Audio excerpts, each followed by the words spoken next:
I just realized none of my sounds were lighting up. So there was no music playing. I think my stuff broke earlier. Hold on, let me fix everything for you guys. Let me fix everything. I got this, don't worry. I just noticed that nothing was playing and I was like, hold on a second, I can fix this. I'm a technology professional. Yeah, like I had music playing this whole time. See? It's just been playing the whole time.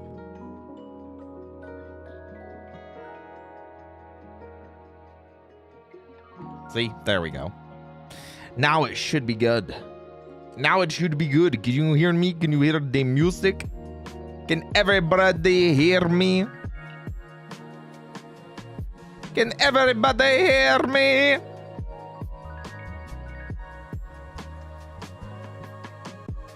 Good. Luckily, I get good at breaking things enough that, like, I also get really good at fixing things. And this one didn't take me, like, a half hour or need a computer restart. You know? This time it was literally just, well, here we go. So, yippee! Hello, everybody. Hi. Hi. Hi. Hi, everybody. Welcome to the stream. My name is Roy. I'll be your bunny host for today. I specialize in voice acting. I do a bunch of collaborative chaos with my friends. More importantly, today.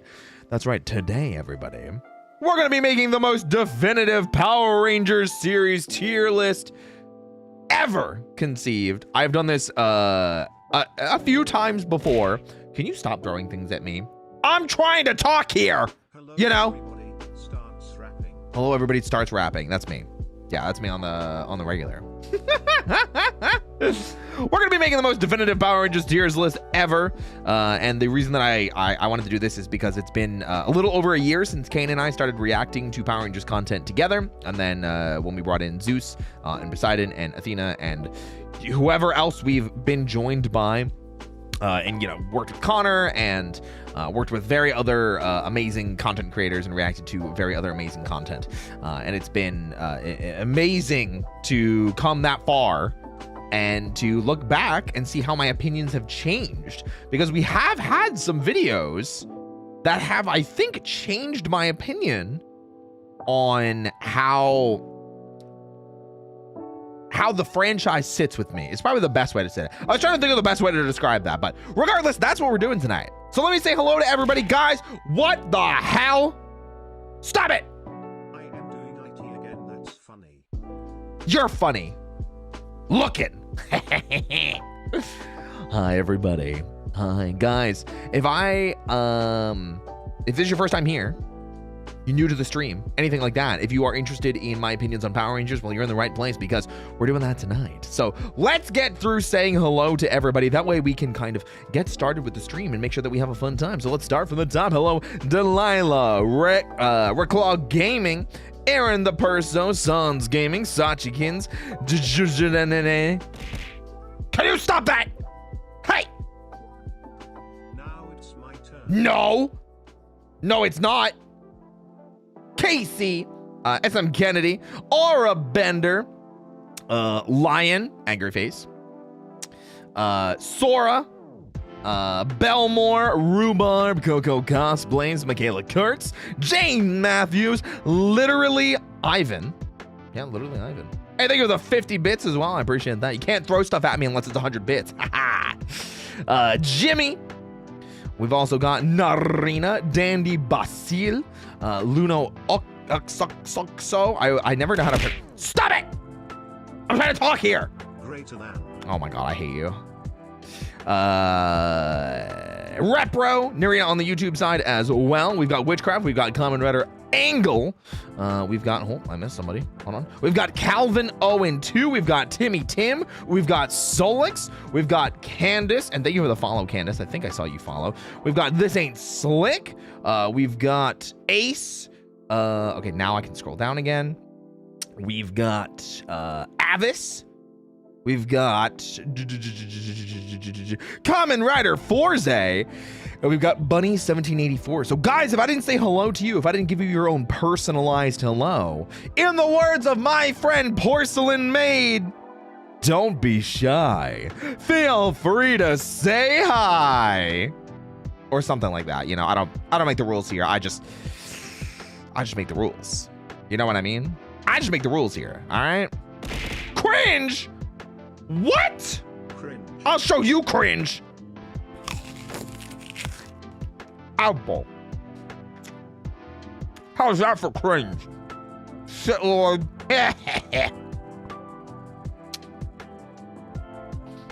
Got him.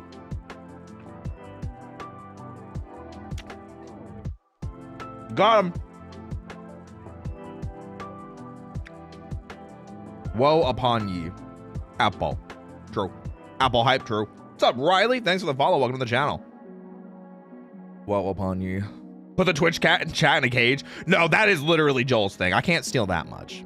Head pat the ears. Well, thank you. Hello, T. Welcome to the stream.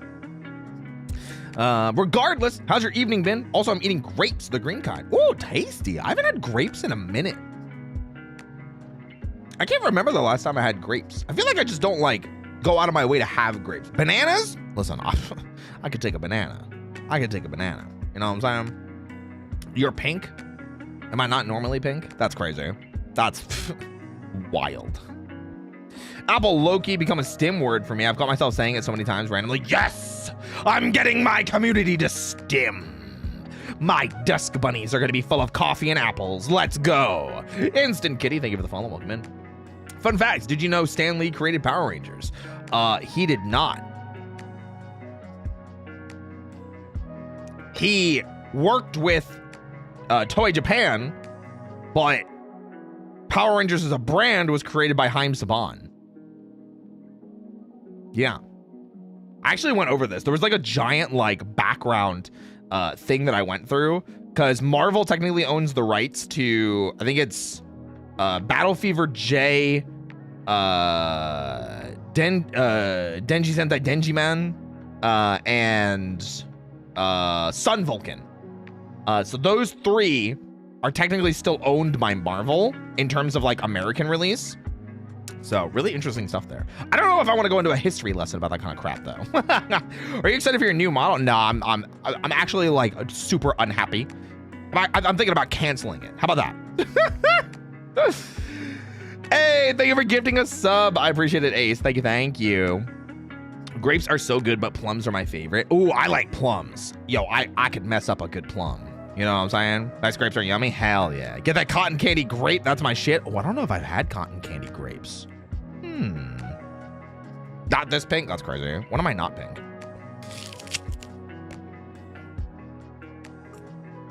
Apple. Uh-oh. I lost my place in chat. I don't know where I was. Hello, Crimson, and hello, Joyly. I don't know where I was. I just see that I didn't respond to them. There's so many messages, guys. Wait. What's up, guys? Welcome. Plum's goated. True. Oh, I'm sorry. No, I'm giving you a hard time, Bunny. Don't worry. Are you stuck in clickbait watch mojo mode? I mean, maybe. You got me. They're so good.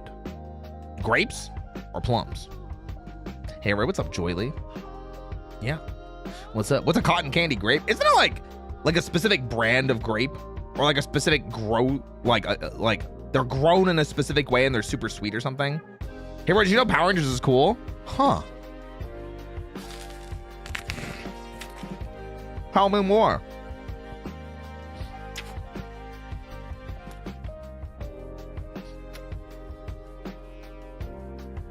Tell me more. Yeah. Tell me more. I want to know more. I got to know more. Tell me. Cotton candy raisins? Hold on a second here. That's just crazy talk. That's just crazy talk. It's grapes that taste like cotton candy. So sugar? Hello, Buff Bunny Man. What's up, Kyle? Welcome to the stream. I hope you're doing well. Did you know Power Rangers based on what? You told me a shrimp fried this rice? That's crazy. Sounds yummy. I do think apples are pretty yummy. I keep not getting good bites of this though. It's like, It's tasty, but I keep getting like, hold on. There we go. Apple.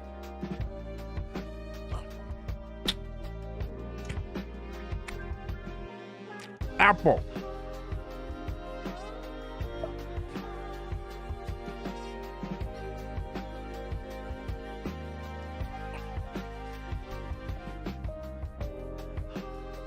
Apple.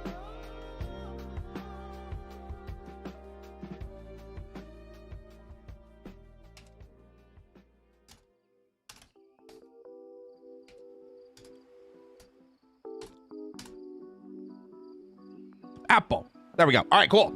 Guys, I hope y'all doing fantastic tonight. I think I've caught up on chat. I was just like reading. And a log. Oh, I haven't had that in a while. That's raisins on peanut butter on celery sticks, right? I'm not a big fan of raisins. I don't hate raisins, but I've never been like a massive fan of raisins. I feel like I almost always would prefer grapes. In that situation, probably not. Grapes and peanut butter doesn't sound that good. That doesn't sound that good. Masked Mewtwo, welcome to the stream. Matt C. Apple indeed. You got me. What's up, Tippo? Were we reacting to a tier list or are we making one? We're making one. We're making one. Every once in a while, I like redoing the tier list. That way, like, in case people are curious about my opinions when it comes to the Power Rangers franchise and where I stand with a bunch of things and just like in general stuff with the Power Rangers franchise, I can always point back to like my tier list and just be like, yeah, guys, this is what I think about this. And then I can, you know, pull up an image on screen or something like that, or I can point to like a tweet or a video or something along those lines, you know? It's like they took most of what's good with grapes and left all the meh. Damn. I think so. I think so. I think you're right. I think you're right. Super right. Man, this is my first time joining live, and it's right before I'm about to go to bed. Man, the universe loves messing with me. Oh, I'm sorry, Riley. Yeah, I usually stream at this time. We started stream almost 20 minutes ago. I usually start roughly around this time just because it works for me day job wise because I work a day job. I'm a day job working bun. It's expensive to be a VTuber. Oh my gosh. With the rumored Paramount Power Ranger reboot, have you ever considered doing a stream where you can cast the Rangers? I don't think so. I think it's just because like I'm pretty like disconnected from like modern Hollywood right now. So like I would probably like pick the wrong people just because I'd be like, you know, I would be like, I don't know, you know, I'd be like, Tom Holland as Rocky.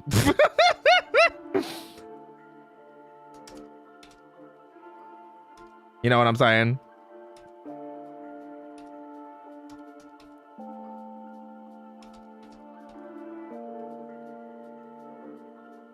It's good times. Hello, everyone. What's up, Zark Zetsu? A lot of people using the Cobra Kai kids. I have not seen Cobra Kai. So.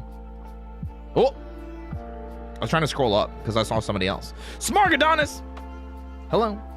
And Aniki. Or Anichi. I actually don't know how to pronounce this. As a fan cast, yeah, I'm not familiar. Lucky, that actually sounds dope. I think it'd be funny. I wouldn't rely on well-known actors. Honestly, Power Rangers has always been about picking newer and younger actors that aren't well-known. Yeah, I agree. Tom Hanks as Zordon. I don't know about that one. That sounds a little crazy. What about which VTubers you'd cast? Oh, I do like that plan. I do like that plan. Is that Fairbanks? Is that Fairbanks? Wait, Fairbanks? I think I have enough of these because I think I just got a new bunch of these. I gave you a diamond, Fairbanks, because I like seeing you and I like talking to you and I like you being here. You're a cool person. Yeah. We ready for shenanigans? No, we're ready for apple.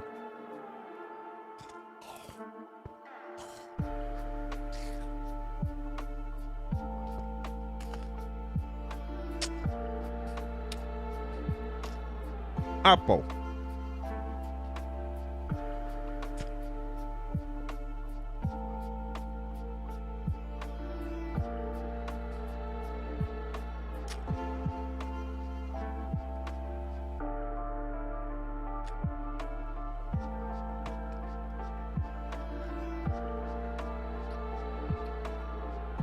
What kind of apple am I eating? Is a Honey Crisp.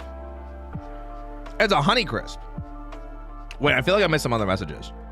Dial-up noise. Why are you dialing up, Fairbanks? What the hell? Mods! Destabilize their atoms right now.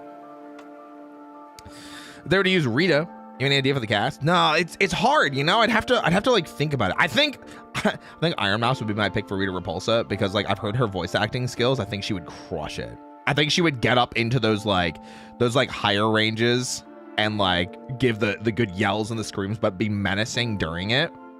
Have that like bad bitch in charge energy and be yelling at people, you know. Bold of you to assume anything about me is stable. That's what you think. You know, take your apple and raise you a strawberry. But I like apple. The fact that Johnny Young Bosch is not in Red Ranger becomes an adventure has me peeved. There's a lot of, I'm actually like, I think it's one of the things that I'm actually disappointed about in myself as a voice actor. Because I knew that was going to be a thing. And I am disappointed in myself that I'm not far enough along in my own voice acting career that I couldn't, you know, audition for that. And as much as like, obviously like I want to audition for it and I want to audition for Crunchyroll stuff and I want to audition for more anime, it's hard sometimes. And I definitely thought I would be further along and I thought I would be better. I want to be better. And it's obviously, it's nothing against the cast or anything like that. It's a me thing. I want to be in a position where I can audition for those anime. And I'm working towards it and I'm trying really hard to audition for various projects and work on things. And as I get cast in things and they're finally announced or released, I will of course tell you guys, because there's some things in the background that have been cast and everything like that. I just can't talk about, you know. Apple true.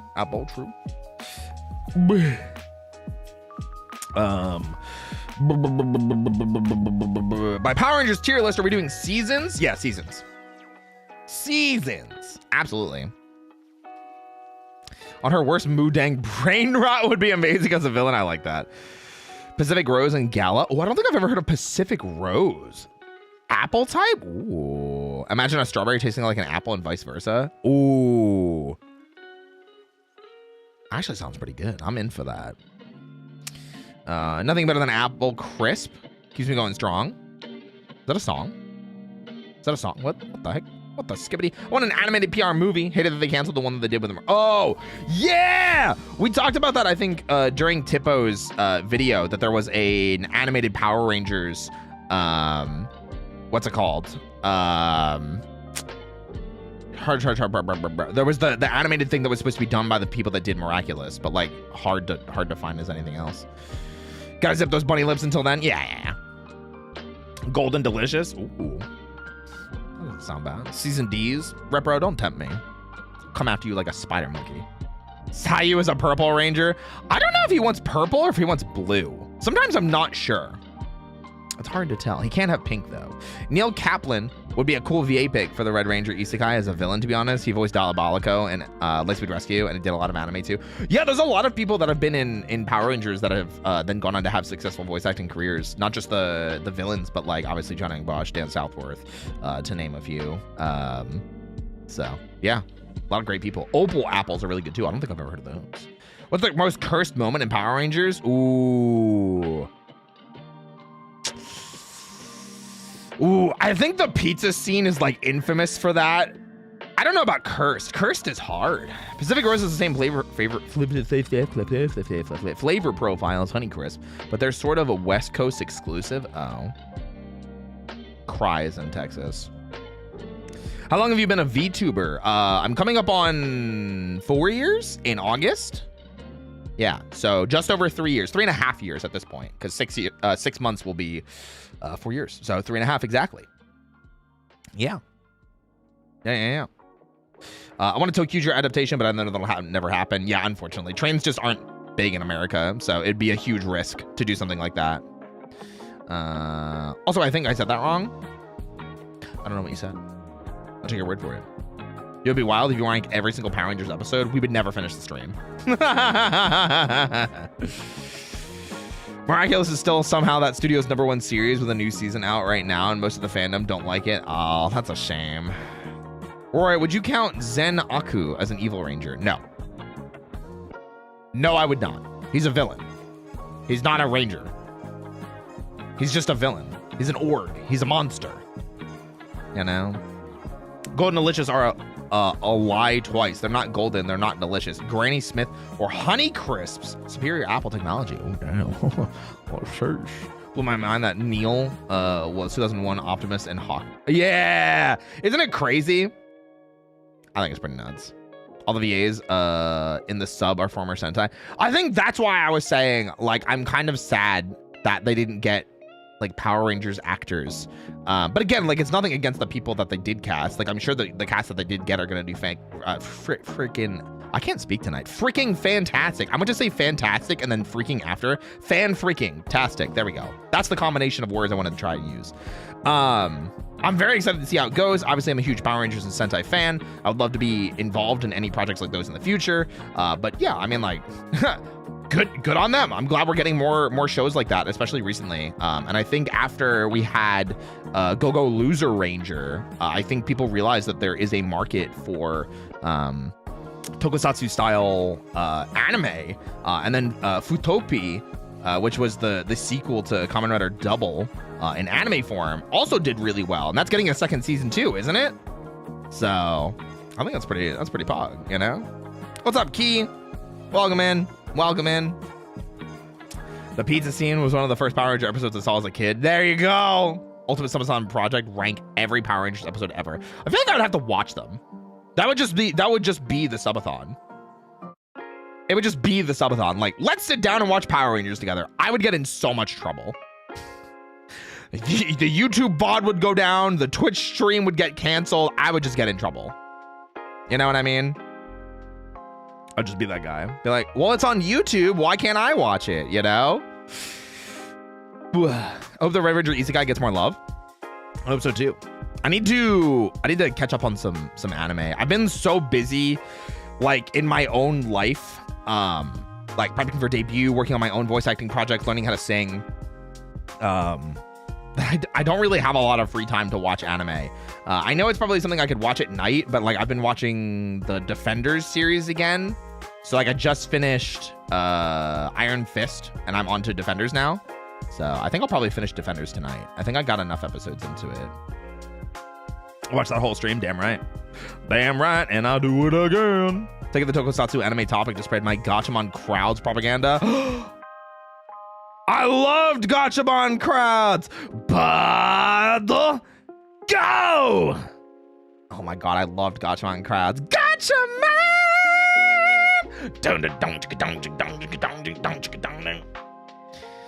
There's so many awesome moments about that, and the CG I actually don't think was that bad.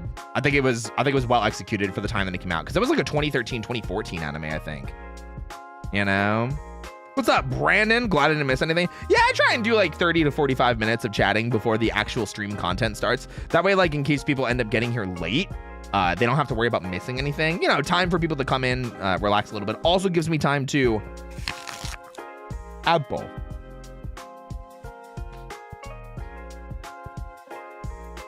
You know?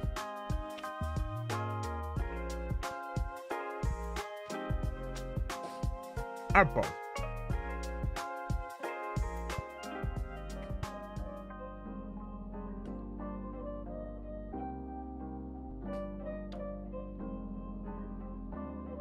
You gotta get direct permission from someone at Hasbro.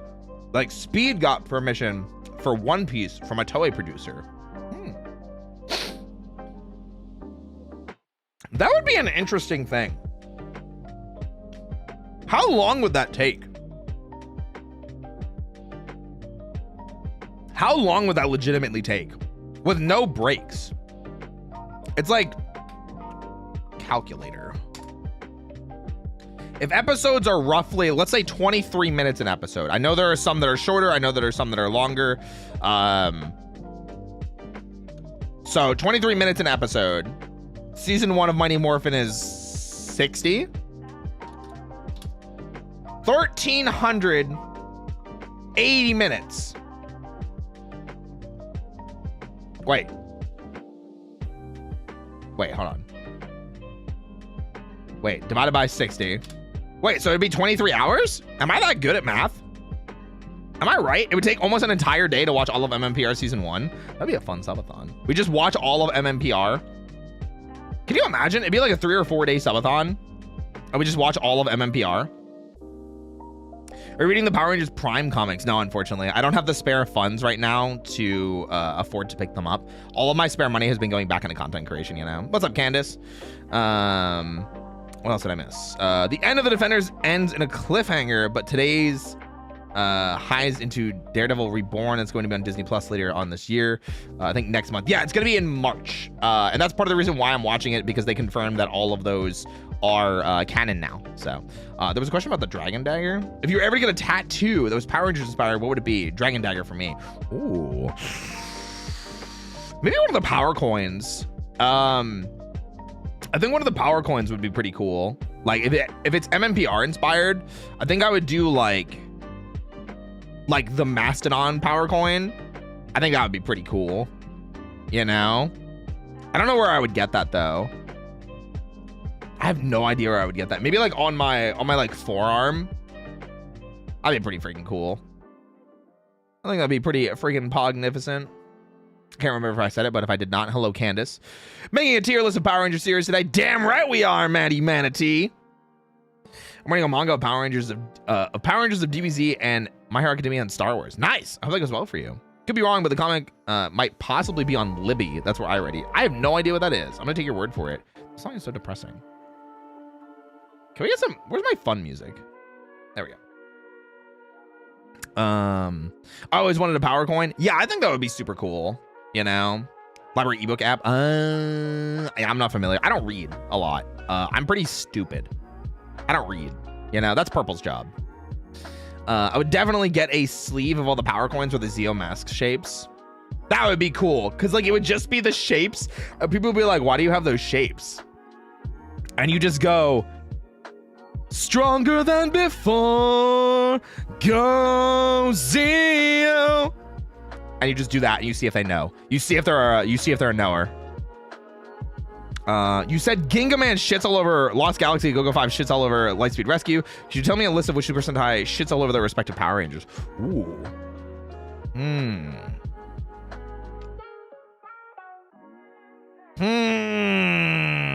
mean, it's my opinion, you know?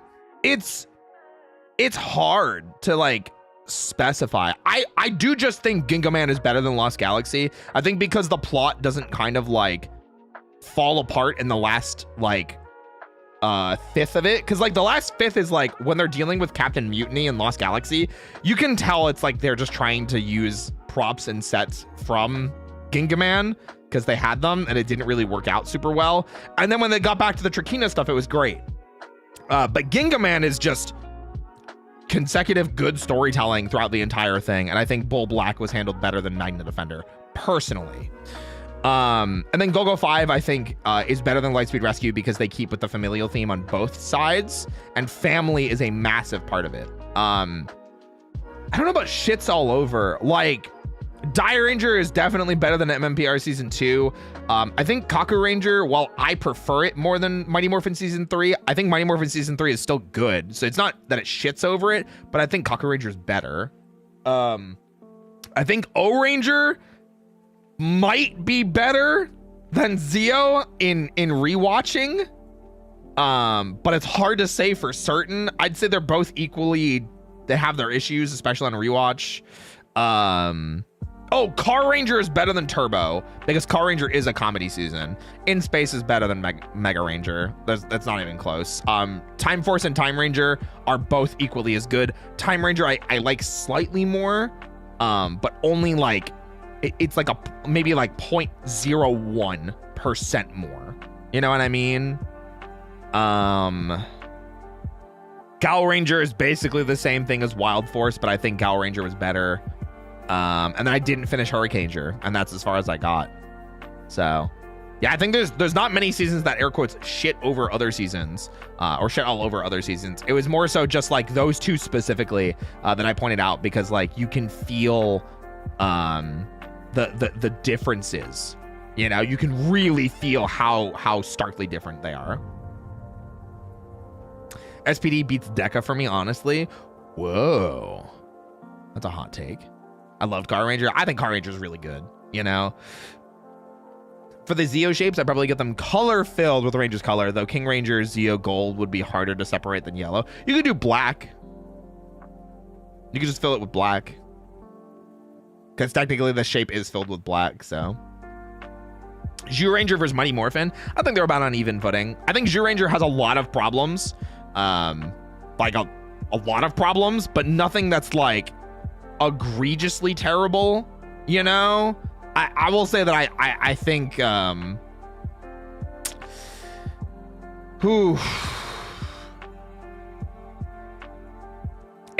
has problems. I'm trying to think of the best way to phrase it.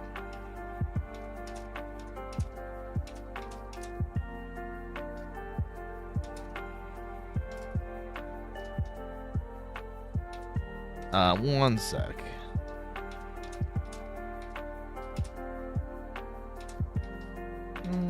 Streaming.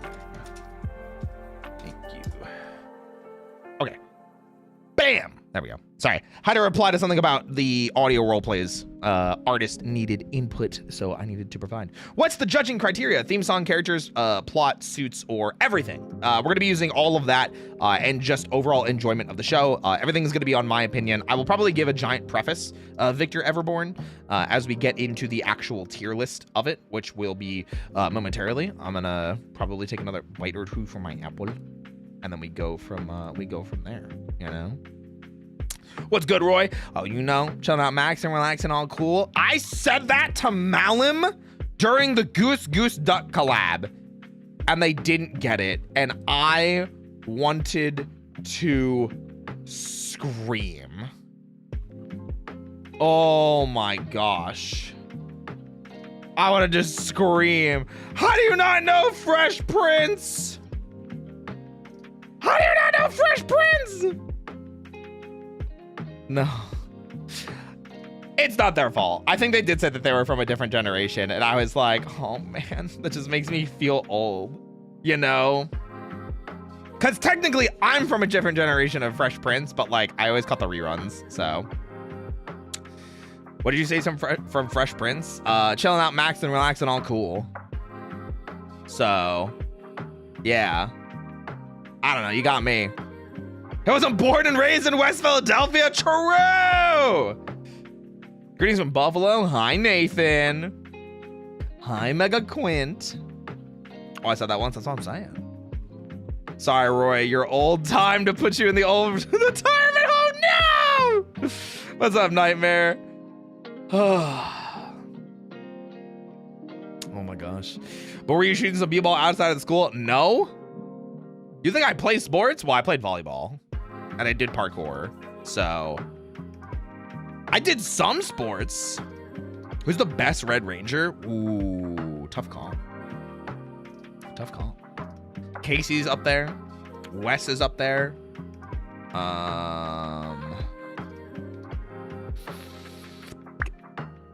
Hard to pick one. I don't think it's Jason. We're talking just best.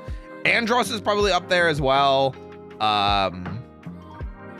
Andros, Wes, Casey. I'd probably say like those are top 3 right there. Jason's amazing. I mean, he's all right. He's not terrible. My Glorious King, Jaden Shiva. Okay, but I'm talking specifically like, not that they're the strongest, but like best as in like, you know, just best overall. Hot take, Jason had no personality. He didn't until like season 2 and the stuff with the green candle. Well, the green candle was season 1, but like the stuff with the green candle and then leading into season 2. And that's where I'm like, I feel like what they were starting to write, you know, Connor McKnight for the best arc of growing into a leader. The thing is like, I never felt Connor to hit. Like, I love Connor. I think I'm a Connor apologist. I think Connor is a fantastic Ranger, but probably not a great Red Ranger. because he's got a great arc. He's got great learning. He grows a lot as a character, but he never feels like the Red Ranger. You know what I mean? Does that make sense? But I'm talking from memory. I haven't seen Dino Thunder in a while, so I might be speaking from just like corrupted rose-tinted glasses kind of thing. Dino Thunder felt a lot more like Dr. O was pulling the strings in the background until he went into a coma. So, Carter, the only one to almost take one for the team to destroy a single monster, just saying. Yeah, but they ripped that from Go-Go 5 and they didn't even make it as badass as it was in Go-Go 5. I'm not giving them points. They literally could have just copied the scene from Go-Go 5 and they didn't. And that makes me sad. As a very casual fan, I just like the first Rangers I saw, mainly Andros and Cole from In Space and Wild Force. I think those are good picks. I think Cole has a lot of really good growing moments too, especially in his relationship with Master Org. And just growing into being a Red Ranger, I think that was also really good. You know? Yeah, Leo for destroying Trakina with the Battleizer. Yeah. But speaking of which, guys, is it time to get started? Is it time to get started? Is it time to get started? If you think it's time to get started, let me see it's morphin' time in chat. Because like that's the only way I know that it's time to get started. That's the only way I know that it's time to get started, you know?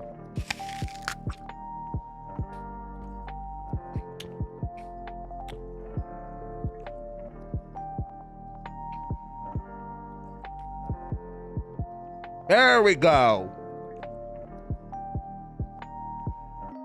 This is what I like to see.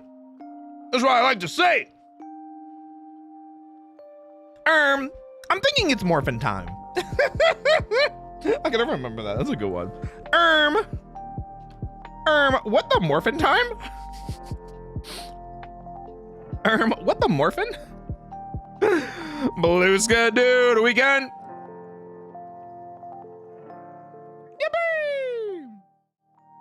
Oh, I don't have my monitor on. Here, let me put myself. Hello? Oh. My stream deck isn't working. I like threw myself off screen. Thank God I could just bring myself back. My stream deck's not working. Uh-oh. It says it doesn't have connection. I probably have to restart VTube Studio, but I don't feel like doing that. So we're just not gonna do that. How about that, guys? How about that? We're just not gonna do that. I'm just gonna turn on the monitor and we're gonna start there. Scrapow! Okay, so, oopsie daisies. Everything's fine. Listen, when I have technical issues, I have technical issues, but I am good enough at handling them that they should never break a stream. You know what I mean? This is the most updated tier list I could find. It's got every single season, even the super seasons, separated from the normal seasons, which makes me very happy because I do think some of them are do have distinctions. And then there's also the distinctions between MMPR season 1, 2, and 3 and Alien. And if you notice, there is also 1995's MMPR movie, 1997's Turbo movie. For some reason, they have the Battle of the Red Rangers, the RPM Samurai crossover, as a separate entry. Yeah, the Clash of the Red Ranger. I don't know why that's separated. I'll probably just put that wherever I put Samurai. I'm gonna be real. The Power Rangers 2017 movie, they have Once and Always, and then of course they have Cosmic Fury. So we're gonna be going through everything. I hope that kind of explains where we're going with everything. And then people were asking before, what's my criteria for ranking things? Obviously I'm gonna have a lot of my own personal bias in this because as a Power Rangers fan for a long while, I like certain shows. I have certain biases to things. I remember seeing some of these seasons air. I remember not enjoying some of these seasons as they aired. But the whole idea is it's going to be my opinion and I'm going to try and push that opinion down and instead speak objectively. Because if we're talking about like what's my favorite season or a season that I think deserves more love, I think people shit on MMPR season 3 for no reason. I think this is a fantastic season. One of the best Power Rangers ever put out, specifically Mighty Morphin. I think it's fantastic. I also think Jungle Fury is easily a top 10 show. Might be my number 5 slot. So things like that. Yeah. Things like that. So I'll probably preface it when we go into them. Openings, Ranger suits, plot, acting, toys, literally maybe not toys, because I didn't have all these toys. Plot, characters, suits, music, finales, openings, like opening episodes, Zords, especially, arsenals, things like that. I'm gonna literally look at everything I possibly can. But especially at the end of the day, it's gonna be about enjoyment. So we've got a couple different categories. We've got S tier, which I think we'll just keep as S. I think we can probably get rid of E, because like E is kind of just whatever. You know what I mean? Nobody says E tier. It's S, A, B, C, D, F. You know? At least that's how I've always looked at it. There's no E tier. You know? Now, before we start, does anyone have any questions, or do they want to specify anything that maybe I didn't mention? Just so we get it all clear and squared away. You know? Hey, what's up, Armada? Hi, Kun Layman. Hi, welcome in. E for eh. No Jin Woo tier. Is that solo leveling? Is that a solo leveling reference? Can I have apple? No, it's mine. Oh, my apple. It's my apple.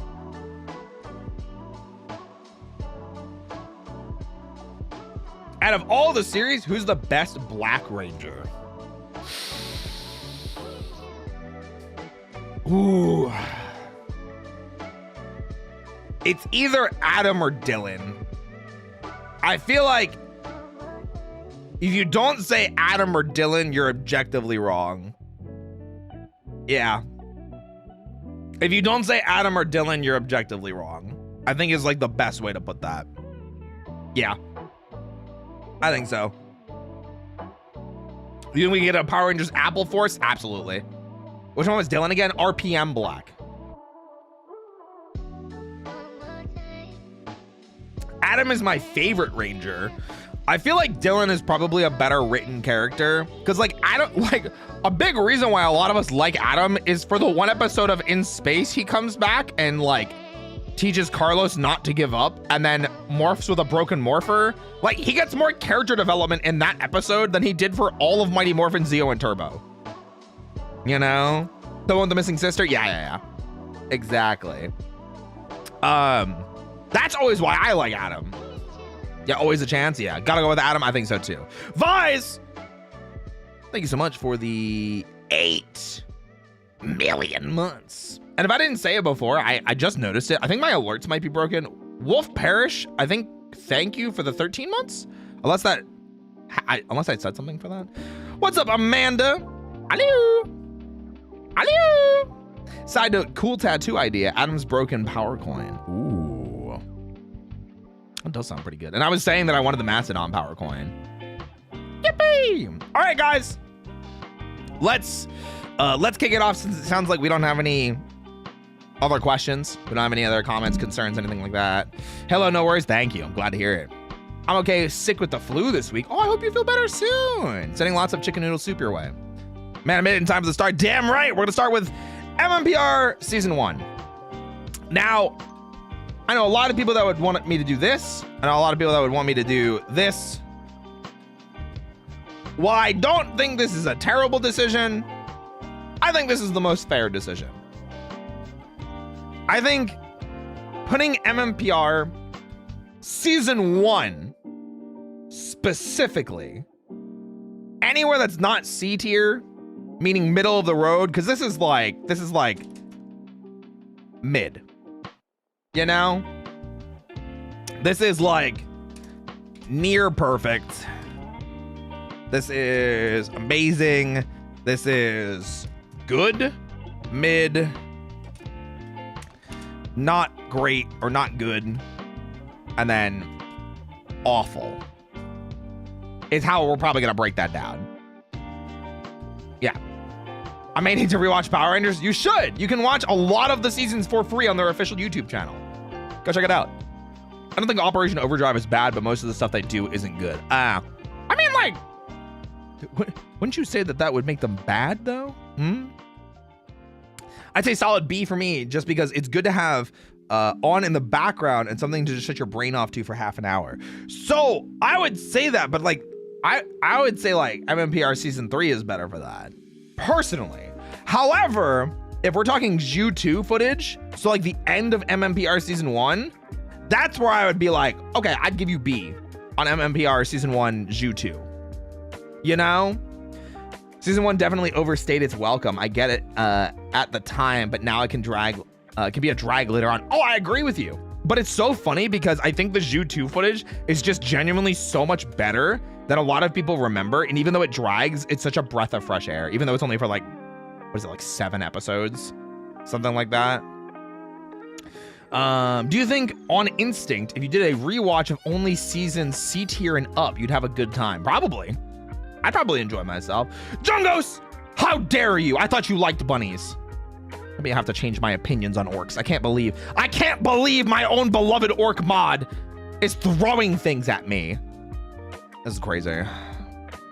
It's crazy. Hello. Now remember, guys, this is just MMPR season 1. Just MMPR season 1. So this is Green with Evil, the Green Candle, Titanus and the Ultra Zord, Dragon Zord Battle Mode. We had like iconic episodes like Pudgy Pig and Eye Guy and Terror Toad, and like all these other like really, really infamous villains that everyone recognizes from the first season. And then Zhu 2 is really, really good looking. So one last yippee for the femboy model. I have my last stream's on Friday. Huh? It's Green with Evil. Green with Evil. But yeah, my last femboy stream's on Friday. The last femboy stream with this model is on Friday. So MMPR season 1, I think it has a lot going for it. I forget if it's late season 1 or early season 2, but the monkey episode was a personal favorite of mine to watch. Late season 1, you're talking about the one where it changed into Trini, right? It could like change into the Rangers and they were fighting it. I think that's what it was. Rip to the femboy? Nah, it's time for twink death. I'm sorry I'm late. Why am I always late? I miss your model. Oh, thank you. Don't worry. There's a new model coming soon. Yeah, that is end of season 1. That's like really late season 1, Tippo. So I think season 1's pretty middle of the ground. I think when you watch it, you get that 90s charm. Some of the early episodes are kind of rough. The Green Ranger Green with Evil saga is fantastic. The Green Candle saga, actually still pretty good. And then the Zhu 2 stuff is really good. Unfortunately, there is a lot of very obvious like budget cut moments and really awkward cuts and just really questionable decisions, like the cloth shield, Goldar's mouth breaking, the voice actor change for Goldar, what else? The reusing of like the same Scorpina and Goldar fight like 17 million times. And then the reuse of like even villains in same fight scenes, like Pudgy Pig's entire fight scene being reused just without the weapons being eaten, you know? Season 1's not perfect. I think it still has a lot of really good charm points, and I still think it's a fun thing to go back and watch. What did I miss? We're just talking about MMPR season 1. I think it's C tier. I think if you give it, I think this is unfair, and this is really unfair. I'm gonna say it's mid. So watching the Green Ranger beat the brakes off the Rangers as a kid was traumatic and awesome at the same time. Damn right. It's so freaking cool. I just made it. What's up, Elias Simon? What's up, Hollowed?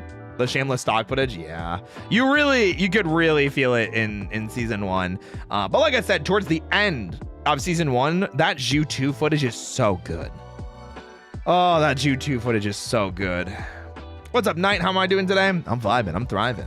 I get to yap about Power Rangers, so I might even just be surviving. The evil Tommy was pretty traumatic, but crazy. True. So, next, guys.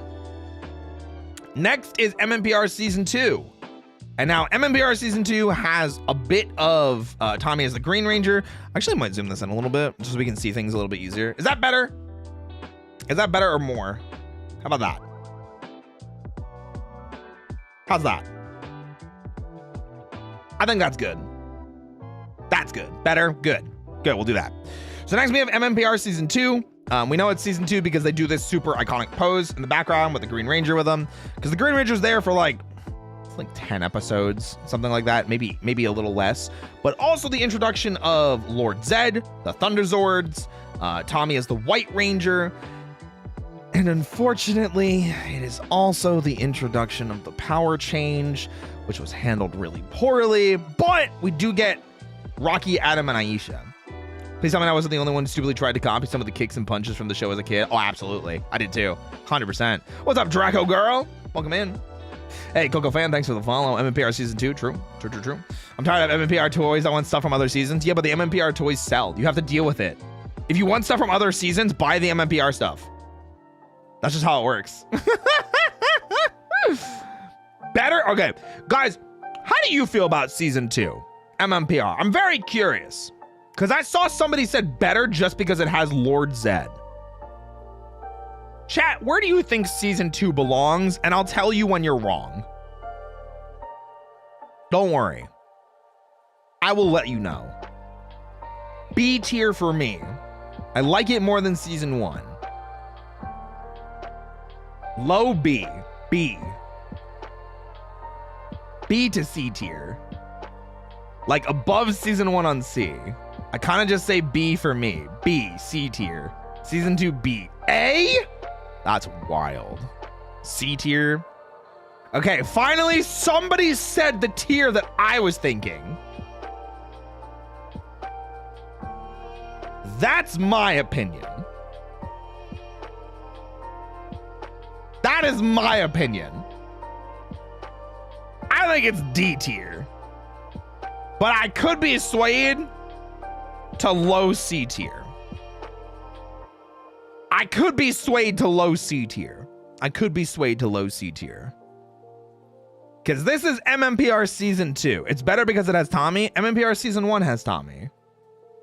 So, F damn. But Tommy's in Season 1. What do you mean, but Tommy? Tommy's in every season of MMPR. What do you mean?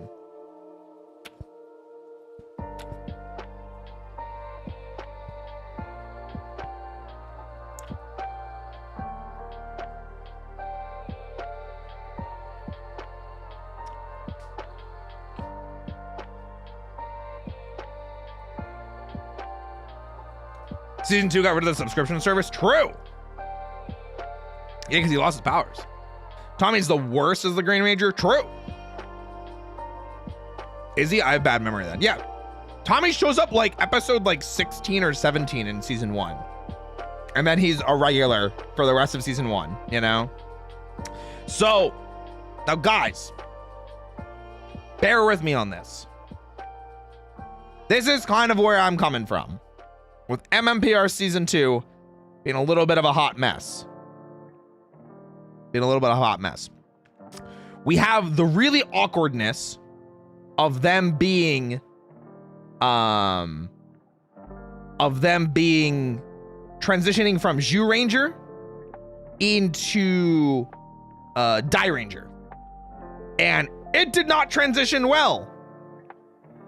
It really didn't. And they were still trying to use old Zhu 2 footage that kind of slid in really awkwardly. It did not work super well. Dubbed over and edited out. It was really awkward. I will tell you that much. It looks weird because the Thunder Megazord is with Tommy and the Dragon Zord. And they're not ever actually together. and it's really obvious in a lot of shots. Like, go back and watch season 2 and feel how awkward it is, which is why I usually put it like there. I might go low C tier. We'll see how I feel about some of the other seasons. I'll keep it low C for now, you know? But then the other issues come in the power transfer. And I actually really like Adam, Rocky, and Aisha. I really like them. But the power transfer was not super well handled. I think it was very poorly handled. I think like dubbing Jason, Trini, and Zach was really awkward. I think there was some really, really bad reuse of or misusage of footage that they had previously recorded that didn't fit. Like Tommy being the White Ranger, but in Green Ranger like clothes, like green coated clothes. Really awkward. Reusing footage that didn't match. So like Zach had way different hair like 10 episodes into season 2. And then all of a sudden he goes to like his dreads or braids. I can't remember what they are. And then new hairstyle regardless. And then later on in season 2, for some reason, when they're using old footage, it's back to the original hair. This is still season 2. Yeah. I'm basically explaining why it's not actually better.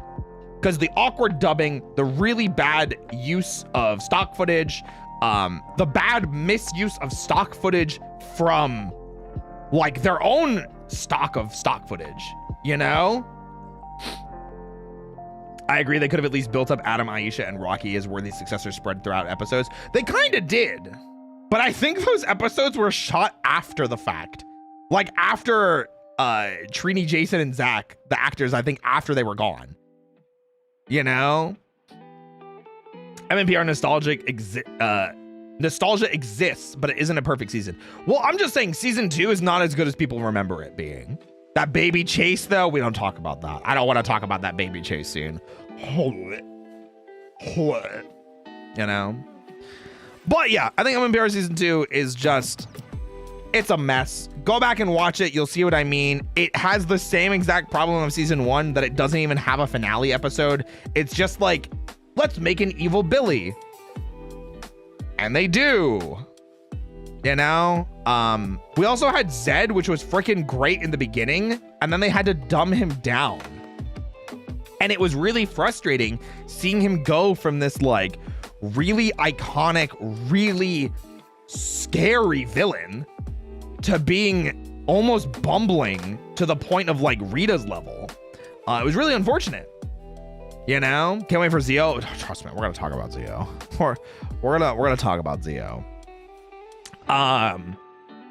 And it's really unfortunate seeing that change. I think Zed was a really cool character, and unfortunately, just the changes that they made to him as a character were just unfortunate. And I think he would have been super cool if they just left him how he was. I think Serpentara proved to be a freaking menace and was terrifying, and the threat of that would have been super cool. Lord Zed became a goofball in season 2 when he gets married to Rita, which is actually close to the end of season 2. But yeah, and then just all the budget stuff with like Lord Zed's staff being broken and duct taped. There's the Dark Rangers, like that was just like, why did they do this? There were like really awkward clip show moments of just like showing like what Tommy did as the Green Ranger, but like he was still the Green Ranger. It, like I said, really awkward misuse of footage and reusing of Power Rangers footage, you know? So, but that is why I feel it's like that. I kind of am feeling that it should be here at the top of D, but I will concede bottom of C for now, and I might switch this to D later. If it feels like there's too many things in C, which there could be, then we'll move it down to D. And that's why. And that's why it's the correct opinion. Do not let your rose-tinted glasses blind you. Trust me. His memories are always fighting punnies. True. Real.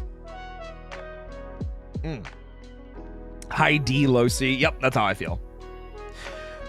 And now we finally get to the good of Mighty Morphin. I think this is the only logical answer. Season 3 of Mighty Morphin Power Rangers This is Ninja Quest. This is the Shogun Zords. This is Kimberly power transfer to Cat. This is the Zeo the Zeo setup season. There's so much good that happens in MMPR season 3. There's like, God, it's like 8 or 9 multi-parters in season 3 that all tell like really good stories. Cat is a constant threat from like whenever she's introduced until she joins the team. So what's up, Jotaro? It's their partner's fault for dumbing down Lord Zed. Oh, the parents' fault. Right. Yeah, because they sent in all the letters that he was too scary. Yeah. Billy got old. Not yet. Not yet. List is 100% accurate so far. Damn right. I'm just that good. It's so funny that this is the same exact pose and it almost looks like the White Ranger is just kind of photoshopped in there, because he's even doing the same pose as the Green Ranger. You know? It's just so funny. But this one's like more washed out. Like doesn't have as much color as this one. It's like the same exact picture. It's really funny. But yeah, I think season 3 of MMPR is actually good. You go back and watch it, I think it's actually held up. I think a lot of the multi-parters are actually fun. I think the B plots are actually not super terrible. At this point in Bulk and Skull's careers, they're training to be junior policemen. And I don't think it's nearly as insufferable as some of the other season antics have been. You know? She was a literal cat morphed into a human. I think it was both. I think she was a human or a monster that was because I think she was human and then changed into a monster. Because she had memories as a kid, remember? It's complicated. Was Cat kidnapped or was she a monster turned good? I think it was like a combination. She was, because she has memories of being like a professional diver, you know? So that's the funny thing. All right, she did, yeah. Yeah, I think it's just kidnapped. I think it's just kidnapped. But yeah, MMPR season 3 is good. I'm trying to think of anything that's like especially like egregious with the season, other than it just being from 1995 and it being kind of short. Because MMPR season 1 is 60 episodes. I think season 2 is 52. And then season 3 is like 33 episodes, unless I'm misremembering that.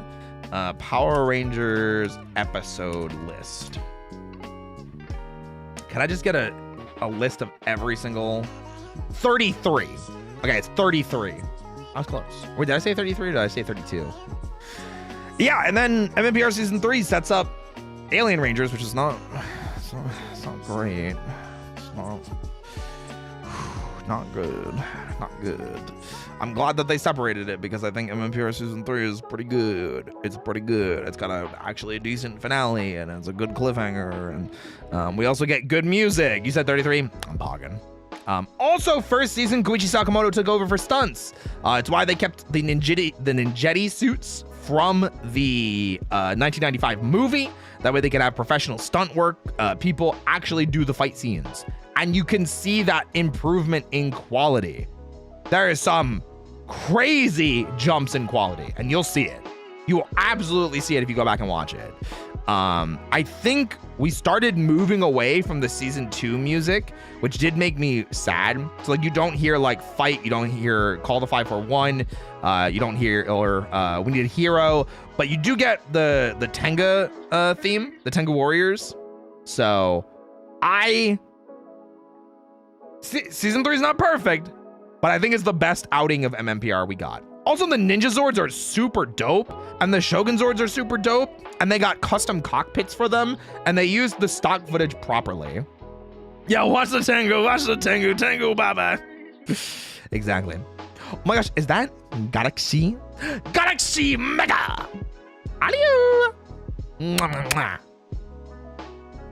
All right, that is, I think, a good time to pivot also into, we're gonna talk about, I'm not actually putting an F, I'm just moving it up. We're gonna talk about MMPR the movie from 1995. We're gonna talk about MMPR the movie from 1995. Okay.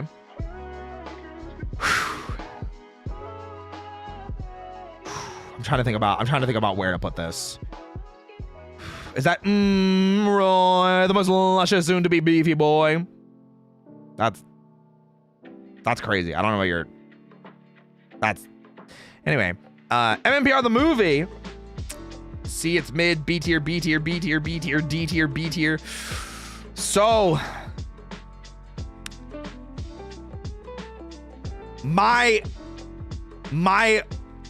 fond memories of this movie wants me to do this. However, I'm not gonna pretend like it's the best thing ever. I think high C, low B is fair. I think high C, low B is pretty fair. For its time, it was amazing. I mean, can I get B for the Japanese dub? I've only seen the morph-seated Japanese, so like it's hard for me to say for certain how the rest of the movie would be. It's a fun scene. Yeah, it's like I have great memories of season 2. I've talked ad nauseum about the episode When Are Rangers Not Rangers, the Bulk and Skull centered episode where they save the Rangers with the prisms.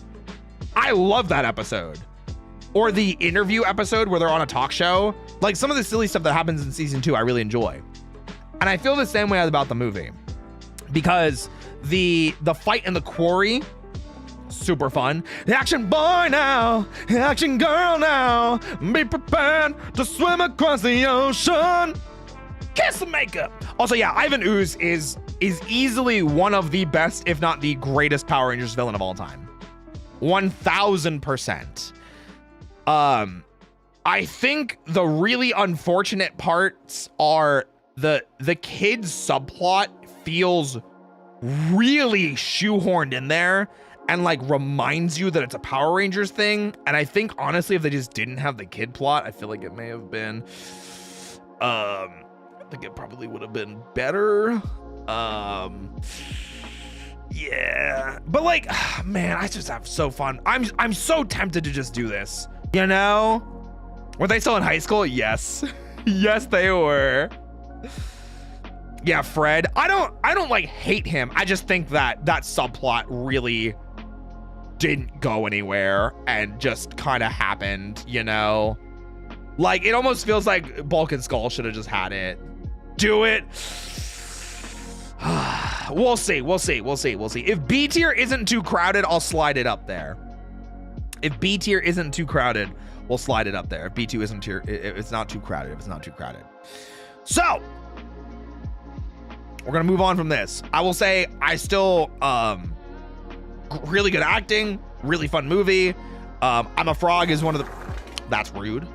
That's super rude. This movie is super fun, I'll have you know. Great improvised line of I'm a frog, you know? And to quote Kane, to those who believe in the great power, anything is possible. That's me! I'm the one that corrects him on that all the time. Nova. Okay? Okay? Alien Rangers is an F. That miniseries is awful. So...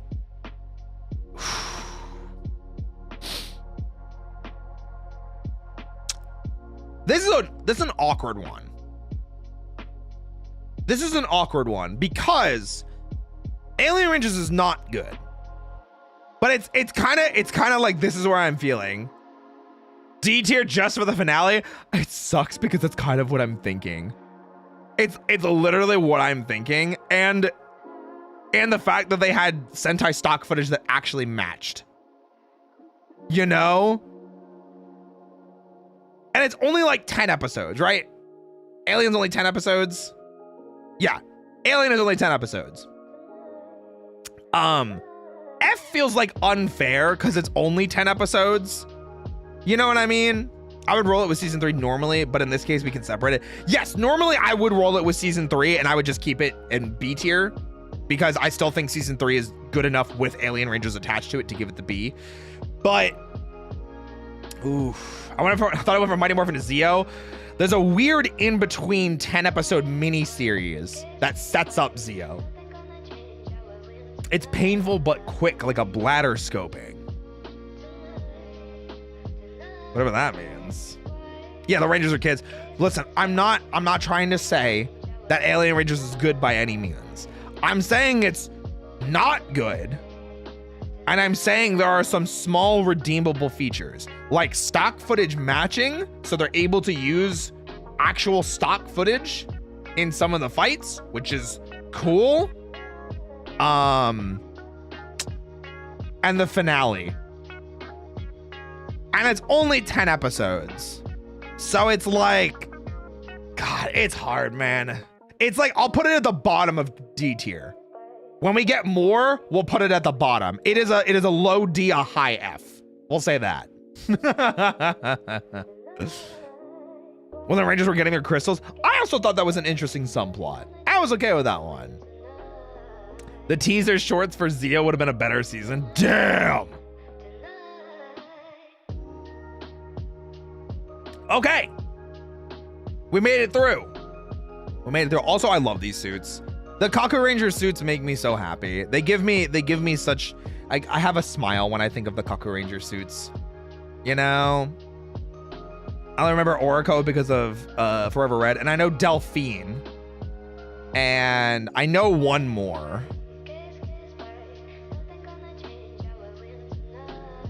Damn, I can't remember the blues.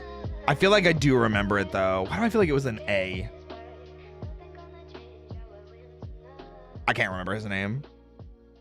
But yeah, I'm gonna leave that in D for now. Sestro, thank you. Okay, and now it's time for Zeo! Zeo! I've shit on this season a lot recently. I have shit on Zeo a lot in my memory of it. I'm not gonna lie. I have shit on this season a lot. However, I don't think it's that bad of a season, but it has aged very poorly. I'm kind of feeling this. Because I do think it's better than MMPR Season 1, and I do think it's better than MMPR Season 2. It is, the stock footage matches better, so it's immediately better than these two. The B plots are not as goofy as Season 1, but like... It's like I'm probably gonna keep it in like the middle of C tier because it's on rewatch, and I'm trying to emphasize this on rewatch or just reliving memories of it, especially by rewatching Connor's video on Zeo as well. You realize Zeo has a lot of problems. There's no power transfer. There's no really awkward like Zord's not matching stuff, but like Billy not becoming the Gold Ranger and instead it being, you know, Trey of Triforia. That's frustrating. Everything that happened with Billy is definitely not okay. The opening theme is a banger and the Gold Ranger theme is a banger. Almost all the other music for Zeo sucks. I don't know how they did that. I don't know how that happened. Like, go back and listen to some of the Zeo music. Opening's a banger, Gold Ranger theme's a banger, everything else is garbage. But it does have some good stuff. It does have, yes, 25 episodes of straight nothing. Hold on, let me actually look at that. Okay, we've got a Zeo beginning.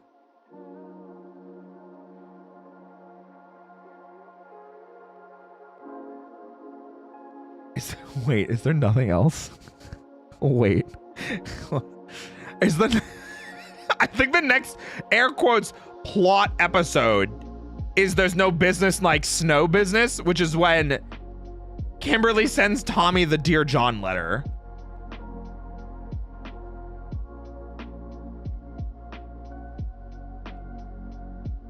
I think that's it, which is 15 episodes. Banger opening. I really like the opening. Like the opening episodes. Yeah, it's a full season of meh. Yeah, it's because there's only like 9 plot episodes. There's only like 9 plot episodes in all of Zeo. So there's 2 from the opening.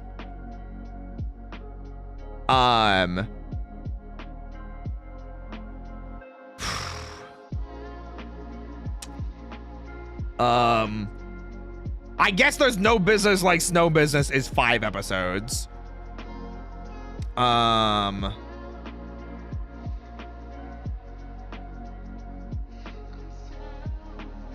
guess there's the, oh my gosh. There's 3 about Tommy finding his brother. There's like 2 or 3 about the Gold Ranger. Okay, so it's probably closer to like 15. It's probably closer to like 15. It's Tommy the Red Ranger finding out he's Native American. It was not good. I will say I like that Adam felt like he got to be second in command. Rocky was so poorly written in Zio. I don't know why they shat on Rocky so bad. It blows my mind how badly Rocky got shat on. Yeah. Dock points because they shortened the intro, I believe, because low ratings. Did they really? Did they really? The fact I don't remember that tells a lot. Yeah, he was in like 5 or 6 episodes. And he became like a recurring character. He was part of the red herring thing. People were thinking that he was the Gold Ranger. You know, the actual episodes themselves, mid AF, but my love for the characters, Tommy, Adam, and Billy put Zio above a good amount of other seasons for me, but it deserved to be better. I agree. And that's why I'm saying, like, it's pretty mid. It's pretty mid in the mid tier. So that's about all we can say for it. Really, really good start to the season. Horrendously terrible finale. I don't know how they botched the finale this bad. I do not know how they botched the finale. Yeah, like Nova is saying. Terrible way to end Zio. And that's because... Where is it? And that's because the next thing that we had was the Turbo movie, which I don't know if I want to have it in D or low C. I feel like I'm thinking D. But like at the same time, I'm also like A tier. Nice try. I'm honestly kind of thinking like here. I'm honestly kind of thinking like that, but part of me also wants to do that and like really fuck with some people. Just really mess with some people. Unfortunately though, I think it's probably closer to here. I think it's either here or here. It's one of the two, and it's a little bit hard to know for certain. You know, high D tier. I think I'm okay with that too. But like, is it better than MMPR season 2? Is it better than MMPR season 2? But Roy into the fire now with the ones and the Muslims in power. Not a fan of the Kid Ranger. Justin is not the problem though. And Turbo actually has some really fun parts. The issue that we have with Turbo, and this is like what I would have to do. I would have to do this. If I'm going to put Turbo in D tier, I'm going to do it like that. This is probably the adjustment that I would make. This is probably the adjustment that I would make. You know, the boat scene was creepy as a kid. I agree. I love the Turbo movie. That's why I'm so torn. Because like it's either that or it's this. You know? Man, it's so weird too. Because like I actually think there's a lot of points where the Turbo movie is better than the MMPR movie. There are so many points where it's just straight up better. Yeah, like the Megazord not being CG. Some of the B plots with Jason and Kimberly are really good. Season 2 is better than the Turbo movie? I think you might be looking about that through rose-tinted glasses, my friend. You know, I had some fun with the Turbo, especially the Invincible song. Yeah, I agree. Crab crashed. Oh no.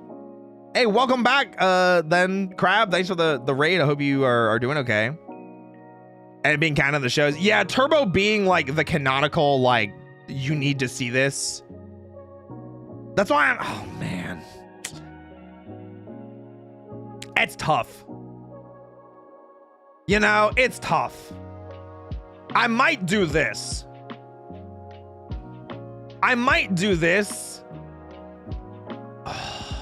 It's tough to put a movie against a whole season. It is. I might do this and just not compare it to the seasons. You know? I might do that.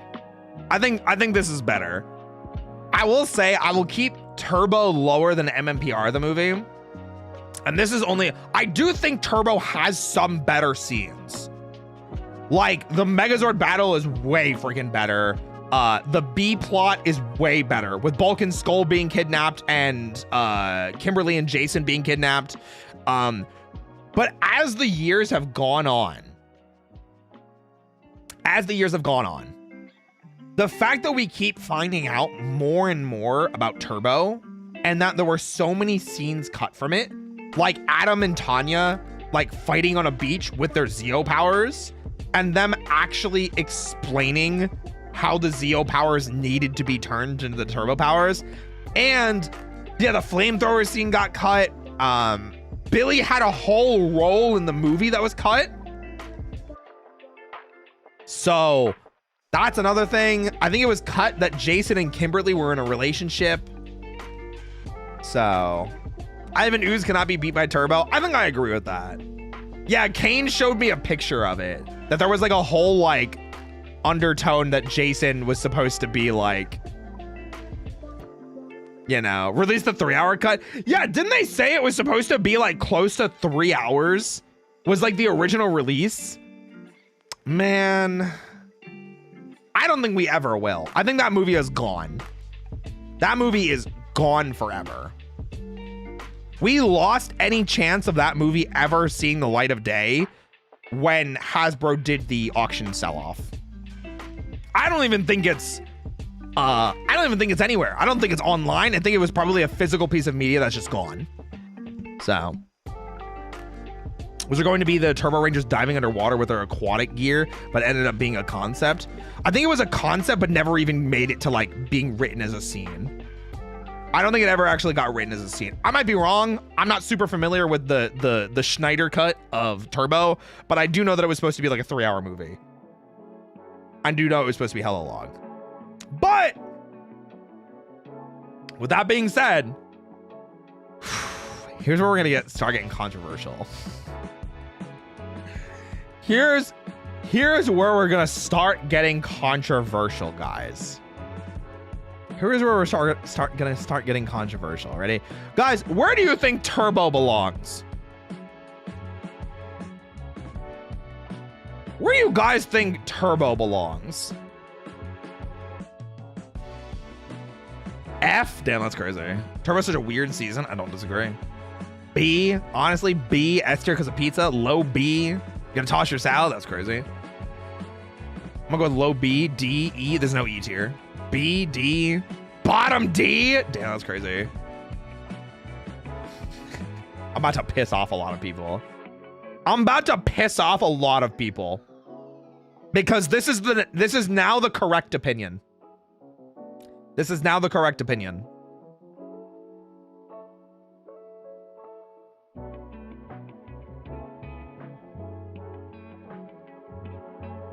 This is now the correct opinion.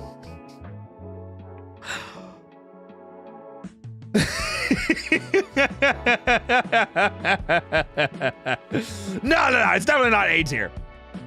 It's definitely not A tier. So here's the thing. Okay, but why? Okay. So hear me out. We talked about this before, that when you go back and you watch Zeo, it's like it's aged like milk.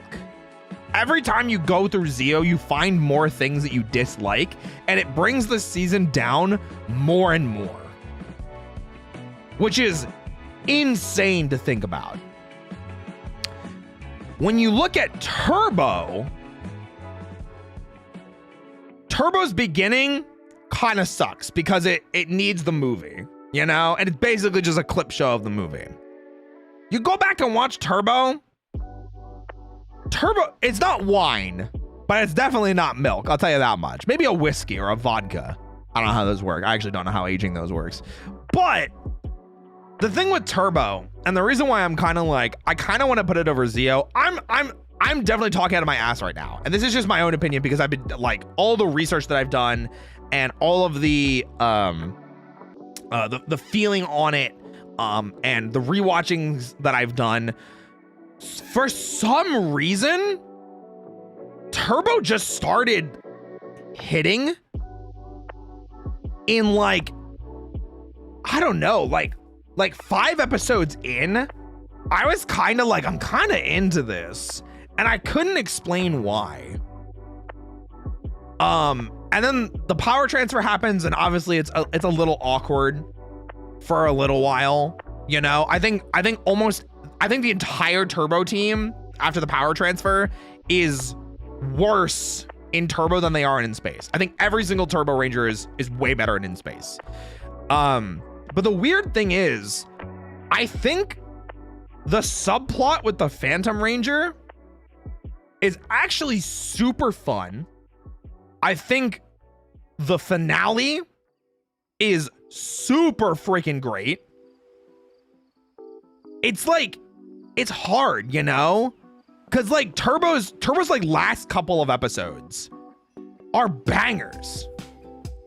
The Phantom Ranger giving them the rescue Zords was actually super good. I don't know about Divatox being a fun bad guy, because sometimes it's not a good thing. Not gonna lie, this is difficult to imagine the character Power Ranger tier list, Eric. Yeah, this is a hard sell. I understand it's a hard sell. But the thing is like, going back and watching Turbo again, for some reason, you kind of start to feel the fun. You kind of start to feel it a little bit. And I think the reason why I started enjoying Turbo is in, like I said, the last couple of episodes, they're definitely leaning into that idea of we're building towards a finale. You know, we're building with this, you know, this Phantom Ranger arc. We're building with the Blue Centurion being there. We're building with these people gearing up for a war that we don't know about. You know, there's talks on the horizon about something to come that's coming up. Whereas like Zio doesn't do any of that. And Zio's finale is like nothing happens in the Zio finale. We never get a resolution of plot properly.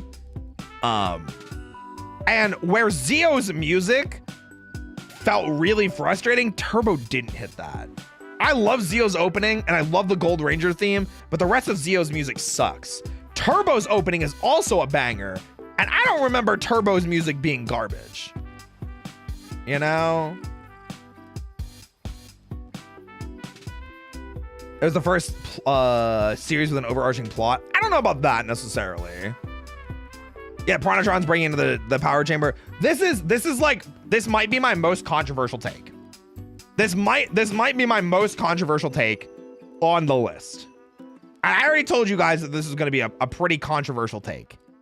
And I think it literally comes down to how much bad filler Zio has versus how much at least entertaining and quotable and funny filler Turbo has. And the stuff with like the Phantom Ranger being actually fun, the budding romance with Cassie and the Phantom Ranger, the sacrificing of the Zords, the finale for Turbo being a banger. Cause like people can remember so many things from Turbo. People remember the movie. People remember Zordon and Alpha leaving. People remember the Phantom Ranger. People remember the finale. People remember the Rangers getting baked into a pizza. People remember the Blue Centurion. Do you know what they don't remember from Zio? Anything. How many of you didn't remember that Tommy's brother is a plot piece in Zio? How many of you remember that King Mondo dies like 3/4 of the way into the show and then comes back in the finale? How many of you remember that Trey takes the powers back in the final episode to be the Gold Ranger again for no reason? Tommy had a brother? Yeah. How many of you remember that Tommy's Native American and goes on a vision quest? How many of you remember how badly they treated Billy and how shittily they treated his legacy?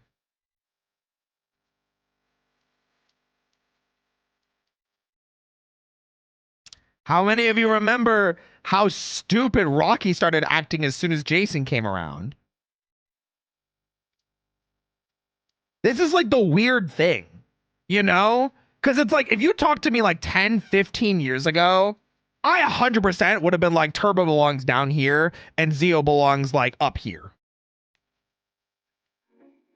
But like, man, even just talking about Turbo, like you get what I mean, right? I remember those things because of Connor. That's what I'm saying.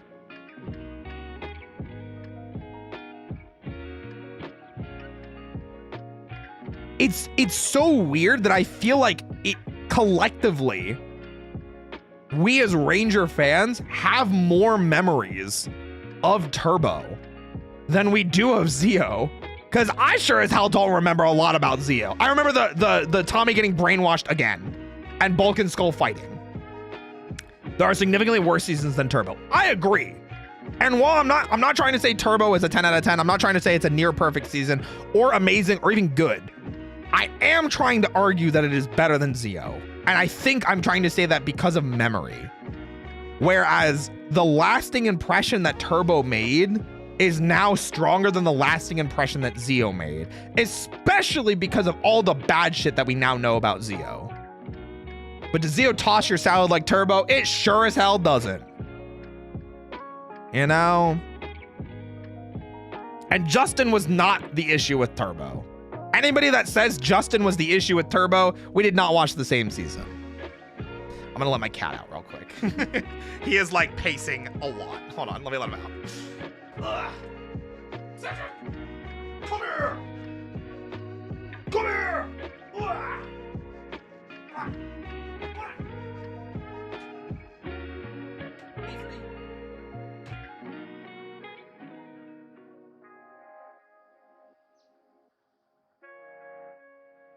Okay.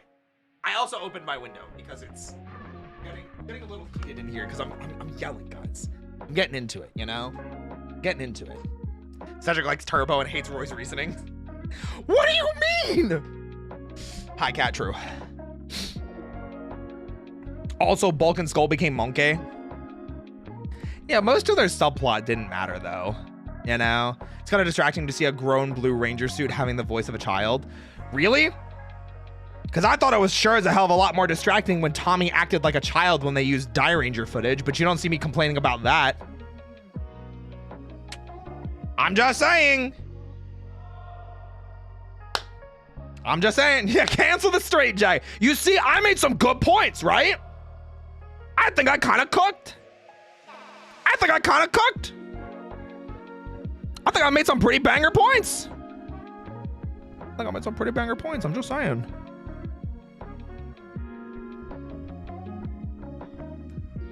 And the end of Turbo was great. I agree. Like, let's look up some of the final episodes of Turbo.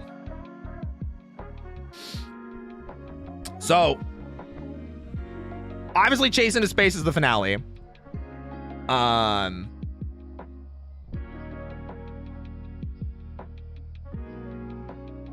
was it? I think every episode after a certain point just starts having the Phantom Ranger as well. But like the last couple of episodes are like Divatox like kidnaps a Zord, or like they have to destroy a Zord, or like something like that. And it's just so crazy as it goes on. And again, I'm not trying to say that Turbo is a good season. I'm not. I am, however, trying to explain that I think it's better than Zeo. Clash of the Megazords. Yeah, that was when they get the rescue Zords. That's when the Phantom Ranger gives them the rescue Zords. As a kid, seeing Justin was cool to me. Yeah, that was the idea, is it was supposed to be that anybody could be a Ranger. It's a decent season. I mean, I still think it's mid, but like not mid in a bad way. It had kind of better moments than Zeo, and it didn't cause Billy to walk off set because he was called the F slur too many times. Let me tell you.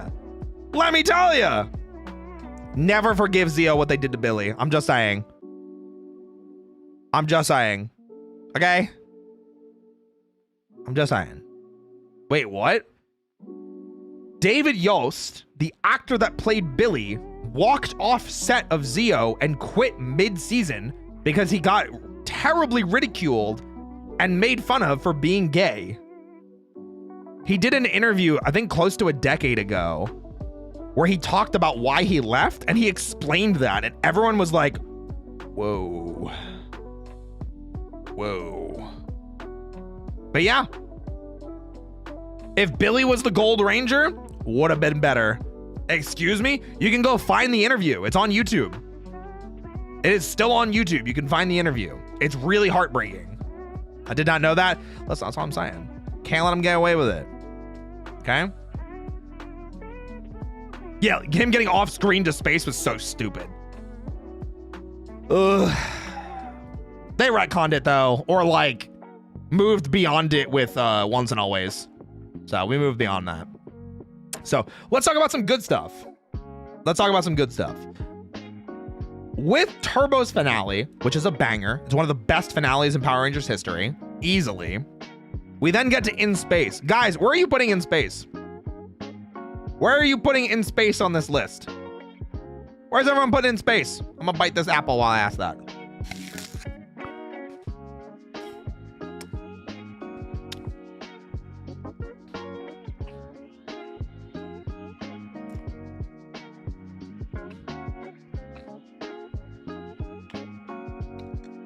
It has Ashley so S tier.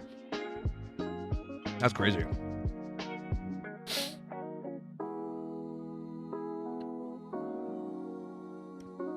Now this might shock you guys. In Space I'm kidding. In Space is our first S season. There's no if and there's no ifs, ands, or buts.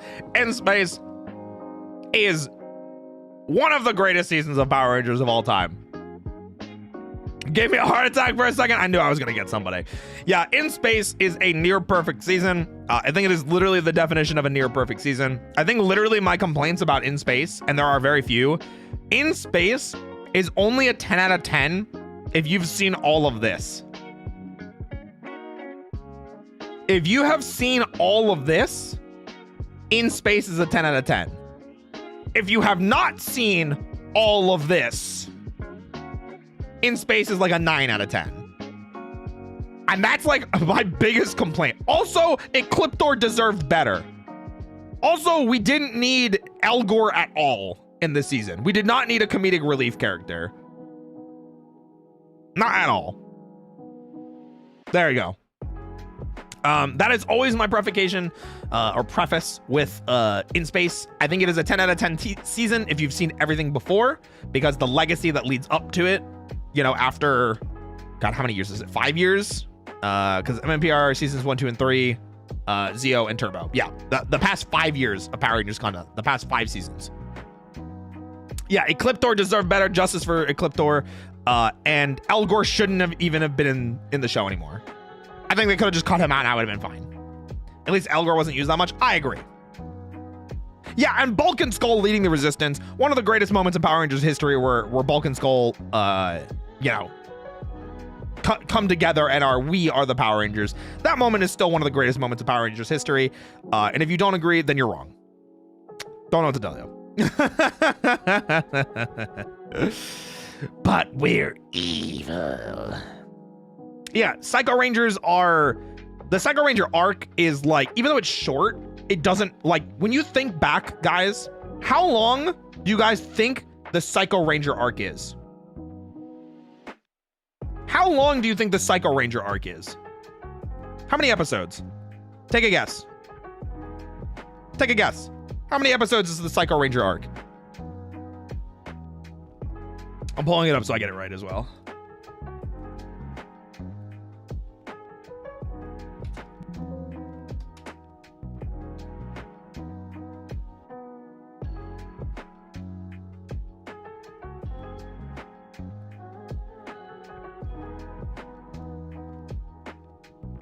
Okay. It's only like 6 or 7 episodes, guys. It's only like 6 or 7 episodes. Not 10, not 8, not 9. It's only like 6 or 7.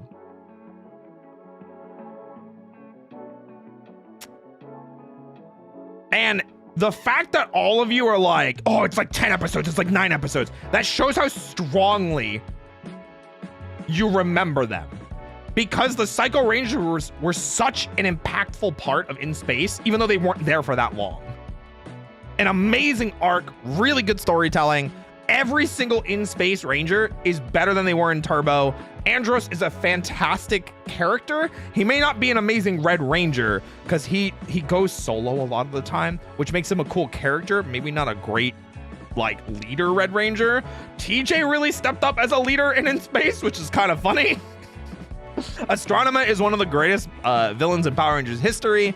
The Astro Mega Ship grew on me. I actually, until I rewatched Mega Ranger for the second time, I still didn't like the Astro Mega Ship, and now I really do. It took me so long to come around on it. And everyone's relationship with Zordon. You know, everyone's relationship with Zordon and how important he is to the Resistance, the ongoing plot of that, of finding Andros' sister, of the Phantom Ranger comes back for a little bit, of Zane being in the background and doing his stuff. There's so many just good things. There's so many. First time we get a Battleizer, you know, there's so many good things you can say about In Space. I don't love Professor Phenomenous. I can't remember his full name. The professor that Bulk and Skull meet up with. I don't love him. I don't think Bulk and Skull needed him. I think it was kind of. I think they could have just done it on their own. I think they would have been fine. I think Elgor was unnecessary. I think Ecliptor deserved better. And that's like it. Those are like my only complaints about it In Space. Maybe 1 or 2 filler episodes that aren't great. You know, Darkonda's great. Yeah, absolutely. Darkonda is freaking fantastic. Is that not much of the Machine Empire monsters showed up in the last 2 episodes of In Space? Or was it just Saban used all the Machine Empire's monsters for the ending? Well, I mean, Rita and Zed's monsters didn't show up until the finale either. Because it was all Astronema's stuff. And Dark Spectre's stuff for In Space. You know? Also, Adam coming back was fantastic. I don't love it. But I know people love the Turtles crossover. The team up with Justin is actually really good. Actually really good, and I felt deserved. And I thought him coming back was actually great. That was a nice proper send-off for him. You know? Forgot the TMNT crossover was a thing. Yep. And yeah, the Adam crossover is one of my favorite episodes of Power Rangers in history, you know. Oh, one thing I can complain about. There were a few episodes that were specifically made to sell toys. And it was very obvious. There was that really weird rover thing that Zane had that was not in Mega Ranger, and he only used it, I think, twice while they were on like a desert planet or something. So, yeah. All right. I'm glad we're all in agreement. I'm glad we're all in agreement about where In Space belongs. Now, this is where we might start disagreeing a little bit more again. I think this is why we're going to talk about Lost Galaxy. Where does Lost Galaxy belong, chat? Where does Lost Galaxy belong? Let me know. What do you think, guys? I'm going to bite this apple.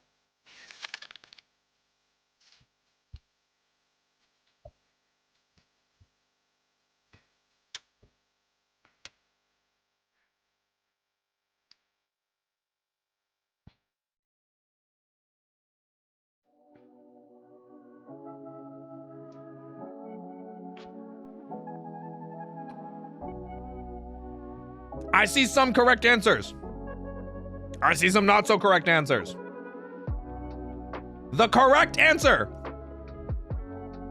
is A tier. Probably a little bit lower on the A side. The correct answer for Lost Galaxy is A tier.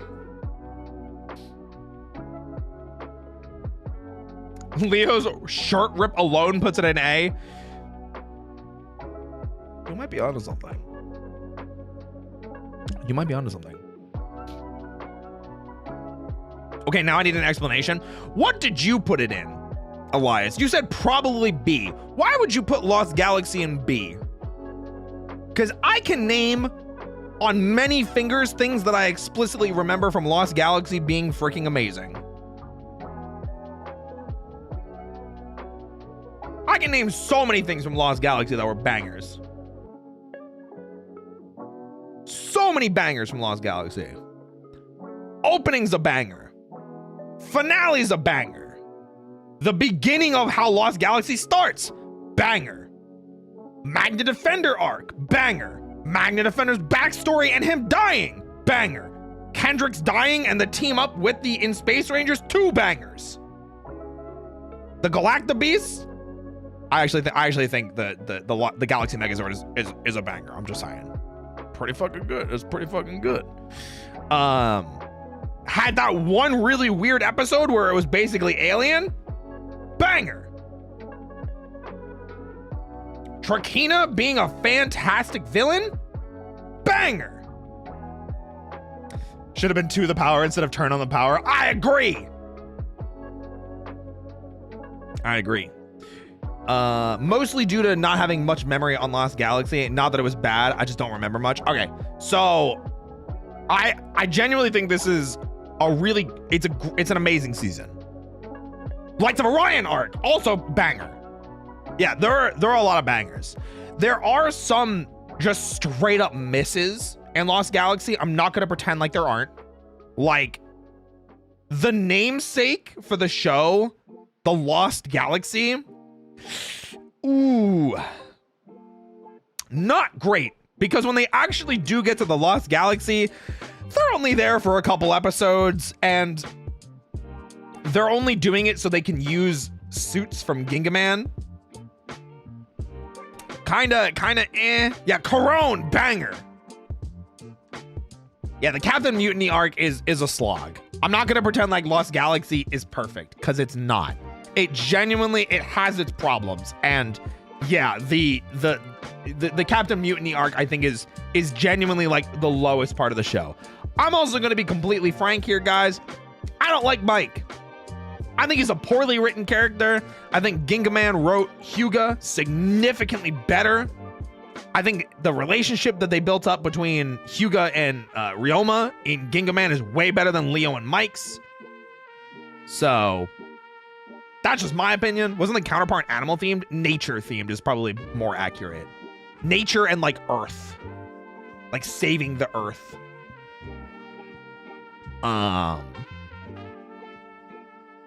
You're like Damon screaming the name of the guy he never might. Mike! Yeah. Mike is just there, does nothing. He was better dead. Damn. Wait, that's a hot take.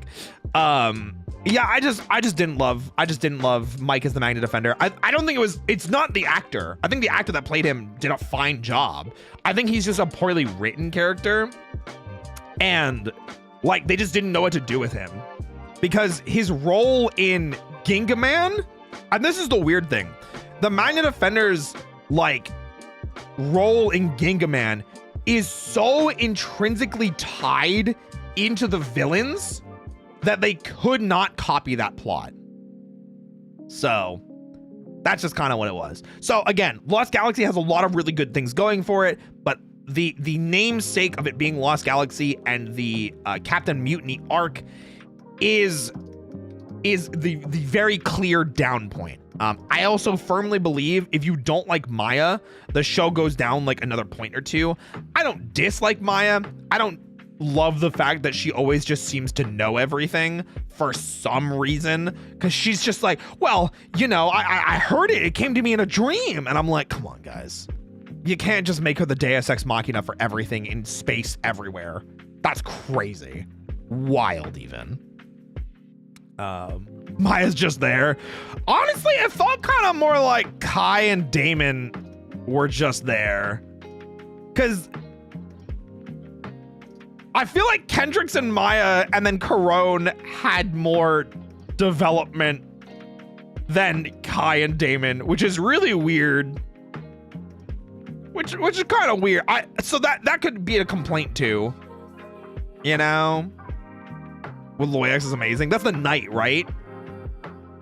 I think that's who it was. The military arm in the show is straight up from Starship Troopers. Yep, that much I did know. That's why they have the horror episode. I was saying that was super good. So, Damon especially, he was just a mechanic that happened to be on the mega ship. I mean, listen, sometimes it's right place, right time. Mega Ranger was literally that. the Red Ranger and Mega Ranger was the only Ranger that was actually picked to be a Mega Ranger. The other 4 just happened to be there. Especially with Leo's shirt rip. I agree. It was pretty fantastic.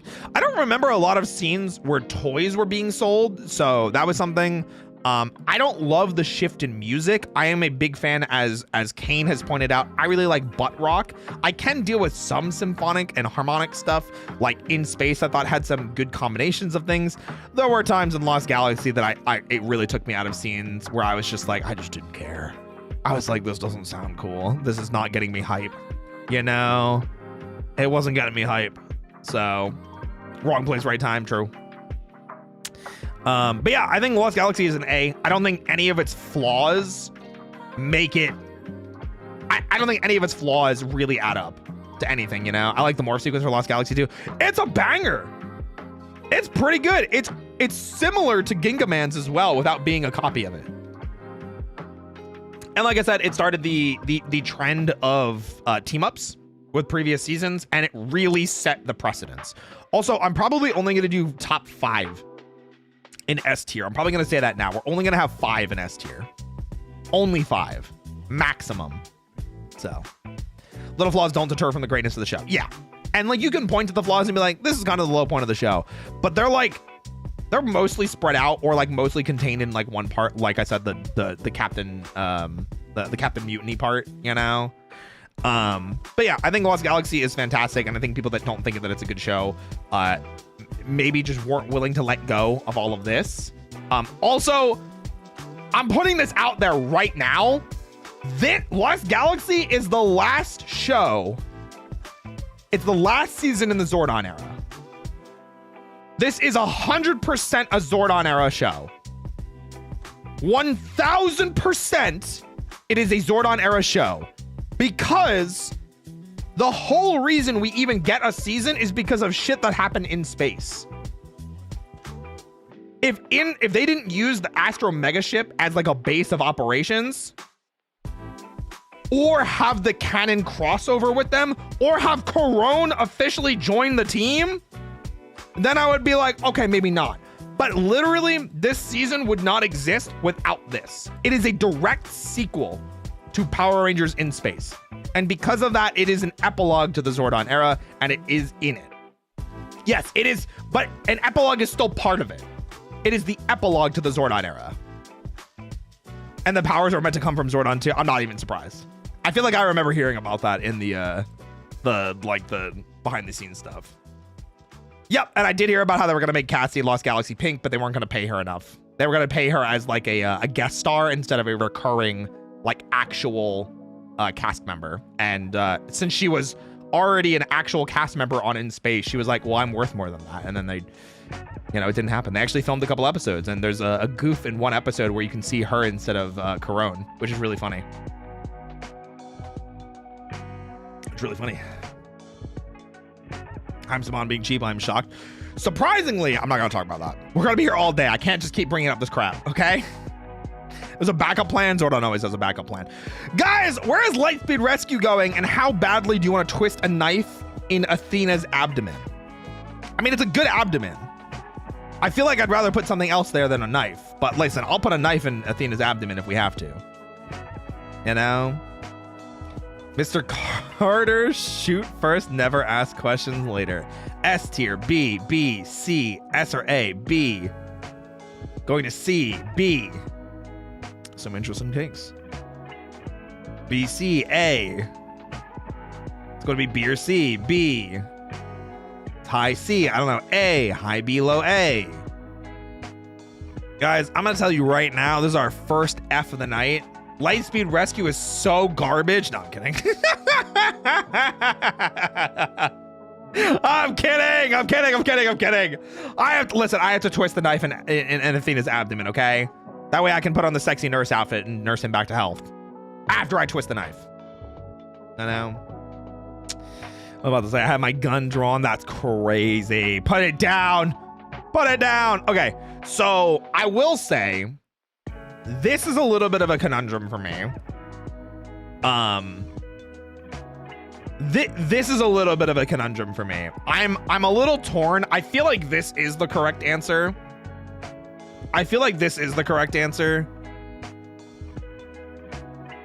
Yeah. I feel like this is correct. Moving Mighty Morphin Season 3 back one. I think this is the correct answer. Because I love Mighty Morphin Season 3, and I remember more of Mighty Morphin Season 3 than I do of Lightspeed Rescue. This is the problem that I have with Lightspeed Rescue. I'm going to talk about the bads, and then I'll talk about the goods. The bads with Lightspeed Rescue. They ditched the family plot almost entirely, except for Dana, Ryan, and Captain Mitchell. And if they kept it, I think there would have been significantly more fun moments comparing it to Go-Go 5. And there's a lot of moments where it feels like there should have been more connections. The other thing is, like, Carter, like, while Carter is great, he steals the show a lot to the point where, like, Chad and Kelsey feel non-existent in the show so many times. Genuinely, Chad and Kelsey feel so non-existent so many times. Dana has a lot of great moments, but she's kind of forced into the plot because of her relationship with Ryan. Joel is almost the perfect comic relief character. I freaking love him. I think he grows a lot, and the fact that he does end up with is it Mayweather or Fairweather? I can never remember. That's freaking fantastic.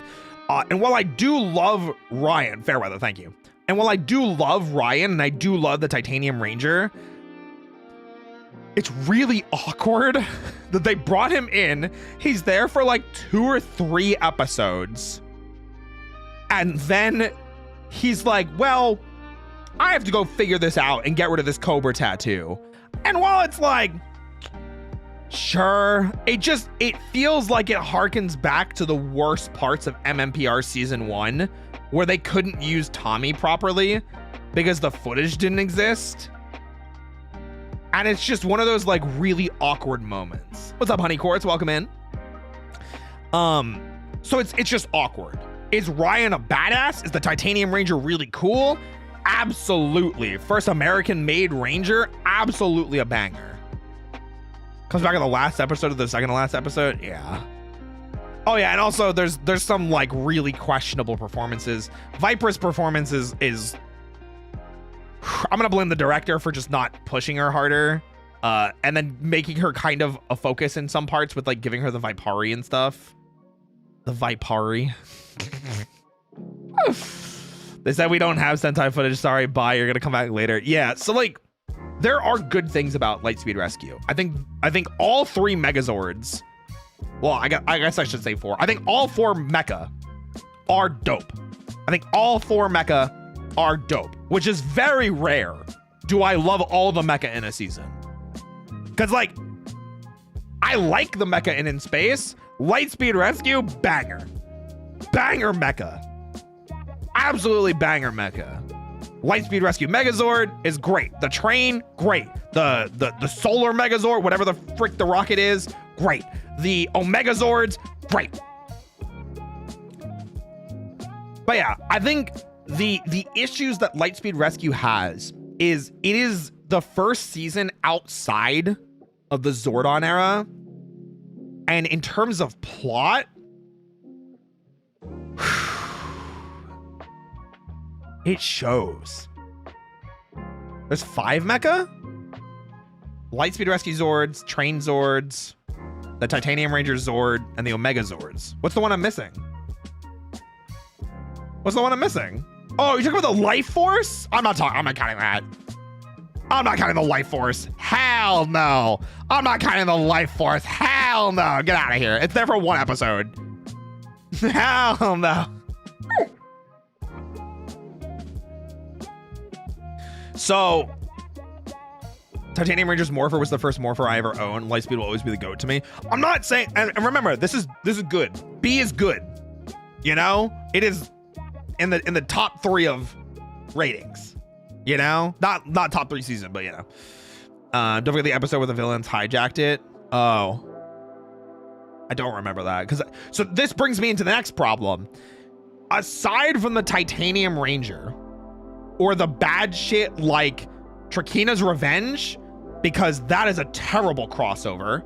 It was so bad that Leo didn't even want to voice himself. They ADR'd Leo, even though he was there in person. So, garbage crossover episode.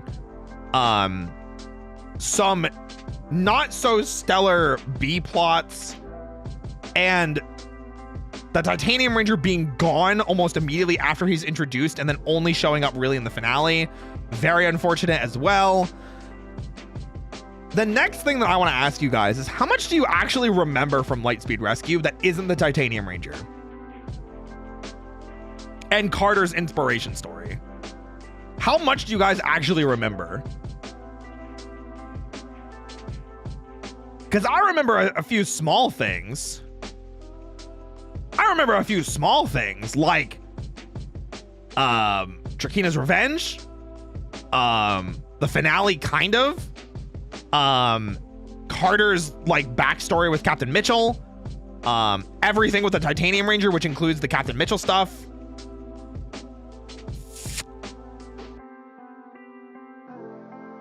Plot wise though,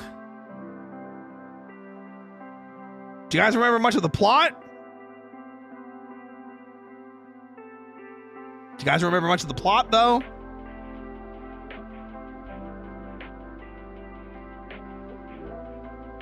Not really. Yes, I remember the mermaid. I didn't remember the mermaid. I forgot about her already.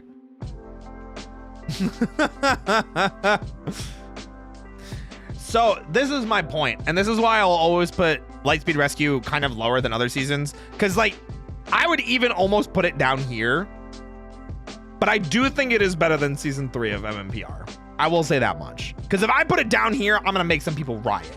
Some people will scream at me. I know that. I absolutely know that. I think Lightspeed Rescue is unfortunately a very forgettable season.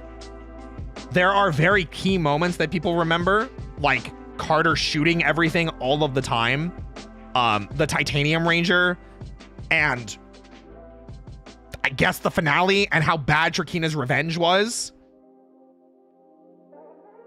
That's it. Diabolico was a villain. True. He was. Yeah, he was a character. Yeah, there was a character named Diabolico. Good job. Do you remember anything about him? Like the plots? Might even not. Thank you for the follow. Welcome in. About to say hi. Welcome, welcome. Raymond Carter was reliving the day where his friends died until he stopped it. No. No, I don't. No, I legitimately don't. I grew up with Lightspeed. And again, I'm not saying Lightspeed's bad. I'm saying Lightspeed suffers from a lot of the day-to-day plots, or the monster of the week episodes. They just didn't hit, man. And it made Lightspeed Rescue pretty forgettable.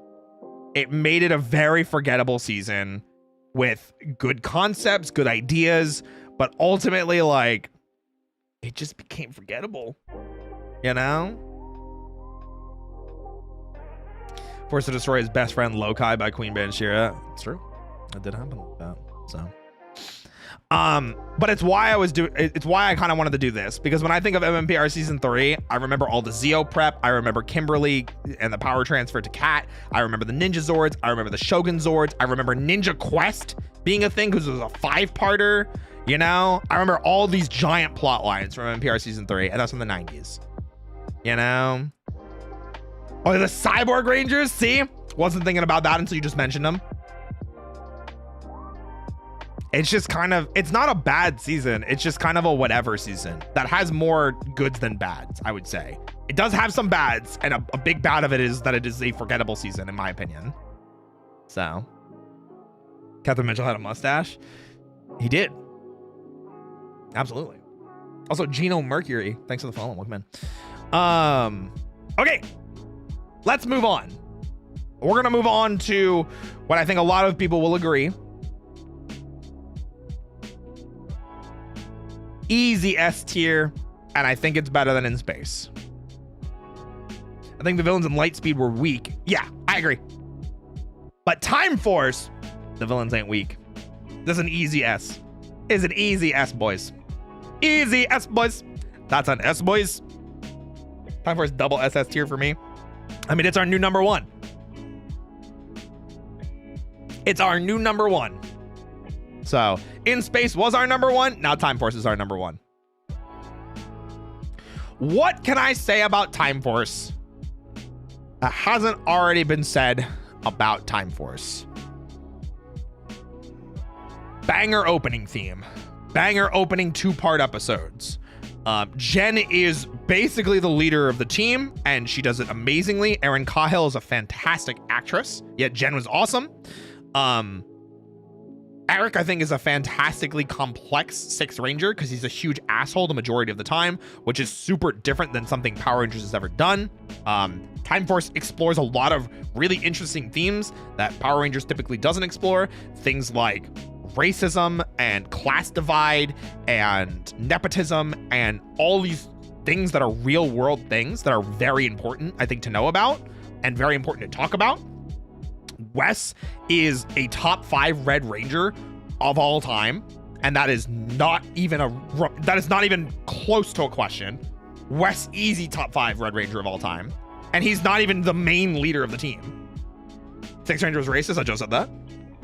Rancic is the greatest original villain I think Power Rangers has ever seen. I love Astronema. I love Turkina. I think Rancic is still probably the greatest original villain ever made.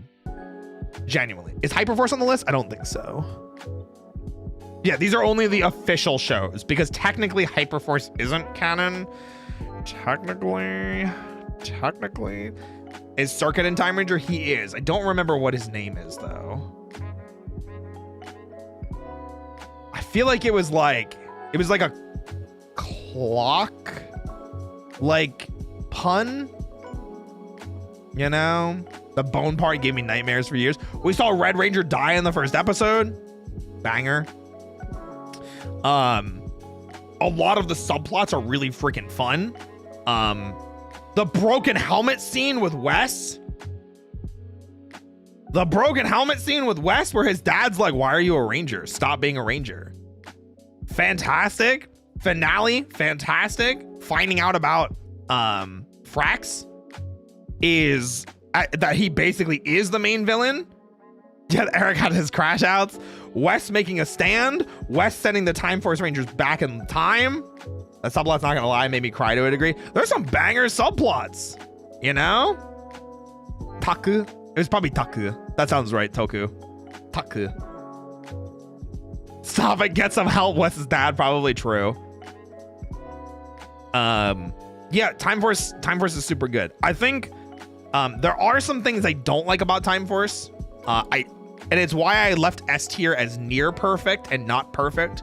Because I think the majority of people agree, Wes, Jen, and Eric are all amazing characters.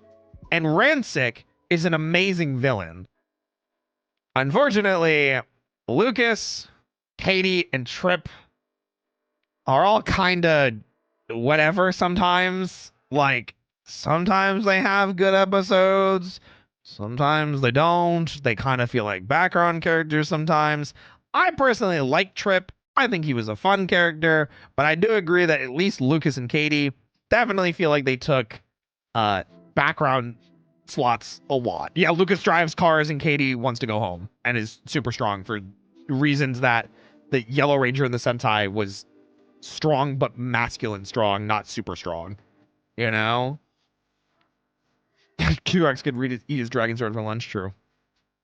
True. Hi, Kumori! Adieu! Yeah, it's... Time Force is not perfect. I do wish they killed Eric.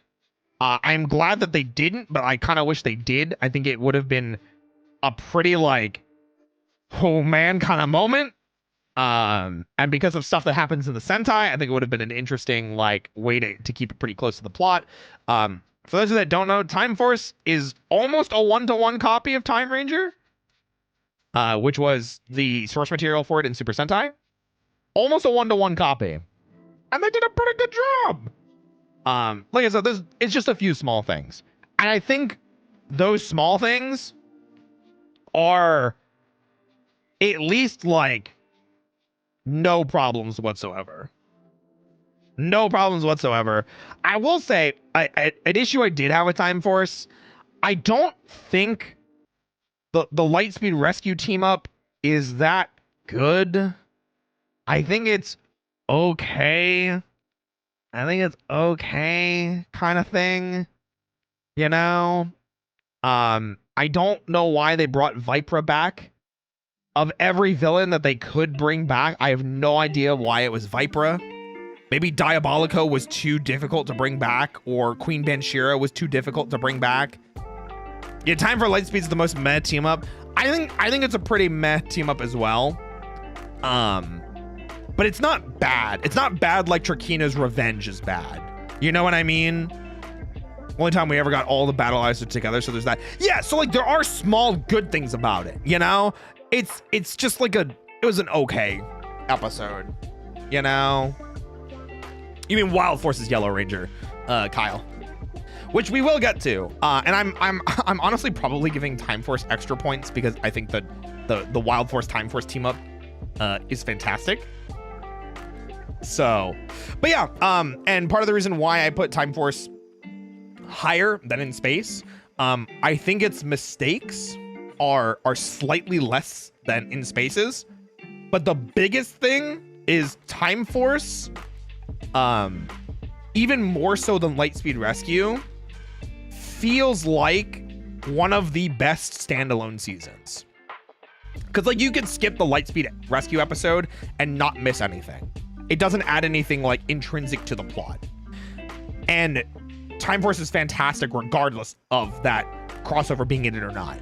But you don't need to have seen Lightspeed Rescue, you don't need to have seen Lost Galaxy, you don't need to have seen In Space, where In Space being at its peak comes from seeing all these other seasons. Time Force, you don't need that. I think you can watch Time Force solo and it's just as good if you have the knowledge or not about the rest of the Power Rangers franchise. Hot takes for me, I prefer Reinforcements from the Future over Forever Red. Well, I agree with you. I agree with you. And then just small negative thing. I don't love the battleizers in Time Force. Kane and I have talked about them. I think the Quantum Rangers is really stupid. I don't like how it looks. I think it's really goofy. I don't hate Wes's, but I think it was really awkward to have like him go back in time and find this like magical night thing that somehow works with his future technology. I was just kind of like, why don't they just send a battleizer back? Like, they could have made something like really cool too, or they could have made him like a time knight in that capacity, and it could have. I'm just saying, I have small gripes, you know. I have small gripes about Time Force, but they are very far and few between, and I think Time Force is a banger through and through. It is easily the best season we've seen yet. There were plans to use the orgs from Gower Ranger movie for reinforcements, except those costumes got destroyed in the fire. Too bad. It would have been interesting to see them in the team up. Yeah, didn't they use the 3 generals from Lightspeed Rescue or something? Or like just some recolored suits from Lightspeed Rescue? I think is what they used. The mute orgs. I think that's what it was. I think I'll handle the explanation better for sure. Yeah, I think so. Old Man Roy, that's true. I'm feeling it. I'm feeling it. Mutated DVR from Lost Galaxy. Yeah. All right, moving on. Wild Force. This is the last of the Saban era. The last one before we changed to Disney for a while. I'm curious to see where people put this. I'm very curious to see where people put this. C, low A, B, A, B, C, B. Speaking of 1-to-1 copies, yes, yeah.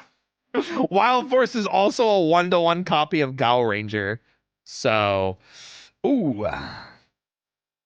Also, I think Wild Force is where we started really getting fewer episodes.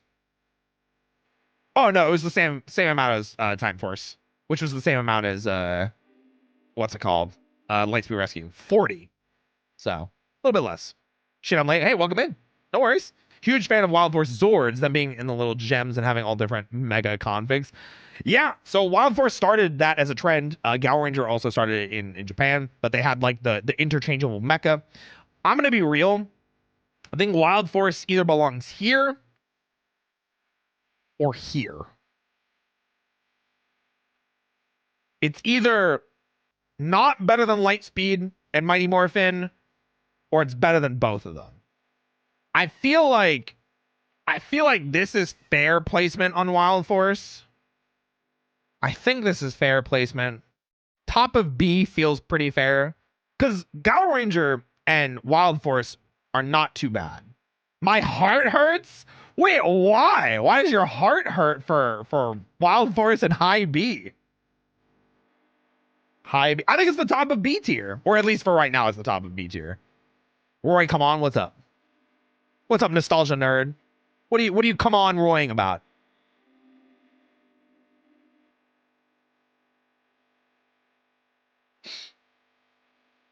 Hit me. What do you got? What do you got? Hit me. Also, was not a super fan of Wild Force's ending. Really? Cole shirtless in the rain and upset. I mean, that was pretty good. I agree with this placement. I think so too. Low A? I don't think so. I think you're pushing it. I think low A is a push. I think low A is like, if we need something else in the A tier, we could do that. Do you like Tarzan or Veterinarian? Veterinarian, absolutely. I liked Gal Ranger better, but Gal Ranger has the exact same problems that Wild Force has, and I would put Gal Ranger in the exact same spot. All right, so Wild Force for me is a high B. And it's not just because of Animus. Animus is a piece of shit. Animus is terrible and really ruins the pacing for the show and is really bad. It is just as bad in Gal Ranger. Animus is just as bad in Gal Ranger. I'm not kidding when I say this. But Animus is not the only reason that I would put this in B tier. Reinforcements from the Future is, I think, one of the greatest crossovers in Power Rangers history. I think I would put it up there with to the power of 10 or to the 10th power and the power of Pink. The in space Lost Galaxy crossover. And Forever Red is at least a top 3 crossover, which is fantastic. Wild Force also has a really, really good finale. I think the stuff with Master Org and Cole's relationship is fantastic. I really like Cole having to go through this moral dilemma of, do I take my revenge or do I take the high road? And that sway, and then Master Org destroying the Zords, and the roll call in the rain, not morphed, is fantastic. It is so good. A Void Z and Craigie G. Thank you guys both so much for the raids. Welcome in. Yeah, the double raid, I guess. Jeez. Welcome, everybody. My name's Roy. I'll be your bunny host for today. I specialize in voice acting. I do a bunch of collaborative casts with my friends. I will not be looking like this for much longer. My final Femboy stream is coming this Friday. And then we're taking a little bit of a break until the new model is ready. But we are making a Power Rangers tier list today. To kind of go back over my opinions and how they've changed in the past year. I like doing this like every 6 months to a year just to see how things have changed, you know? Hey, I got a question. Why isn't Dino Thunder at above S tier? Because we haven't gotten to Dino Thunder. We're going in order. We still have, we're still talking about Wild Force. I'm sorry, I got excited. You're good. Don't you really like Dino Thunder? Don't worry, we'll talk about Dino Thunder. And Woo Femboy? No, Femboy Death. This is what I'm going to look like after Friday. So my debut is coming February 27th. You can check out the announcement trailer on Twitter, !Twitter. It's not a Femboy. This is definitely not femboy. What? Huh? Ain't no way. Ain't no way. More like twunk. Definitely twunk. He evolved into a twunk. Yeah, it's twink death into twunk. It's twunk. Femboy's a mindset. I'm killing that mindset in myself. So we're talking about Wild Force specifically, and why I think it deserves the B tier. Specifically, B tier and not A. I was talking about the good things. We talked about how good reinforcements in the future is. We talked about how good the finale is. We talked about how good Cole and Master Org's relationship is. We talked about how good Forever Red is. We talked about how good the roll call in the Rain is. We talked about how, or I'm gonna mention how good Cole's Battleizer is. Wait, how Power Rangers moving the C tier? Okay, we're being critical, and I'm ignoring rose tinted glasses. This movie has a lot of problems. I love this movie unequivocally, but this movie has a lot of problems. A lot of problems. Okay? Don't tell me it doesn't, because it does. I love this movie. I've seen it like 15 or 16 times. Did I tell you guys about the time I got baked into a pizza? That's true. Are the emotes going to change too? Yes, they are. We do have all new emotes coming. Some of them will be the same. Some of them will be different. Some of them will be completely replaced or upgraded or changed. So look forward to it. But yeah, Wild Force. Unfortunately, Wild Force also has a lot of negatives. And I definitely want to talk about a lot of them. Cole is a fantastic character. I think Taylor to some capacity is a fantastic character. I don't love Merrick. I don't really like Merrick. And I don't really like Danny, and I don't really like Max, and I don't like Alyssa. Not like, oh my god, these characters are bad. But like, those four just feel like not nearly as developed as Cole and not nearly developed as Taylor. I just don't like Merrick that much. I think Merrick wasn't allowed to act. I think his character is very muted, and they definitely wanted to give him the cool guy look and the cool guy feel that he had in Gal Ranger, and by not letting him act and by not letting him give like proper emotional responses sometimes, he came off as very like goofy instead of serious. So that frustrated me. The stuff with Zanaku was good, but then they brought back Zanaku because they were like, wait a minute, same problem with Gal Ranger. You know, Merrick just feels like the writing and acting were conflicting. Yeah. Merrick was hot when he played pool, whatever you say.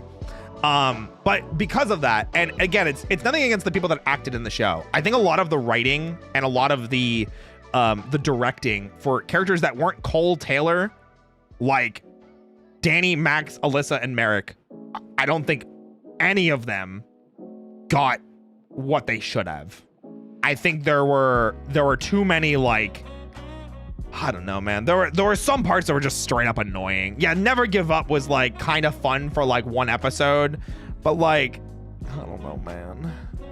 I'll defend my boy Merrick. I've loved him since I was a kid. I don't think he's bad. I just think, you know, I think there are problems with Wild Force. And I think some of the silliness that you see in some of the mecha and some of the reasoning for them getting mecha, some of the conversations they have, I think there's real issues in Wild Force, and some of the pacing in Wild Force's ass. You know, Ginger X and Toxico were great. I loved them. The whole general system in Wild Force was also really weird, and it gave a really weird feel to power scaling, because it's like Master Org was supposed to be like the big bad final, which he was, but then the Rangers got literally party wiped, and then they had to come back to life with the Falcon, even though it's clearly a Phoenix, or, you know, whatever else. There's a lot of good stuff in Wild Force. There's also some not so good stuff in Wild Force. So, hey, welcome in, Sketchy.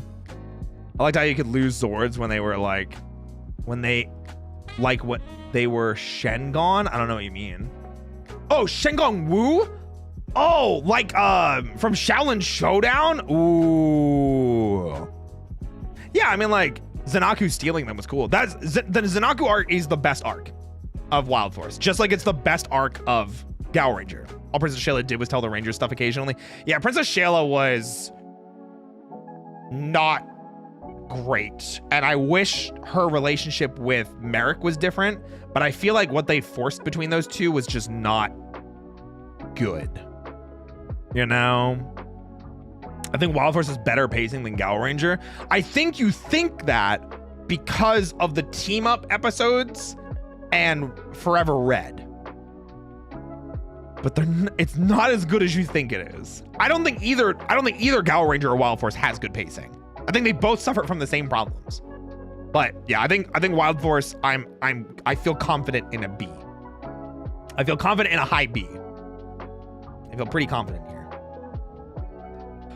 So yeah, I feel pretty confident in a high B. Is Forever Red a separate tier? No. It's part of the reason why I get the high B. At most, this would be a low A, but I think high B is fair for Wild Force. Yeah. Everything keeps crashing. Please help. Oh, I don't know how I can help, but hey. Wild Horse having less episodes made it a lot more fun to watch. Less episodes than what? The Gal Ranger? No way. Gal Ranger episodes. Gal Ranger. Oh. You're saying because the pacing of having less episodes than Gal Ranger is what you're saying. Oh, I misunderstood. My apologies. I see what you're saying. I could probably see that. But like I said, I think Gal Ranger has the exact same problems that Wild Force has because they, Wild Force just copied Gal Ranger, Hey, what's up, Juyo fangirl? But yeah, Wild Force IB. I could be swayed into low A if it really comes around to it and I really am swayed. But I don't think reinforcements from the future, the finale, and what's it called are enough to shake off some of the pacing issues and Animus being so many episodes in a row.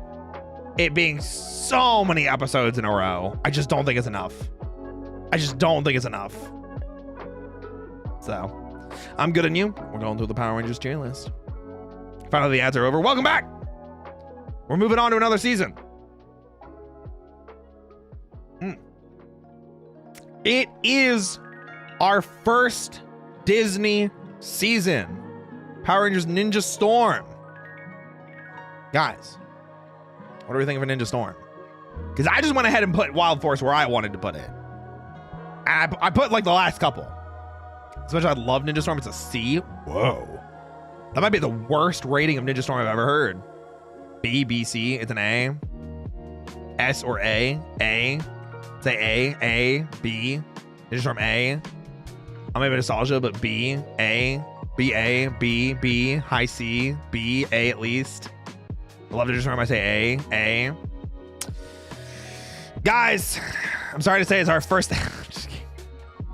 I think it's an A. I would actually almost do this, but I feel like this is fair. I think it's an A tier. I think Ninja Storm is a banger.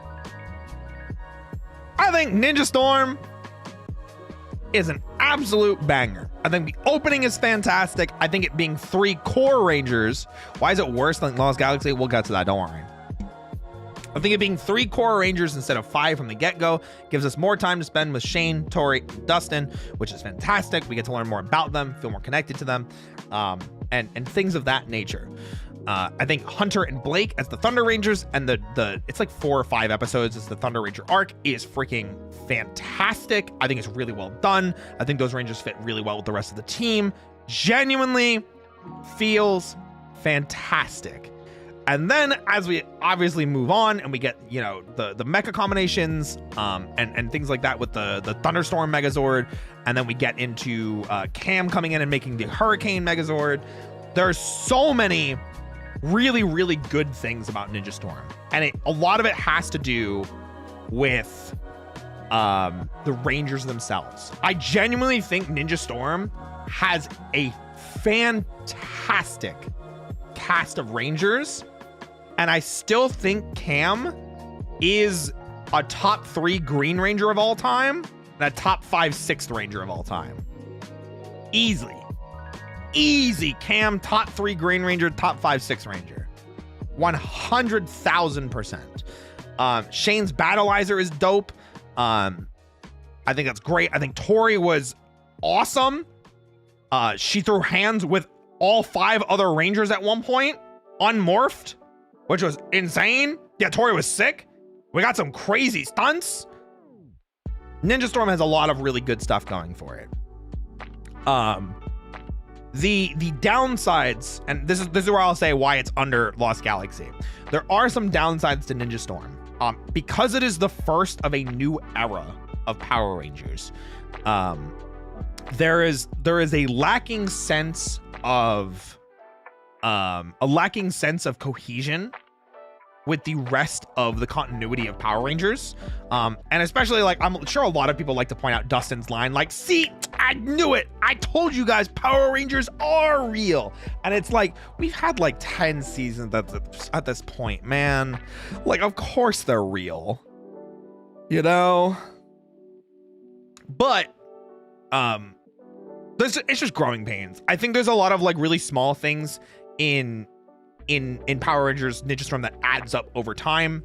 And another big part of it is you either really like Lothar, and I like Lothar, or you don't like Lothar, which I know there's a lot of people that don't like Lothar because he's a much more comedic villain. Whereas like the past several seasons, we've had very serious or sometimes very dark villains like Wild Force, Time Force, Lightspeed Rescue, Lost Galaxy, In Space. All of them were very serious, very dark villains. So Ninja Storm having a more comedic villain, I understand why that was a bit of a shock. Obviously growing pains because it's Disney era.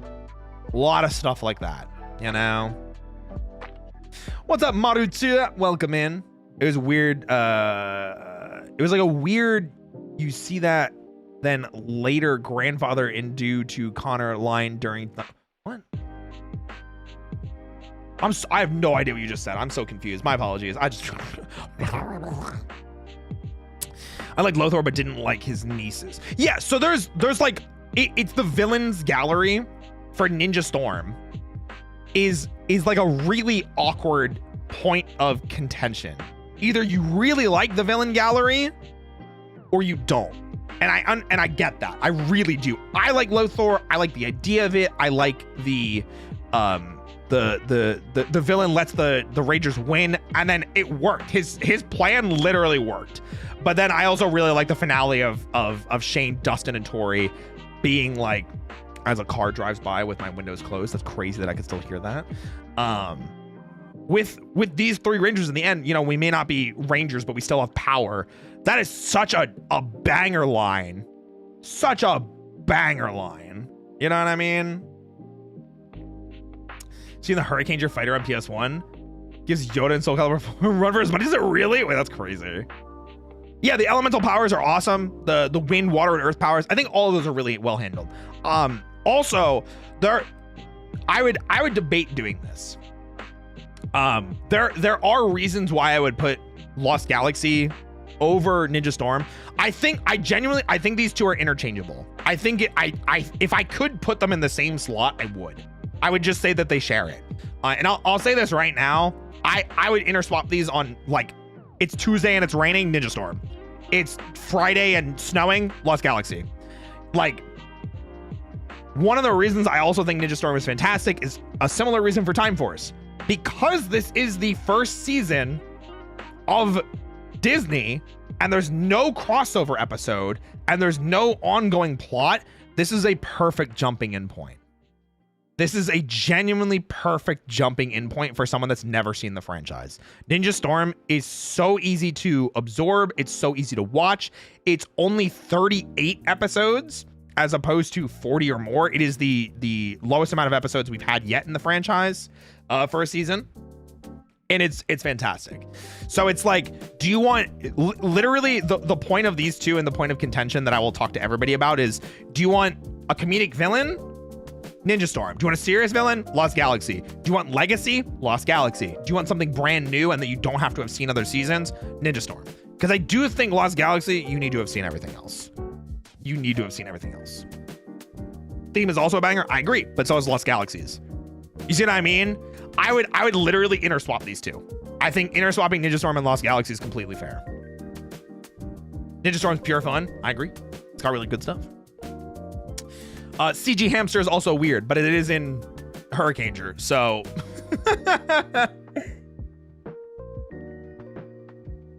that's how I started. There you go. Doing well. Now, let's move on to an interesting conversation. Let's move on to an interesting conversation we have to have. Where is Dino Thunder going, and why is it so obviously S tier? And why is it so obviously S tier? Why is it so obviously S tier? I see so many people already putting it S tier. Easy. Easy decision. Super easy decision. Good answer. I know it. I'm an expert when it comes to Power Rangers, you know? A or S? I think S. White Ranger Morpher was peak, bro. Didn't even chant to morph. White Ranger. Dino power. That's pretty good. That's good. So, I'm going to talk about one glaring thing. And a lot of you might be like, why is Time Force over Dino Thunder? This is such a weird contention for me. This is such a weird contention point, but it's the same one for In Space. If you have seen every season of Power Rangers up until this point, it's this. If you have not and you're just jumping in, it's this. Time Force is a better standalone season than Dino Thunder. In terms of legacy, though, Dino Thunder is a better season than Time Force. And it's really hard to pick one or the other. And I think you guys probably agree with that. I think you guys can probably agree with that. Lost in Translation is one of the greatest episodes. It's pretty good. Legacy of Power is also fantastic. Yeah, Tommy comes back with the Black Ranger. There's a lot of really good stuff about Dino Thunder. I think I'm gonna keep it like this though, because I will say a few negative things about Dino Thunder. I will say a few negative things. I know Connor is a point of contention. I really like Connor, but I understand that he's not a great leader, Red Ranger. But I think he is a great Ranger because we see him go through this arc of, well, I don't really want to be a Ranger. Like, I just happen to be there, and now I have to go through all this crap. And him having those conversations with Tommy about it and being in that position of like, well, I don't really want to do this. We get to see him grow as a character throughout the season. And I think that's fantastic, and I love Connor for that. But I understand that some people are probably like, ooh, Connor doesn't want to be a Power Ranger, get him out of here. And I get that. I understand that some people are like, nope, get him out. Stupid. Is Connor a top 5 Red Ranger of all time? I don't think so. Is he a great Ranger because of that story arc? I think so. I just don't think he's a top 5 Red Ranger for that reason. The other thing is, like I said, you need the context of the other seasons to make Dino Thunder especially great and to really feel Tommy being the mentor figure for this season. I think having seen every other season really helps escalate Tommy to that role. If you don't like Tommy, Dino Thunder is not your season, because Tommy is a big reason why Dino Thunder is good, because it's literally Tommy's best role. And I like Tommy. I'm not a Tommy simp like a lot of other people are. I like Tommy. I genuinely think Dino Thunder Black is his best role. Trent is an amazing, air quotes, 6th Ranger, even though he's the 5th Ranger. He counts as the 6th Ranger. Trent is amazing because we get the juxtaposition of Tommy seeing another evil Ranger and being on the other side of it and not having to be the evil one. Yeah, Tommy roundhouse kicks on freaking T-Rex in the face. It's great. I actually think I have that as a GIF. Hold on. I think I genuinely have this as a GIF. Wait. Let me see if I can find it. Let me see if I can. I think it's in my memes folder. Hold on. Where are my memes? Where are my freaking memes? Oh my god. Wait. I know I have this somewhere. I know I freaking have this somewhere. I do! Refresh your streams.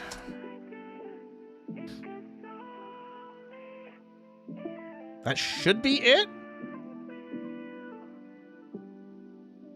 I think we're good now. Can you guys see me? You're back, yeah? Yeah? In the distance? YouTube side. Can you see me? YouTube side. We're back, we're good. Awesome, cool. Literally don't know what happened. You know how like when OBS breaks, it'll be like, oh, you dropped this many frames and you're continuing to drop this many frames. For some reason, it just, my streaming number of like how many kilobits per second that I'm sending just dropped to 0, but I wasn't getting an error message. So genuinely zero clue why that happened.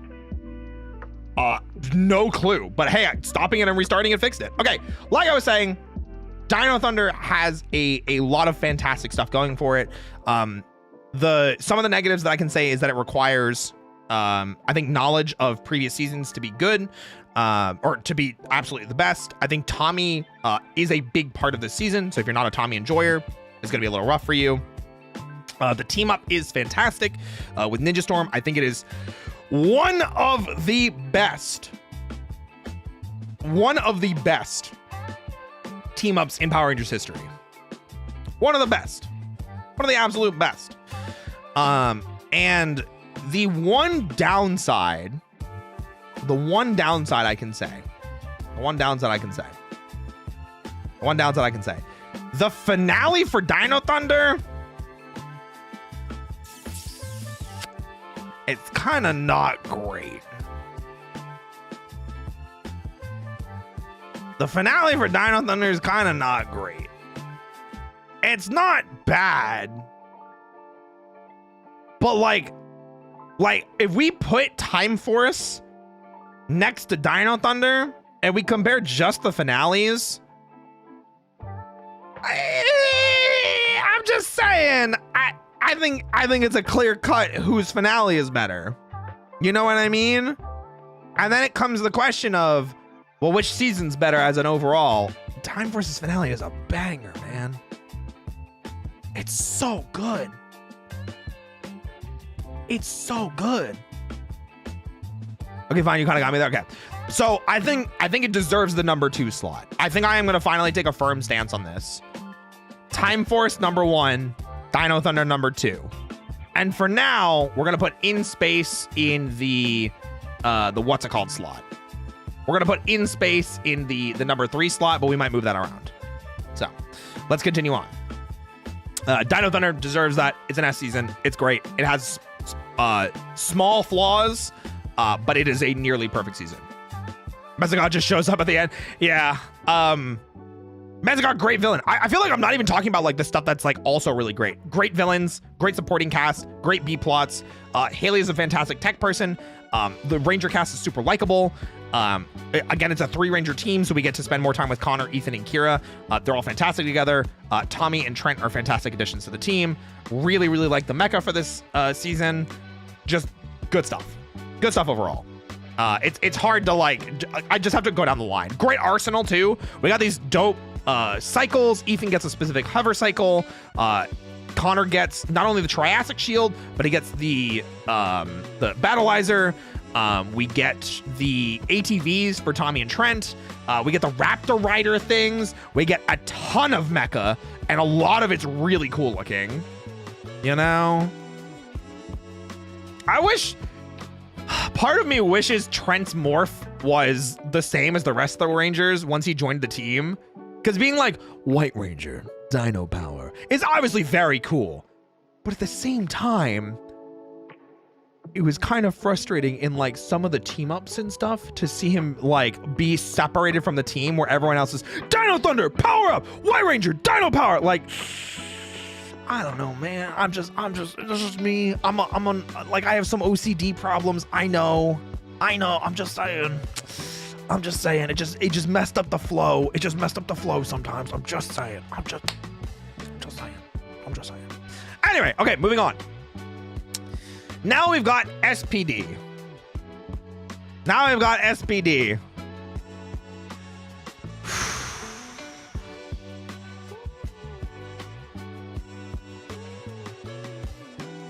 SPD, guys. High A to S. Happy anniversary, SPD. It is 2025. High A, S for sure. A or S. I will die on the hill that it's A, S, top of A. This year, I went A or S. Remember the Ninja Turtles? I do. Either A or B. So this is an interesting one.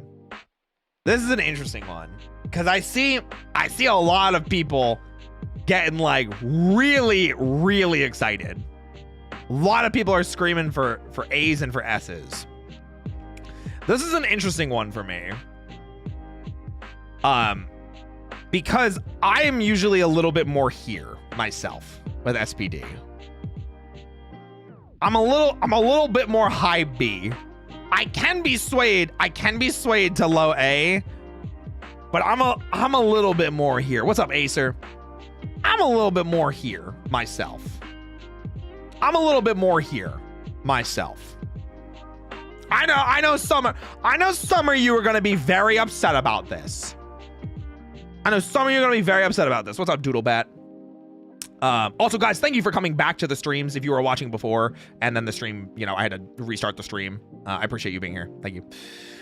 So, I'm going to be super real about this. Jack, super fun character. Super great Red Ranger. Very fun. SPD swap mode, banger, looks great. SPD emergency, the morph, it's okay. I think it could be better. I like the call. I like the badge. I think that's great. I think Sky is a fantastic character, and watching him go from like the most prejudiced, racist, sexist asshole ever, and seeing that perfect transformation of why Doggy Kruger put him there is fucking great. But then I can start to get into some gripes. Also, Doggy Kruger is amazing. Freaking love Doggy Kruger. Shadow Ranger is Pog. I'm going to keep it 100%. I'm going to keep it 100% with you guys. I'm going to get into some of the negatives that I don't like about this season. The Kalish explosions, which I'm sure a lot of you are familiar with. I forget the name of the first name of the producer. But in the Disney era, Kalish started this thing where Rangers weren't allowed to be hit by explosions anymore. It was a Disney rule specifically, and he was the one that kind of implemented it. You see it a lot in SPD where there's so many explosions that don't do anything. And it's a lot. It is a lot of explosions. Like, whoo, that was a Disney rule. The Rangers were not allowed to be hit or directly in explosions because it was A, too dangerous for the stunt work to be hit by it, and because it would be like too violent for them to be in the explosions because Disney. But Kalish is the one that brought about the change, but it was because of Disney. He gets blamed for it, kind of thing. It's just easier to say his name and people know what you talk about. So that is a huge complaint of mine for SPD that I think a lot of people look past. And while, yes, there's a lot of really good choreography stuff within SPD, a lot of that is genuinely just Deca Ranger footage. Like, I'm not giving it to SPD for having good choreography when it's just the stuff that they ripped from Deca Ranger. I'm sorry, guys. SPD's choreography is not that good. It's really not. It's not bad, but the Kalish explosions makes it so goofy. If you go back and you see how many like slowdown moments there are with massive amounts of explosions in the background, and they're doing like Matrix style dodges almost every single episode. Ooh, it's a lot. Other issues I have with SPD, where Sky, Jack, and Kruger, Doggy Kruger, are all fantastically developed characters, get a lot of screen time, get a lot of love from not only like the fandom, but like you watch it and you like those characters. Bridge is immediately like the goofball, and he is very entertaining, but that's kind of all he gets to be. And then Z and, oh my god, what's her name? What's SPD pink? Sid, thank you. Z and Sid, I feel like get relegated to just being background characters a lot. Like really a lot. You know?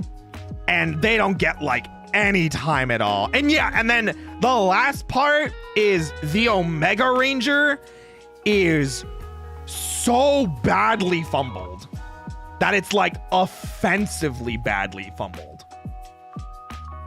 So unforgettably, like so bad. The Omega Ranger is such a bad fumble that it's not even close. And then I know some people are going to be like, well, what about A Squad? Wasn't A Squad super cool? No. A Squad sucked. A Squad is also another one of the biggest fumbles in Power Rangers history, and everyone loves to glaze them like, oh my God, A Squad was such a cool idea. Yeah, but they fumbled the bag. They introduced A Squad in like the first episode, and they're like, Rangers, that's what you could be. That's what you could be. Remember, you're B Squad. That's A Squad out there. Oh, A Squad went missing? Oh, man. And then they randomly show up. And then they randomly show up and they're evil, and it's the most predictable plot twist ever. A Squad was just such a, like, it's such a cool concept. It's such an awesome concept to have literally an entire team turn evil. And to have this concept of a Ranger team that is better than the Ranger team that we know. And they, like, after they're gone, they're just never mentioned. And then they show up and they turn evil for money. I don't know, guys. I feel like everyone's just like, oh, evil Rangers. Whoa, whoa. And yeah, and the red evil Ranger was a girl. So everyone's like, whoa. And I'm like, I don't know, man. I think A Squad was a really, really good idea that was really badly fumbled. Because if they kept talking about them throughout the season, if we got like glimpses of seeing A Squad, if we had like an overall mission of like search and rescue for A Squad, if they came back sooner and then were like just actively in the universe doing stuff and then later betrayed us, I think there are so many things that would have been really good. And I think a lot of people are just like, no, man, it was so cool. No, it wasn't. It was not.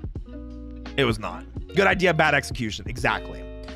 And the last thing that I want to mention, and this is like, it sounds like I'm hating on SPD, but this is why it's not in the A and S tier. Do you guys remember any of the mecha fights?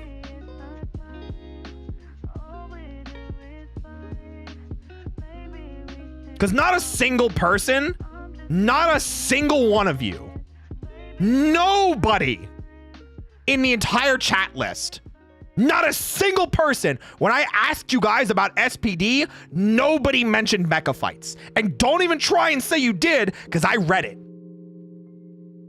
People were like, oh, Kruger was awesome, or Bridge was my favorite, or, SWAT mode was really cool, or the 100 fight that Kruger had to do.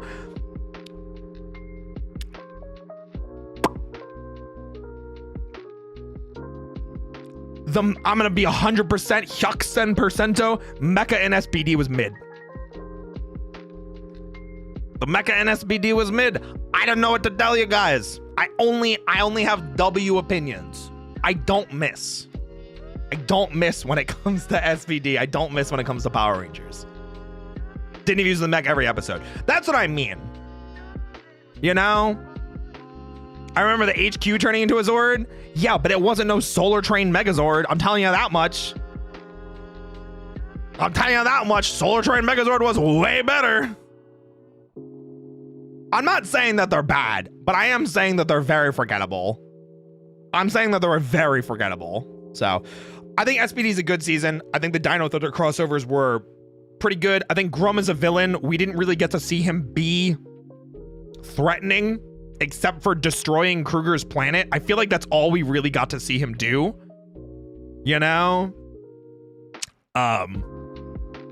I think SPD has a lot of really good for it. I just don't think it belongs in the A tier. A tier, I'm gonna be like really like it needs to deserve A tier. You know what I mean? Has to belong there. Yeah, Dino Thunder's crossover with SPD, I think was great. Is SPD the next Connor video you're reacting to? No. I'm still back on Ninja Storm. Just in case anybody asks this or somebody is going to comment this in the comments down below, because this is also on YouTube. Unfortunately, we are in a little bit of a snag right now in terms of planning our next reaction video. There's some stuff going on in the background that I can't talk about. I promise that Zeus, Kane, and I are all safe. We're all still friends. We all still love Connor's work. Connor and I are still on great terms. We're still talking about doing a lot of stuff in the background. There's just a lot of stuff that I can't talk about that is preventing us from scheduling Ninja Storm. What I might end up doing is continuing with Athena on my side with MMPR, because I do have another start of MMPR reaction planned with someone else that has not been done yet, but I want to be very transparent with everything. Yes, everything is okay. It's just there's things that I can't discuss because it's not my place to say. And I just want to be forthcoming with that.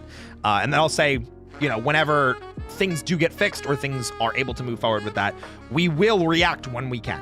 I promise you. It's just we can't right now. So I'm very happy that you guys want to see us react and continue the series, and I love it. Trust me, I want to too.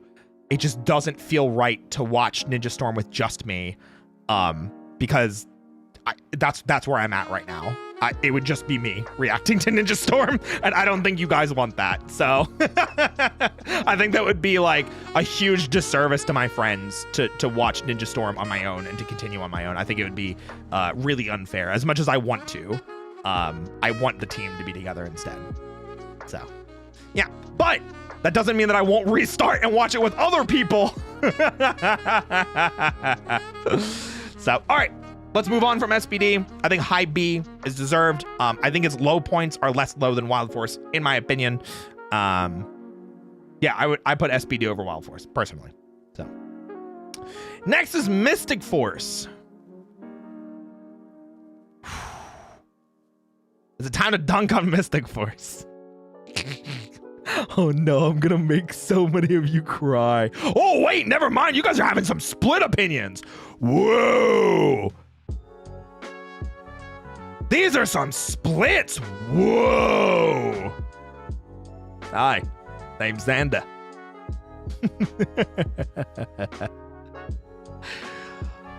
Ooh. These are some interesting takes. Yeah, I'm seeing some D's, I'm seeing some A's, I'm seeing some C's, I'm seeing some B's. So this is an interesting dilemma that I have.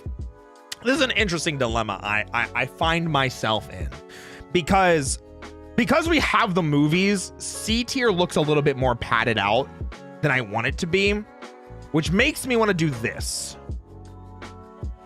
It makes me want to do that. And that is the bottom of B tier. That's the bottom of B tier. Stop, the bottom of B tier. How do you guys feel about that? Chat, how do you feel about that?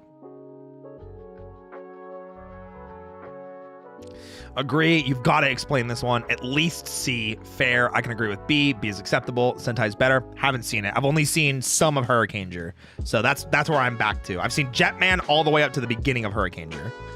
It's absolutely better than Wild Force. Ooh, I don't know if I agree with that one. The lamp train dude was fun. You don't even remember his name? At least C, but elaborate. It's C. Let me ask you, if you put it in C tier, where would Mystic Force be on that list? Oh, it would be here. If I put it in C, it would absolutely be here. But I feel like I like it here. Unless something really makes me push it around. But the thing is like, it's so funny because like, I feel like the beginning of this list is very middle padded. And then like, as we get later on into this list, it gets like, it gets down into here. But so let me go into this. It's an 81 and not a 79. It's like it's on the teeter. It's like an 80 even. You know what I mean? So here's the thing. I'm gonna talk about some of the good stuff that I do like about Mystic Force. I always forget the name of is it Legend mode? Legendary Warrior mode? I can't remember. The thing where they get the staves and they don't have the capes. Where white is their accent color. You guys, is it Legend mode? I can't remember. Is it just Legend mode? Yeah. I always feel like that's wrong. So Mystic Force, I'm gonna talk about the stuff I like. I think Legend mode, one of the top 5 suits in Ranger history. If not top 5, at least top 10. I think Legend mode looks so damn good. So damn good. It is clean. Mystic Force's opening, I feel like it's an either you love it or you hate it. I'm kind of in the middle, which is really awkward. There are pieces of it that I like, and I feel like it fits the theming for the show. And then other times I'm like, why did we get this like almost hip hop rap thing where like the season's theme is magic and it's not a magical themed opening. And then I heard what was it, Ron Wasserman did a cover for Mystic Force. Is it this one that I'm thinking of? And then I heard that and I was like, ooh, because I really liked that one. I really did like that one. I think the mecha are okay. I don't love Rangers becoming mecha. It is always a thing that has made me kind of weirded out, because then when they make the Megazord and then they're in a cockpit together, I'm like, how does that work?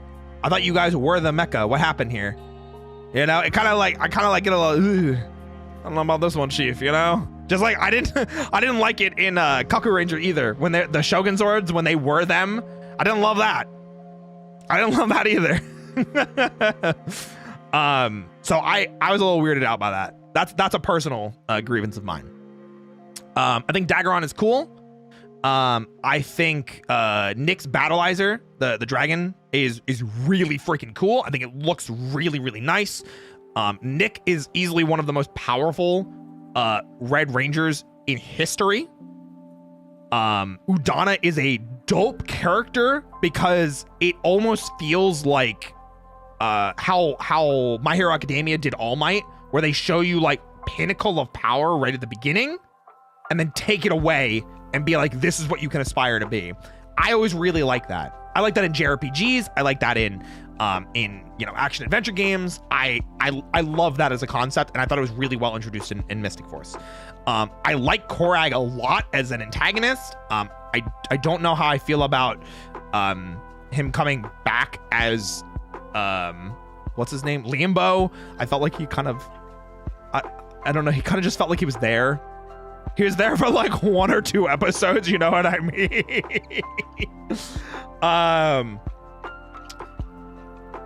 So I think the cast is mostly good. I am actually a Xander enjoyer.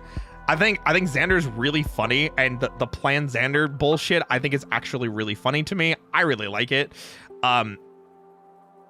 Chip is kind of fun, but I feel like we didn't need another goofy character when Xander's already kind of goofy with the, hey, name's Xander. You know, like that kind of thing. And then it's Maddie and God, what is her name? This is like the era where like I start to forget people's names. What's her name again? Vita. Thank you. Maddie, I feel like a lot of her plot revolved around Nick, and Vita just kind of was like, I'm gonna be a badass and independent, and like they're fun, but like the biggest issue that I have with Mystic Force is Nick is such a load-bearing character. And I know a lot of people were waiting for me to say it, and unfortunately I do agree. I don't love Nick. I don't love him as a character. He's kind of whiny. He's kind of frustrating. I don't like that the majority of the plot revolves around him. A lot of the B plots even feel like not great, and the stuff that's going on with Nick in the background, and it just feels like everything came back to Nick, even when it was other characters' plots. And that frustrated me. It made me annoyed that it didn't give other Rangers time to shine. And especially because like Nick gets a battleizer and then Nick has all of his shit with, you know, Udana and Lambo. And it's like, I don't know, man. And again, Mystic Force is the first time that we've had super short seasons because Disney started seeing the writing on the wall very early. So Mystic Force is 32 episodes and Nick is the super focus of the show.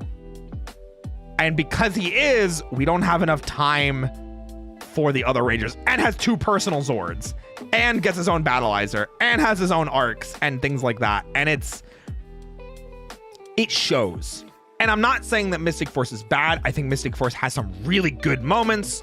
I think the finale for Mystic Force, really good. Really, really good finale where like magic just stops existing and then they get it from the town and they reveal themselves to the town and they're hailed as heroes and things like that. And having like the woods come out and like live with the people in town. And great idea, great concept. I was super down with that. Yeah, the We Believe in Magic speech, super great. Genuinely enjoyed it. Phineas, I think is okay. I think is okay. Thanks for the 100. Thanks for the 100 bits.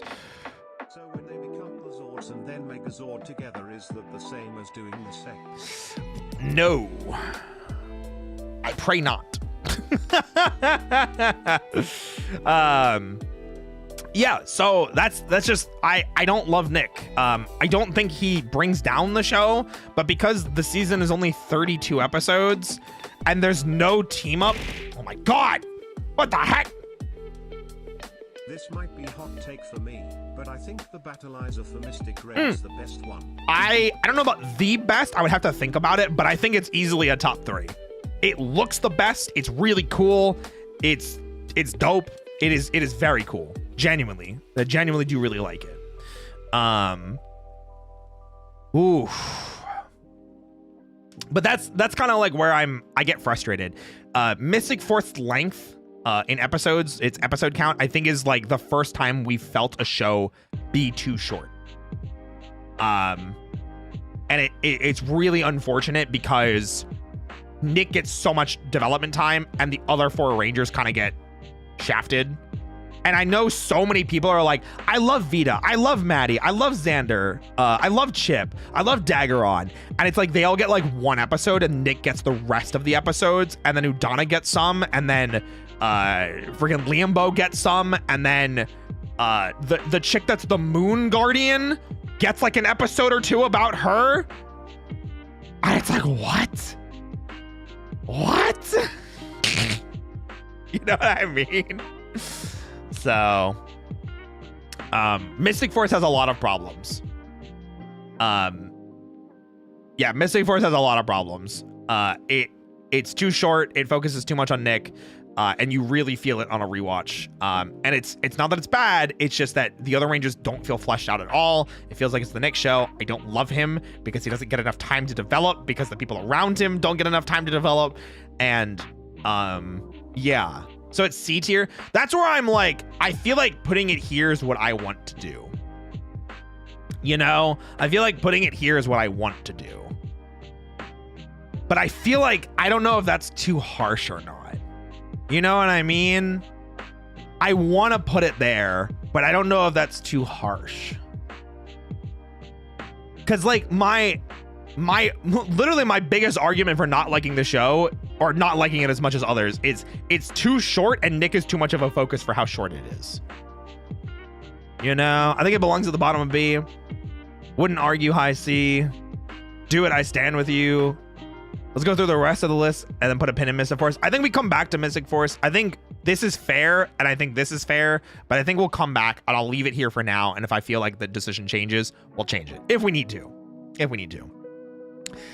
Let's move on to something that I think most of us probably agree, which is Operation Overdrive. I feel like this is pretty much a no-brainer. It's a D tier. I actually don't think it's an F. I think there are redeeming qualities of Operation Overdrive. I think it does have some redeeming qualities. S tier, absolutely. You are 100% right. It's actually better than Time Force. D, I don't know. I stopped watching. The song sucks. Yeah. opening theme is pretty bad. The opening theme is pretty bad. Opening theme is pretty bad. Blue Ranger suck. That's Dax, right? I hate the Bokenger suits. I haven't seen Bokenger, but I know a lot of people really like Bokenger. This is a show that I have not watched since it aired, so my memory of this show is really limited and only to the stuff that I don't like. I just remember genuinely not enjoying this show. It is 32 episodes. Is it 4 different enemy factions or is it only 3?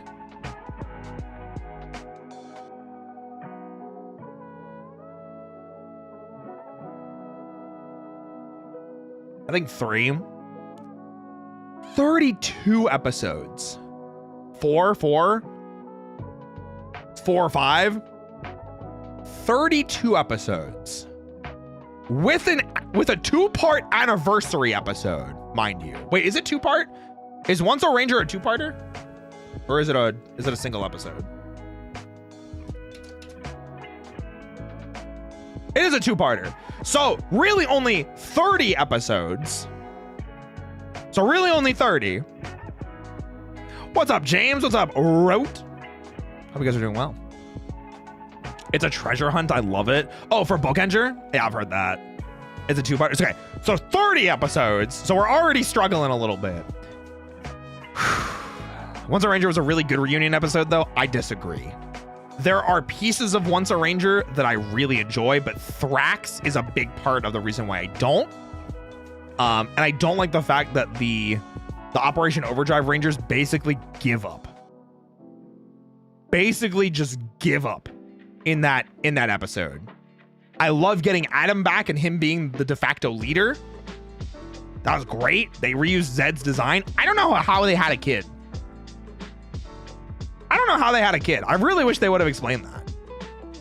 That shit did not make sense. That shit did not make sense. How did they have a kid? Rita had to drug Zed. And then they lost to the Machine Empire less than a season later. Because the wedding is like almost the end of season 2 of MMPR. And then MMPR season 3 is only 33 episodes, excuse me.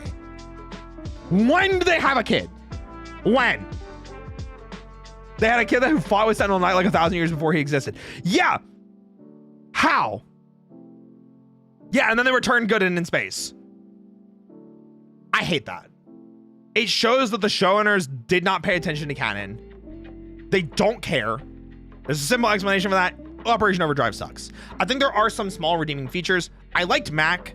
The plot twist at the end with him being an android, I think all of us collectively like it, but it's also like it kind of feels kind of out of nowhere. Like, not that they didn't hint to it, because somebody mentioned that they were hinting it to it for the whole season, but I was also like, were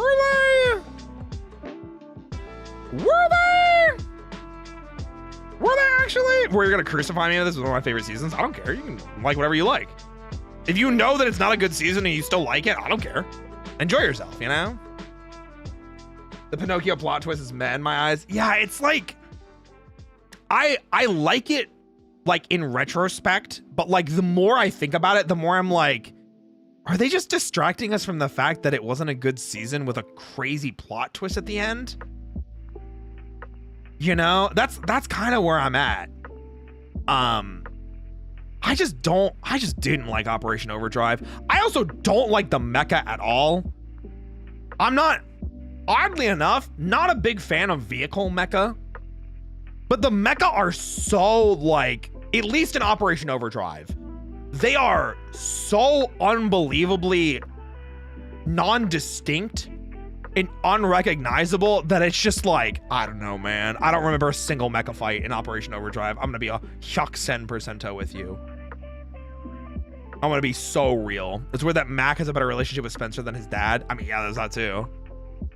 I like the Operation Overdrive individual Zords, but the Megazords are terrible, and the mecha felt bland.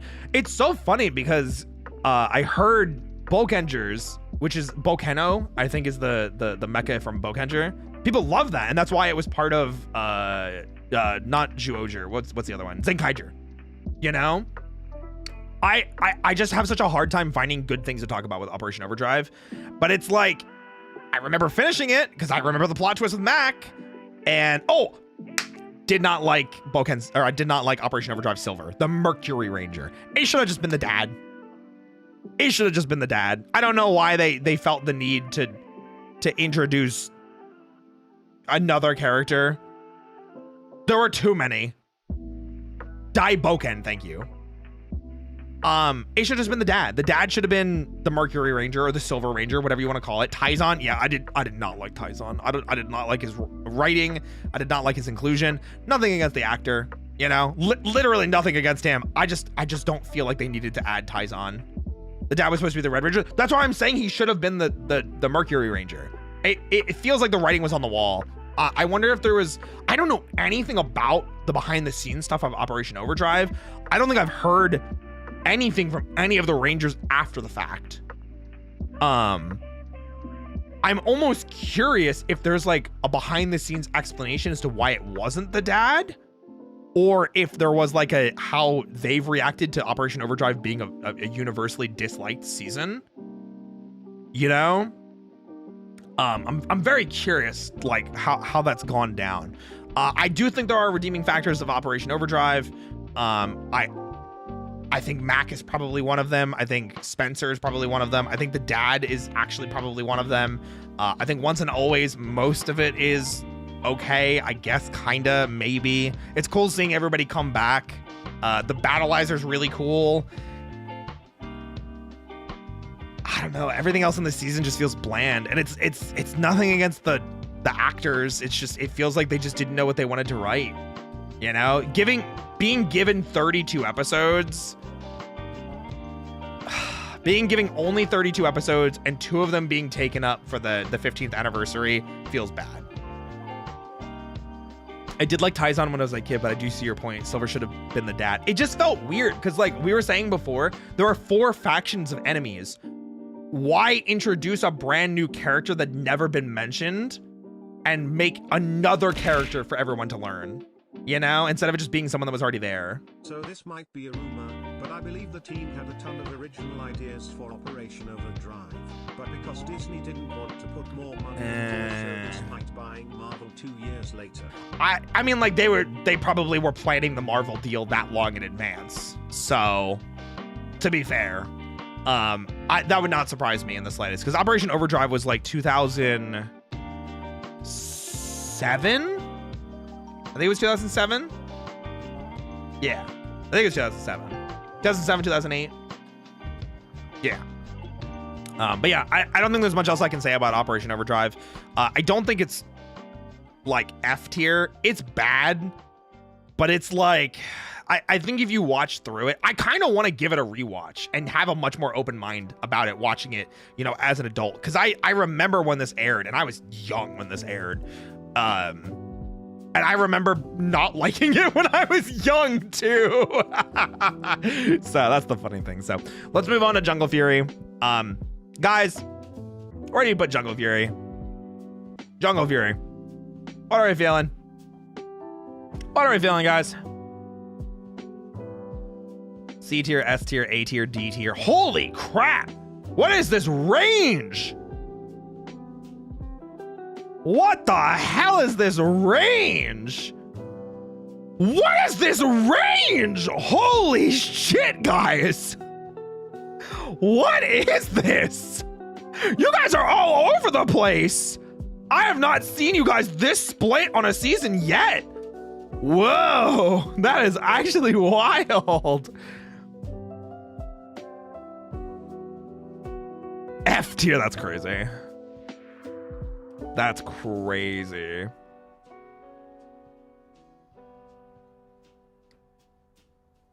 Split the difference? No, this is my tier list. This isn't chat's tier list. This is my tier list. So I'm putting it at high A. I put Jungle Fury high A.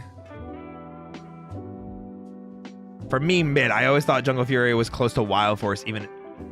What? I say high A. Because, all right, so here's the thing. Ready? Here's the thing. The worst part of Jungle Fury is the Morpher. The worst part. Do we all agree? Do we all agree that the worst part is the Morpher?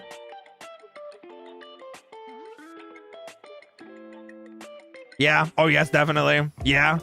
Yes. Agreed. Okay. Okay. So the Morpher. I kind of like it. That's fine. I think collectively, most people point at Jungle Fury and say the Morpher is the worst thing about the season. Which, that's crazy. The fact that most of my chat just went, yes, the worst thing about Jungle Fury is the Morpher. Not the plot, not the villain, not the Rangers, not the music, not the mecha, not the power-ups, but the Morpher. I'm just saying. I don't like the morph sequence either. I kind of keep them hand in hand with each other, but I understand. So here's my justifications for Jungle Fury. I think Casey is one of the greatest Red Rangers of all time. I genuinely think Casey is one of the greatest Red Rangers of all time. This motherfucker has one of the greatest Red Ranger arcs ever. Period. He goes from being a martial arts failure to being a martial arts master. I genuinely think Casey is one of the best developed characters in all of Power Rangers history and is an easy top 5 Red Ranger of all time. I think he has some of the best martial arts in all of Power Rangers history. I genuinely think RJ is one of the best mentor characters in all of Power Rangers history. I kind of wish they explained why he was a kickboxer, and I wish they leaned a little bit more into that, and he got a little bit more development that way. But I understand. RJ is fantastic. He's great. I think his arc of becoming, I wish they said Purple Ranger or Violet Ranger. I think that would have been better. RJ's fantastic. Top 3 mentor character of all time. Easy. I think he only loses either to Dr. K or, I don't know, maybe Zordon if you want to be like cheeky, go for like original. Or Kruger. Kruger's also a really good mentor character. I do agree that Dominic as the Rhino Ranger feels a little weird because he comes into the show super late. When does he come in? Rhino Ranger Jungle Fury. It's like really late, isn't it? When's his first episode? Full list of appearances. He shows up in episode 19. And then is in every episode from there. And 19 is more than halfway through the show.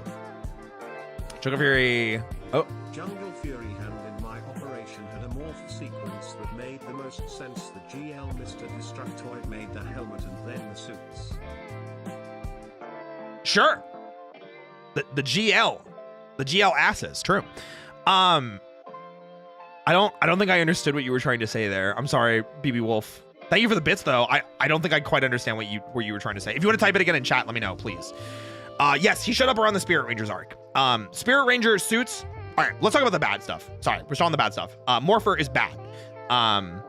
Dominic's inclusion feels weird because Jungle Fury, again, is only 32 episodes. Him coming in so late feels weird. But again, they had Geki Ranger footage that they really wanted to use. You know? Rhino Ranger is kind of a weird animal choice. I mean, we had a theme, Dominic. It's fast carnivores. Why are you a slow ass herbivore? Because Geki Ranger footage. You know?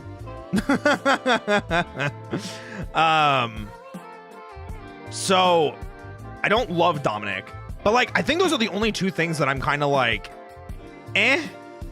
He's kind of cute though. I don't disagree. It's nothing against him. It's just he showed us up so late. He doesn't have a lot of time. They did too much with the villain. That's what I like. I think Daishi's relationship and Jared and Casey trying to save and redeem Jared made Jungle Fury really focused. And I don't think oh my god, I'm gonna butcher names. Shit. I am gonna butcher names. Hold on, I've got this. It's Theo and Lily. There we go. Whew, got it. Theo and Lily are, I think, while they aren't to the same level as Casey in terms of development, I think get enough that they don't feel like background characters. I think Casey obviously very much steals the show. I think, unsurprisingly, I think he's actually very well developed, but because they work on his relationship with both Lily and Theo especially, I think it works. And while Theo and Lily don't feel like they get as much as Casey does, they still interact with Casey a lot and are big parts of his development. And it helps the plot move along and helps develop him as a person. And I think that's really good and really important because he is the underdog. And in a lot of ways, Jungle Fury is the story of Casey coming of age into not only a leadership role, but a role of believing in himself, being strong enough, being capable enough, and then showing someone else anybody can start from the bottom and then come up. And if Jared has to start over from the bottom, he can do it too. And Lily and Theo were already there and already on their journey, and showing that to Casey and helping him along. I think they played support to him in a way, which is great. And I think they did it really well. That's where I think Dominic is weird, because he kind of doesn't fit that dynamic kind of thing. He just feels like a weird entry there. The comedic subplots with the pizza shop was okay. I didn't really care either way. I think Daishi and Jared, like I said, I think were fantastic. I think the opening is a banger. The mecha I didn't really care about. I'm gonna be real. I don't really care about the mecha. They're kind of whatever. I feel like there weren't even that many mecha fights. I feel like it might just be memory issues that I have, but like I remember the mecha fights being really fast. I remember them being like almost like they didn't want to bring out the mecha because like they were handling most of the stuff like hand to hand and like martial arts, you know? The penguins were that rode a snowboard. Yeah, there were like a lot of silly things, you know? The Zords are probably a weaker part of Jungle Fury. I'll say that much. I'll probably agree to the Zords being a little bit on the weaker side. But I think Jungle Fury had a fantastic finale. I am sad it didn't have a crossover, but after Operation Overdrive's not so stellar reception and the fact that they had blown a massive budget doing Once a Ranger, probably why they didn't do the crossover. Also, it would have taken 2 more episodes away from Jungle Fury because, ooh, you know, it would have been, I think it would have been too much. But I think Jungle Fury's overall plot, I think, minus Dominic, I think the 4 others are fantastic. Casey, RJ, Theo, and Lily are really good. I really like seeing their journey together. I really like seeing Casey coming of age, saving Jared in the end. If you guys don't like Jungle Fury and you think it's boring, I would say try and at least give it, I know it's hard to ask that. Try and give it like 10 episodes because I do think it gets better, but I'm also a sucker for martial arts. Like I love Bruce Lee and Jackie Chan and like Chow Yun-fat and God, I'm trying to think of other names. Stephen Chow and oh my God. There's like so many martial arts movies that I just love watching. You know, and Jet Li, yeah, of course, but like, I really like it. I'm biased. So yeah, Jungle Fury, I think deserves an A tier. I think it does. Great plot. One of the greatest Red Rangers of all time. One of the greatest mentors of all time. Really good finale. Banger opening. So bad Morpher. I'll agree with that. Not great mecha. All right, we're finally moving on. I know I was yapping about Jungle Fury for a while there. I was yapping about Jungle Fury. My apologies. You guys caught me yapping. You caught me yapping. I was a yapper for a bit. Guys, what do we think about RPM?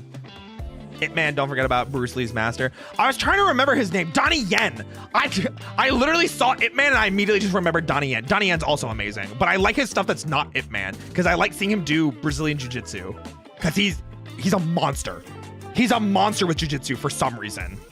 It's crazy. You should see some of the other stuff that he's done. Is RPM really that good? All right, so we're gonna do it like this. RPM takes the new 3rd place slot. RPM clearly F tier. My bad. I should put it down there. Oh, morph and die on that hill. Don't worry, you don't have to die. It's S tier. RPM is F tier. Or S tier, not F tier. I'm like slurring my words. I'm just getting excited. Ooh. So, here's the thing to talk about. Let's talk about the bad, and then we'll talk about the good. RPM's bad. The mecha.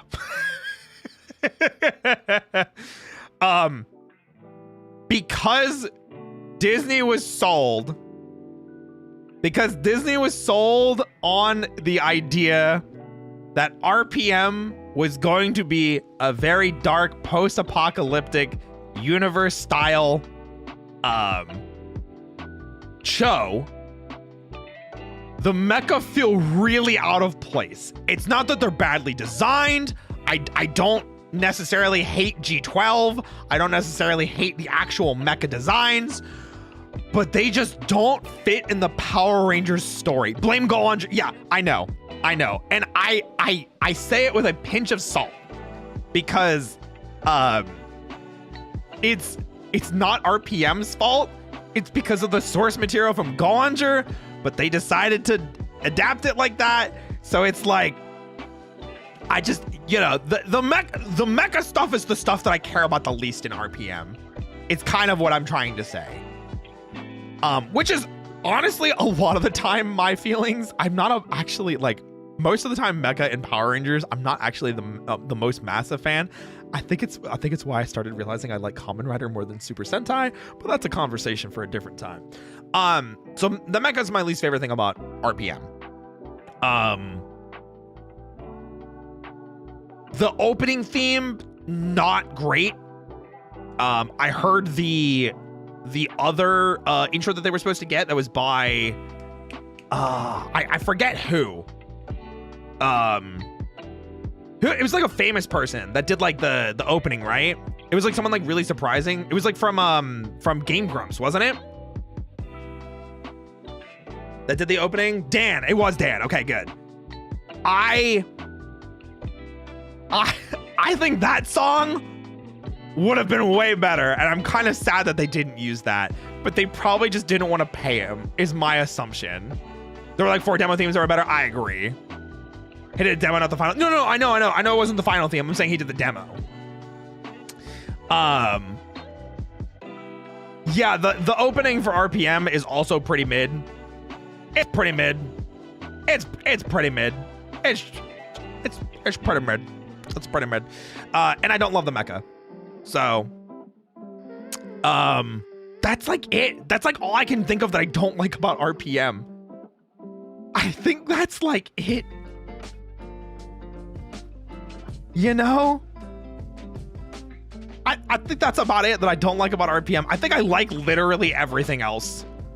I think Dylan is one of the best developed non-Red Ranger characters. All of the Rangers getting like a backstory episode was super freaking great.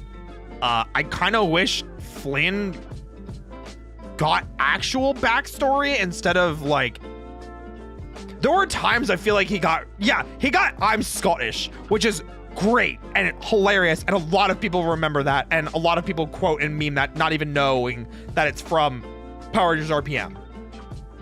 But the weird thing is like his Ranger Series Blue, that episode, isn't that the episode where they're literally like complaining to Dr. K about everything? Yeah, that's where that's from. There you go. I feel like he kind of got robbed in his backstory episode. You know what I mean? Because like they kind of pushed him into like a more of a comedic tone, which I thought Ziggy was also kind of handling. So at times it felt like we had 2 comedic relief characters, And again, I like Flynn. I very, very much liked him as a character. But I feel like he did get robbed a little bit with his episode. But Why is there an explosion every time we morph? Exactly. The big anime googly eyes, the spandex, everything like that, you know. Rangers to the rescue, the morph call. Well, the toy exclusive Rangers that Disney never actually made suits for. Oh yeah, the Paleo Rangers. That was crazy. That was wild. The monster design also doesn't work with the serious tone. I have to look at them again. I only really remember Vengeance. I'm not gonna lie. I only really remember Vengeance, which is probably another complaint, but honestly, I don't really care. I think Gem and Gemma are the right amount of goofy to offset Dr. K's like hard-assness, and you can see that ice heart melt, and I think that's handled really, really well. The Dr. K episode is still obviously one of the greatest and darkest episodes of Power Rangers, where Dr. K accidentally destroys the world, and you realize that the entire season has been about her trying to correct that mistake, which is, I think, the first time we've ever had a season like that. I don't think there's ever been another time where like a mentor screwed up that badly, and has been trying to fix that mistake. So she just wanted to see the sun. Yup. She just wanted to go outside. I like Scott enough as a Red Ranger, because he definitely is the leader, and I have like no complaints about him. And I like his story. I'm trying to be like, he's like a top 10, but like the number 10. Or maybe he might be higher than that. I have no complaints about Scott. I really like Scott. I really love his actor. And yeah, just good times. I already talked about Summer. I talked about Gem and Gemma. Ziggy's great. He's hilarious. Freaking great character in the show. He's one of the weakest ones, but he's one of the funniest and one of the greatest for that reason. She just wanted to go outside and end up creating Skynet. Exactly. So RPM is just really good storytelling, really good character development. Everybody feels like they get to shine. Dylan feels like he's the main character, even though he's not the Red Ranger, which is a really interesting change. Dr. K also feels like she's the main character a lot of the time, and she's the mentor character. Her backstory is fantastic. Vengex feels like a very threatening main villain, especially since he kills Gem and Gemma in the last episode. Yes, they come back, but still a very like threatening thing. And then RPM gets better because of the 10-year payoff that leads into Beast Morphers. So we'll talk about that when we get to Beast Morphers. But it makes RPM better. That was wild, yeah. He's trying to finish. Yeah, he's trying to find his sister. All right. I don't know if there's anything else I can say about RPM. If you haven't seen it, please see it. Oh, other really big thing. One more negative thing. I hate that it's in an alternate universe. I hate that RPM started the alternate reality or alternate universe. Hate it. Power Rangers was already like awkward as it was with storytelling and like fitting things in between places. We did not need alternate universes. Ain't no way. Of course it makes sense here. You know, Vengex virus destroying the world. Why wouldn't we have heard about that from any of the other seasons? True. Of course. But I hate it. I hate the repercussions that it has on the other seasons. And then I was gonna say it positive, and now I already forgot what it was. Damn, I forgot what I was gonna say. Well, anyway, that's the end of RPM. Fantastic season. It has no relation to any other Power Ranger seasons, which is a good thing. You can watch this as a standalone and completely enjoy it and completely have fun, and you don't need anything else, and it's just this good without seeing anything else, which is, I think, why it deserves to be ahead of In Space. Because In Space is great, but it's only great knowing you've seen the rest of the other seasons, and then it would go down a grade or two without that, in my opinion. No other series before it, yeah. I mean, it could have been after SPD, I guess. Or it could have just been like super in the future. But yeah, all right, let's move on from let's move on. Okay. This is gonna be weird. This is gonna be a weird one. So So I'm gonna make this preface now. There's a couple of these that I'm going to keep together and a couple that I'm going to separate. Samurai and Super Samurai, it basically is the same plot. It feels like for the most part, it is just a continuation. They don't actually feel separated. I think they're both relatively as good as the other. Loaf! Hi, Loaf, hi, Loaf, hi, Loaf, hi, Loaf, hi, Loaf, hi, Loaf, hi, Loaf, hi, Loaf. Welcome, everybody. My name is Royal Beer Bunny, host for today. I specialize in voice acting. I do a bunch of collaborative chaos with my friends, but more importantly, we're doing a complete Power Rangers series tier list. This is how far we've made it so far. We're just starting the Nickelodeon era. So if you were a fan of Power Rangers Samurai, now is the perfect time to jump in because we're just about to talk about it. Roy on top. I mean, listen, with this design, listen, a lot of people want to see me on top. Oh, is that not what you meant? Wait, I may have misunderstood you. Where'd you put Mystic Force? It's like a slide between, it's like barely B. It's like barely B. I wanted to give it a C. It's like at an 80 even, you know? Or like a 79.5. It's like, do I round up? I did in this case, but I might drop it. I might drop it down to C. I still haven't decided yet. Mystic's only B. It might be a C, you know? Yeah, this is what we have so far. Controversial opinion, putting RPM at S.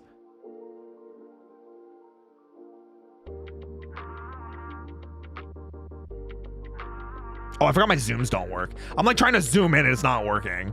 I don't think this is a controversial take at all, Loaf. That's a pretty like normal take, it being S. And I love Ninja Storm. I think it deserves to be A. You think RPM S is controversial? Huh? Yeah, I was gonna say what Mega Quint said. It's literally Disney was already in the process of selling back to Saban, so they didn't advertise the show, and they didn't advertise the toys. So the show did terrible in viewership, and the toy sales were garbage. So a lot of people coincided that with, oh my God, RPM's a garbage season. And then you go and watch RPM and you're like, this is some of the best writing Power Rangers has ever had. You know? I think the first couple of episodes just took some time to get going, but it's easily A. RPM, you think? I think it's S. I think it's S personally. Because if you said any of these other ones took a couple episodes to get into, I'd have been like, yeah, but I'll drop it. RPM at least hooked me from the first couple of episodes. Ninja Storm, I can understand why you would want it to be an S, but I think there's a few too many things that I'm like, it's too divisive in some ways, where I don't want to give it S. But it is good. It's very good. I really like Ninja Storm. I really like Ninja Storm. So I also did say that it's interchangeable with Lost Galaxy. I keep them in the same slot for like opposite reasons. So they are occupying the same slot. Okay, this is where things get weird, and this is where I think some of my tier is going to be a little freaky. Cause like this is what I want to do. I want Samurai to be in C tier, but I feel like this is unfair, and it feels like it should be this. It feels like it should be that. Because Samurai has a lot of issues. Do not get me wrong. Samurai has a lot of issues. But for some reason, man, my glorious King Jaden Sheba. I don't know, man. It's hard. I know a lot of people really want to put Samurai in mid tier or in D tier, but it's like I cannot stand Samurai because of the acting. It was Nickelodeon that made them act like that, though. That's the thing, you know. My favorite Japanese white guy, my glorious King Jaden Sheba. What in the Ranger Toa? First of all, okay, I love Toa. I genuinely think he is one of the funniest Power Rangers content creators I have ever had the pleasure of consuming content of. And I only briefly talked to him at Power Morphicon because he came to our panel that we did with Connor. I'd love to talk to him at some point. However, glazing Jaden Shiba aside, I don't think Samurai is actually that bad. You know, I don't actually think it's that bad.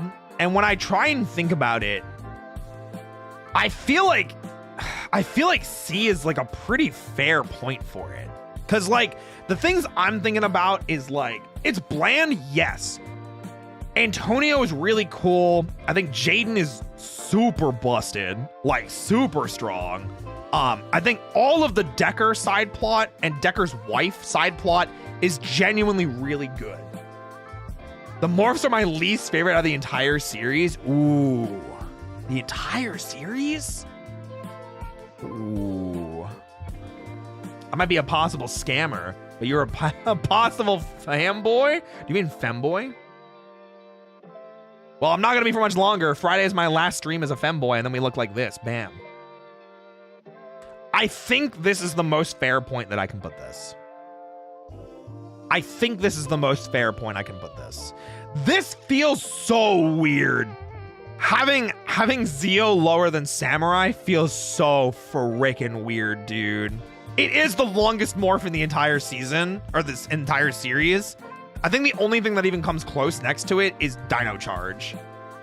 Are we having a funeral for the twink? Yes, we are. On Friday. This just feels weird. And I don't know if I want to do this. You know what I mean? I didn't watch the Nickelodeon era, so rank them wherever you want.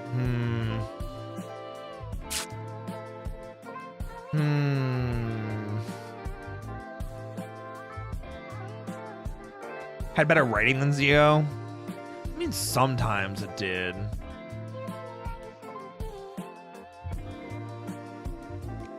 They combine the morph with the roll call. It probably is that. Like the writing's solid, but damn the acting. I think that's what I remember too. And I feel like a lot of the fights had like at least decent setup.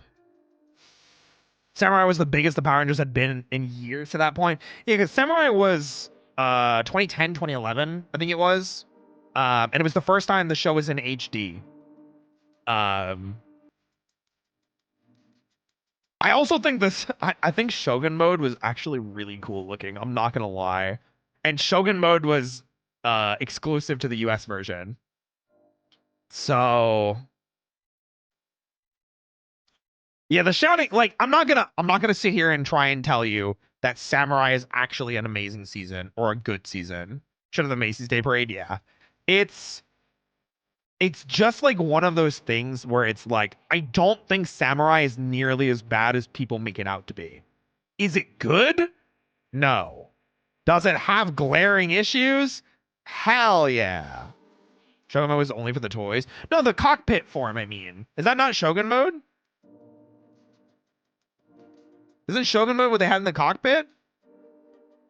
That was unique to the US. They didn't have that in Shinkenger.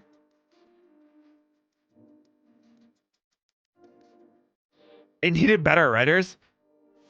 There's some really good stuff that happens in Samurai. That's what I'm trying to say. There's definitely some bland stuff, and there's definitely some boring stuff. But like, I don't know if I feel right doing this. You know?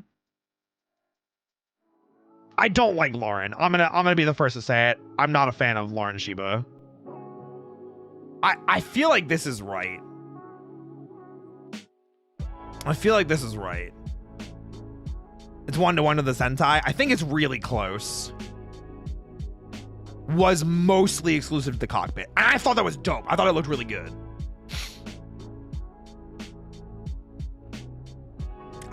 I feel like this is the right placing.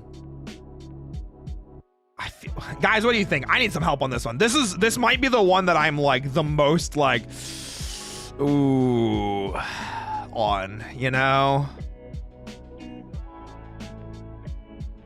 But top of C is okay.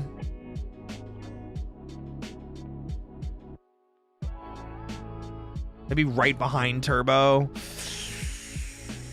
Ooh.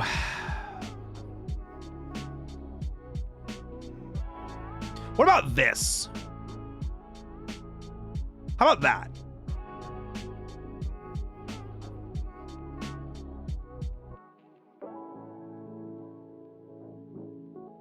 How about that?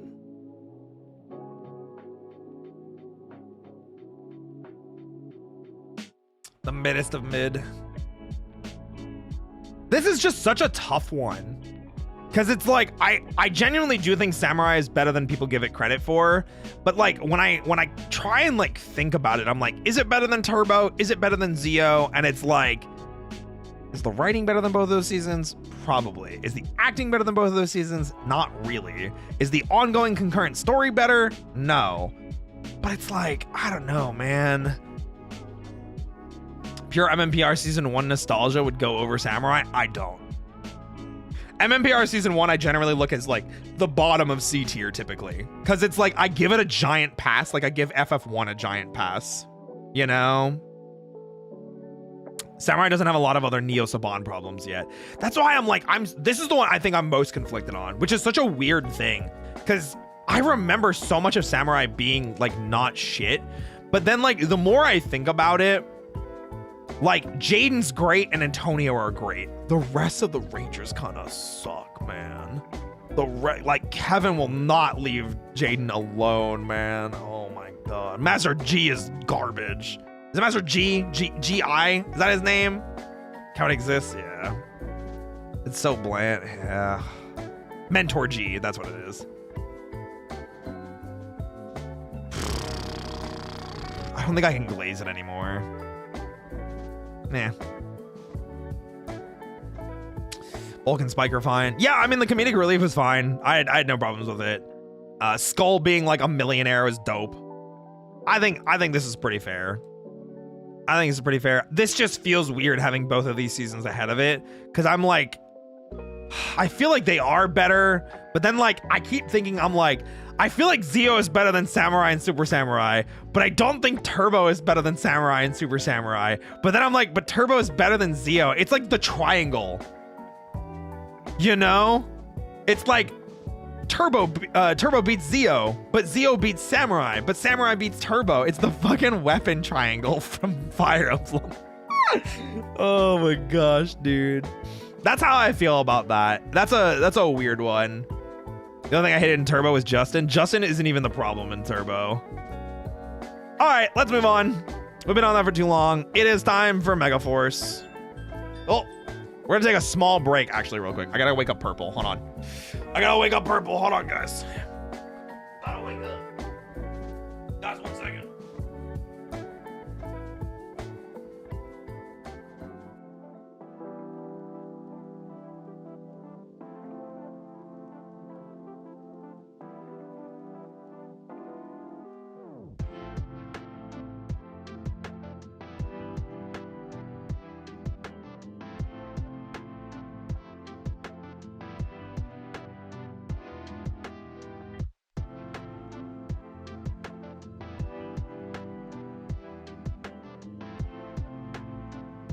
Okay, he has been awoken.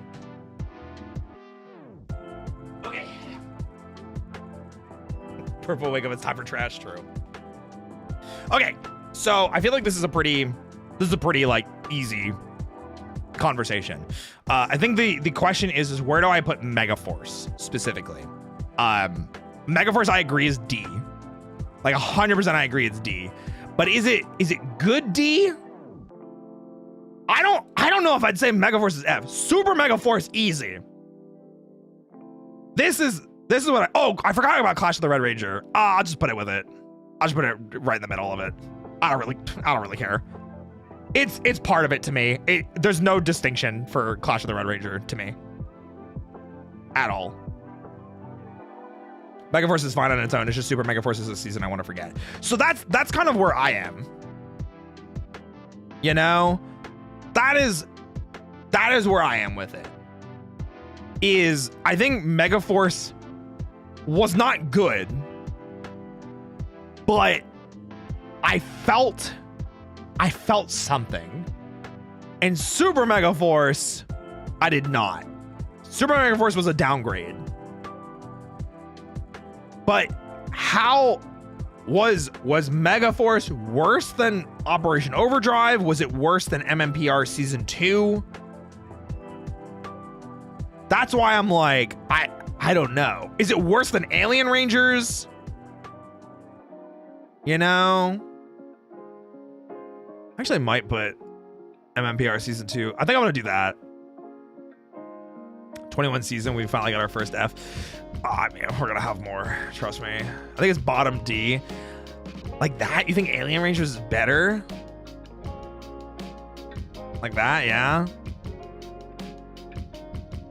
At least Alien Rangers was over quick, I guess. Better than Overdrive, not as good as Alien.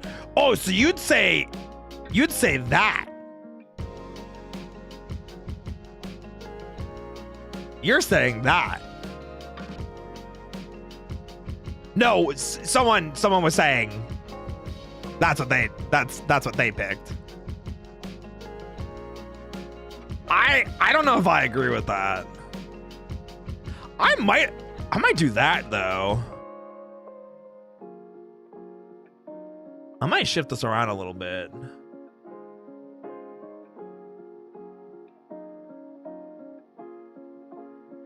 There's a good reason. There's a logical explanation for that. I think I'm good with this. I think I'm good with this now. Yeah, I think I'm good with this. Megaforce, like I said, I felt even through the bullshit that Megaforce had, I feel like there were times I felt something in Megaforce. I felt something. Obviously, Robo Knight, you have a mission to fulfill. Very meme worthy, very like whatever, like great job. I felt like there was something in Megaforce that it could have sparked to life. You know, I was holding out hope. I think Noah is actually like one of the best characters in the show. You know? But yeah, Super Megaforce is just so bad, dude. Super Megaforce is just so bad. I don't know how they fumble what was it, the 20th anniversary? I think it was the 20th anniversary. I don't know how you fumble that hard. I don't get that. I don't know how that happened. That's wild. Or was it 25? It was 20, right? Not 25? The actors deserved better. I think so. I think this is definitely like, it really sucks to say this because like so many of the actors that participated in Megaforce and Samurai to an extent, I feel like we're very much victims of Nickelodeon interference. This show especially should not have been produced like this. These shows are not connected. The power escalation made zero sense. They just completely threw out the theming entirely. The opening theme is garbage. Samurai's was also not great, but at least it was the first time that we had heard it. But then this was just rehashed Samurai. And then during Megaforce, we hear the Samurai theme, which was embarrassingly bad. So yeah, it was supposed to be pirates. Yep, they're pirates. It's just so bad. A simple explanation for that. Oh, my bad. So yeah, I don't really know what else I can say. I think Legendary Battle had like a lot of potential, and it's really cool to see that many suits on screen at the same time, and to see some of the Rangers come back and like interact in like the world and not just be, you know, suits. Cool. How do you mess up the Titanium Ranger's suit? Don't know how that happened. Gosei is the worst mentor of all time. I kind of agree. Gosei sucked. Gosei garbage. Turbo Rangers are the robots. I'm okay with that explanation. I think I've gone back and forth with Kane about that idea too. Yeah, the crash was so hard. I don't know what else I can say about Megaforce and Super Megaforce that hasn't already been said.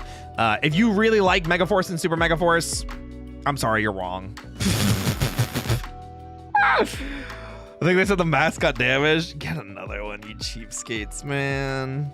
So stupid. So freaking stupid.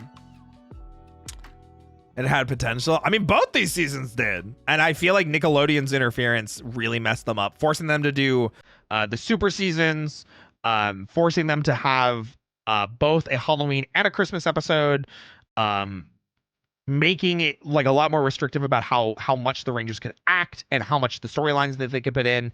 It was bad. It was embarrassing. Embarrassingly bad. However, we do get to something now that I think is very interesting. We get to a very interesting point in the Neo Saban era. We get to a very interesting point. And that is Dino Charge. I want to know your guys' opinions on just Dino Charge. Because I feel Dino Charge is like up here, maybe even at times better than Wild Force, but I think that's unfair because Forever Red and what's it called? I'd probably say about here. I'd probably say about there. In the middle of B tier. I'd probably say it's interchangeable with Lightspeed. But it's so obvious.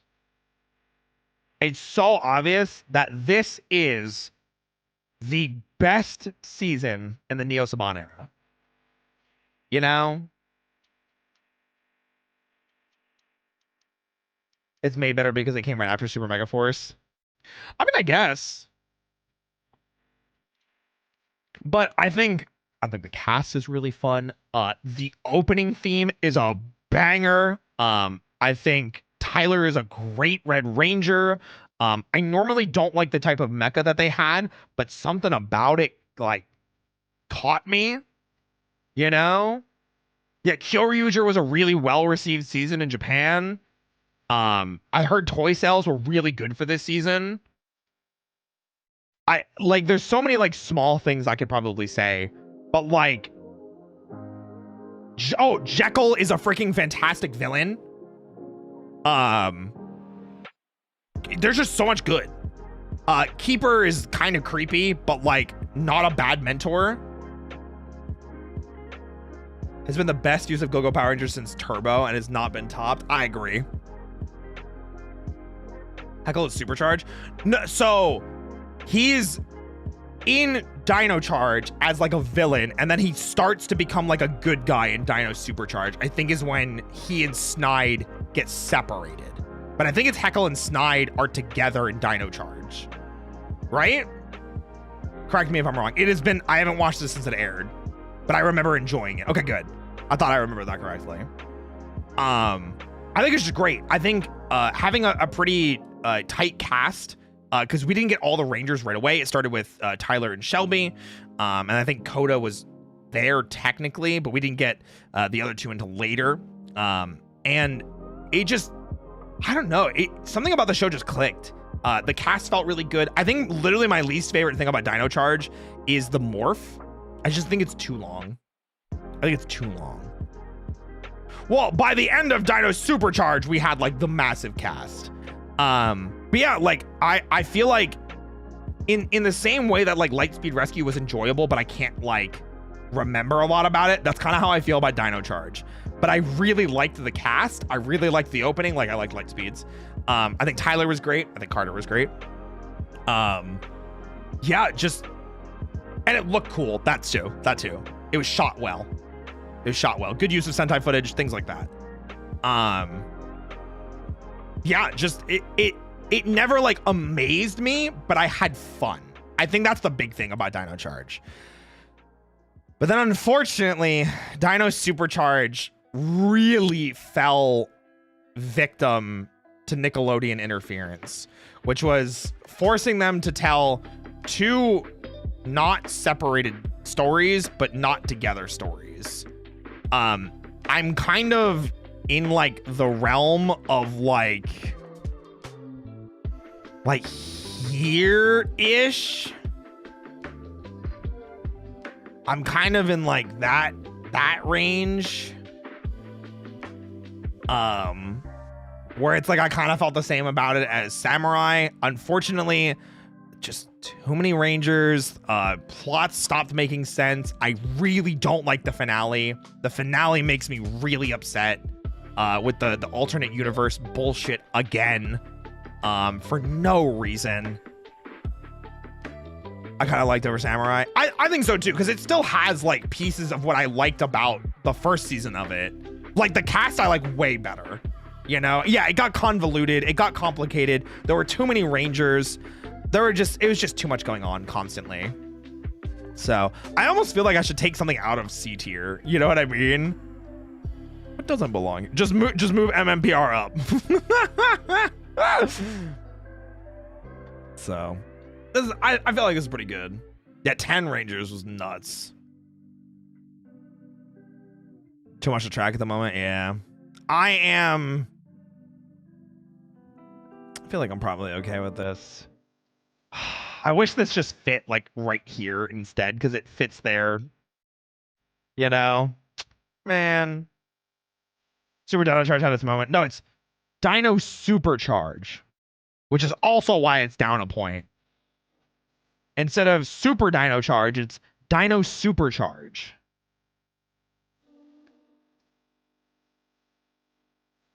I hate that. I hate that with a burning passion. And then we get I'm gonna keep it Hyuk-sen percento. I think it's just this. Wait, what? Yeah, it's Dino Supercharge.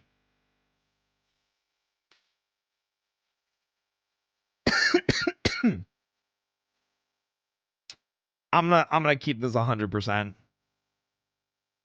I for a little while, I actually did this. And to some degree, I still feel this way. I still feel this way to some degree. And it's because of the finale. It's literally the finale. I don't care. Mick cannot save this show. The finale of Super Ninja Steel makes me so angry. And it made me genuinely lose faith in Power Rangers while Saban was still with it. Oh my god, dude, the finale was so... Literally, go back and watch the finale for Super Ninja Steel. The Rangers are losing. And instead of like, you know, like, let's try a new tactic, it's let's run away. And they run away, it's plain daylight, everything like that. They're not hidden at all. And instead of like the monster being like, you're not getting away and shooting after them or anything like that, or the Rangers dropping smoke bombs, they just run away. And the monster goes, huh, where'd they go? I can't let that go. It's one of the dumbest moments I've ever seen in Power Rangers history. And like that being in the finale just makes me so mad, dude. It broke my heart. And then they came back, didn't actually come up with a new plan. It was just fight again. And then they won.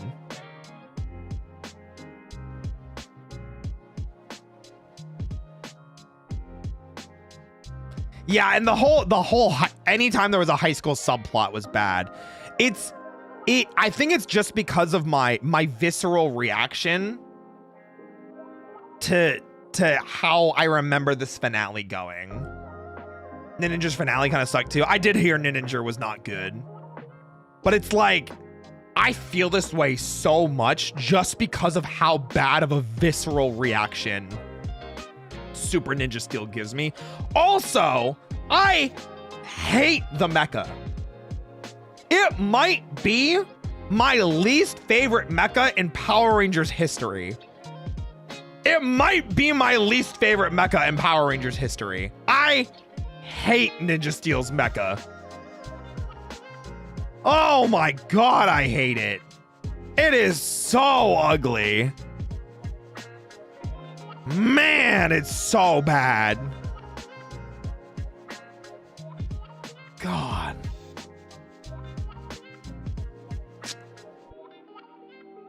Yeah, it's like those reasons are why I want to put Super Ninja Steel down. Yeah, Monty's awful. So much of the high school drama is so not good. The Ultra Sword is kind of funny. Yeah. All of Ninja Steel's but yeah, it is. It's just like the other thing. So Dimensions in Danger, and I saw somebody mention it, and I think that's in Super Ninja Steel. Dimensions in Danger was not even an anniversary episode, but they were like, what if we brought back like a bunch of veteran Rangers for some reason? And the plot of Dimension in Danger was a guy was trying to shatter like the dimensions and merge them into one. And I, at first, watching it live, was so freaking excited. It counted as the 25th anniversary. Did it really? Oh, no.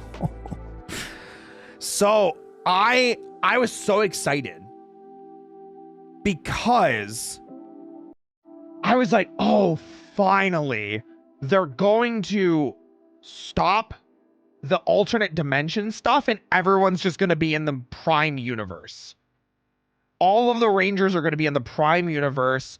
All the stuff coming back is just going to make sense. We don't have to worry about the RPM universe. We don't have to worry about the Dino Charge universe. It's all going to be the same universe again. And instead, they're like, nope, the Rangers save the day and everyone goes back to their respective universe. And it just breaks my heart, dude. Time at the Master Morpher is cool and all, but why didn't they just go through with it? Like, it was such an easy way to retcon. It was such an easy retcon to the alternate dimension bullshit. The Falcon Zord.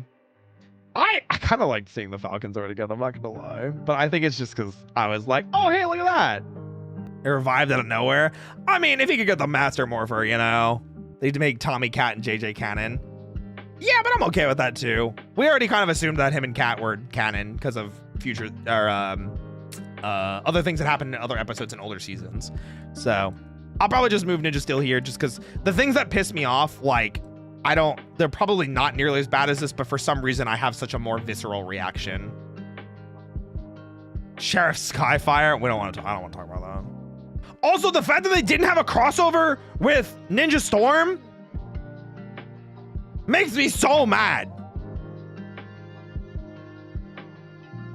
It was so stupid. So dumb. Actually ridiculous. Missed opportunity, yeah. Okay, let's talk about Coda being likable. Yeah. Didn't Gavan also appear in Ninja Steel? Gavan appears in Beast Morphers. So let's talk about Beast Morphers. Beast Morphers is a weird case. Have you who's actually seen Beast Morphers? Because I feel like we're starting to get to the point where like people haven't seen things. I feel like we're definitely getting to that point. Hey Matt, thanks for the follow. Welcome in. I have me. So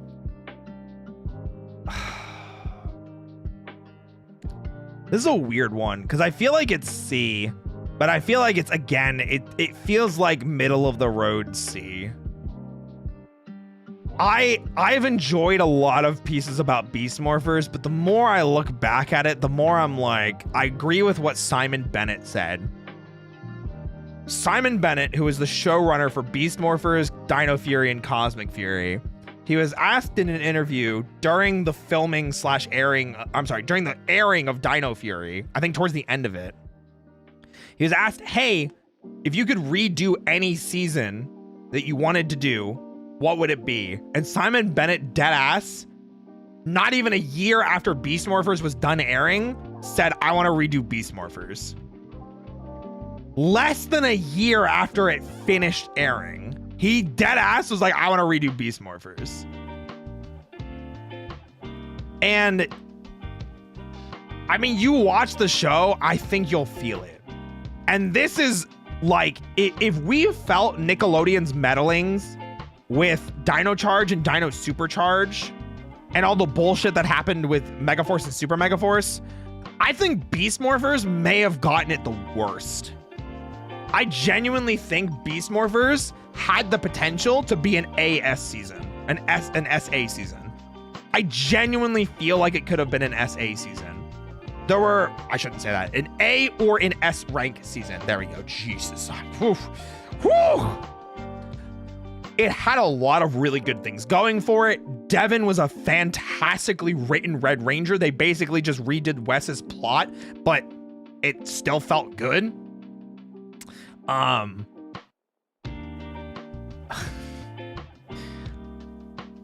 Ravi,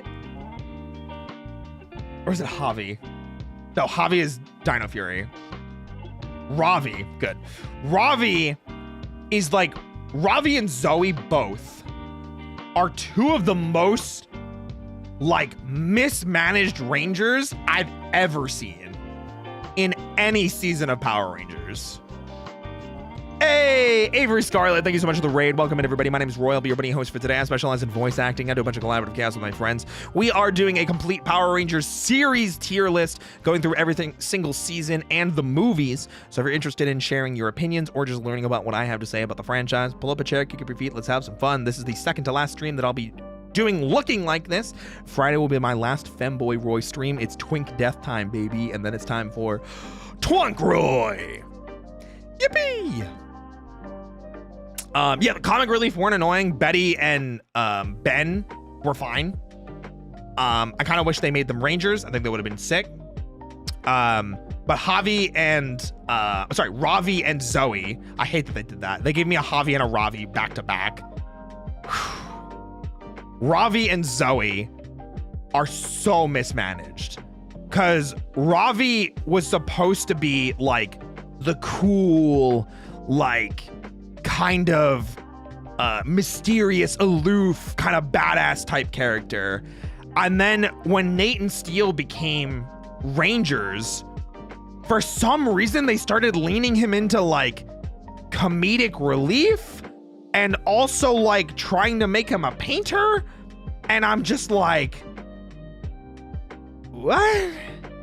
And Zoe, I don't think got any character development except for I'm the girl who solves big problems. Yeah, Devin and Nate are like the only two Rangers that actually get anything. Steele is, I want to be a real boy. Oh, I'm not a real boy. I want to be a real boy. Oh, I'm not a real. That's his story. That's Steele's story. And then his sacrifice in the end is pretty heroic. But it is, yeah, Zoe had that mom moment. That was about it.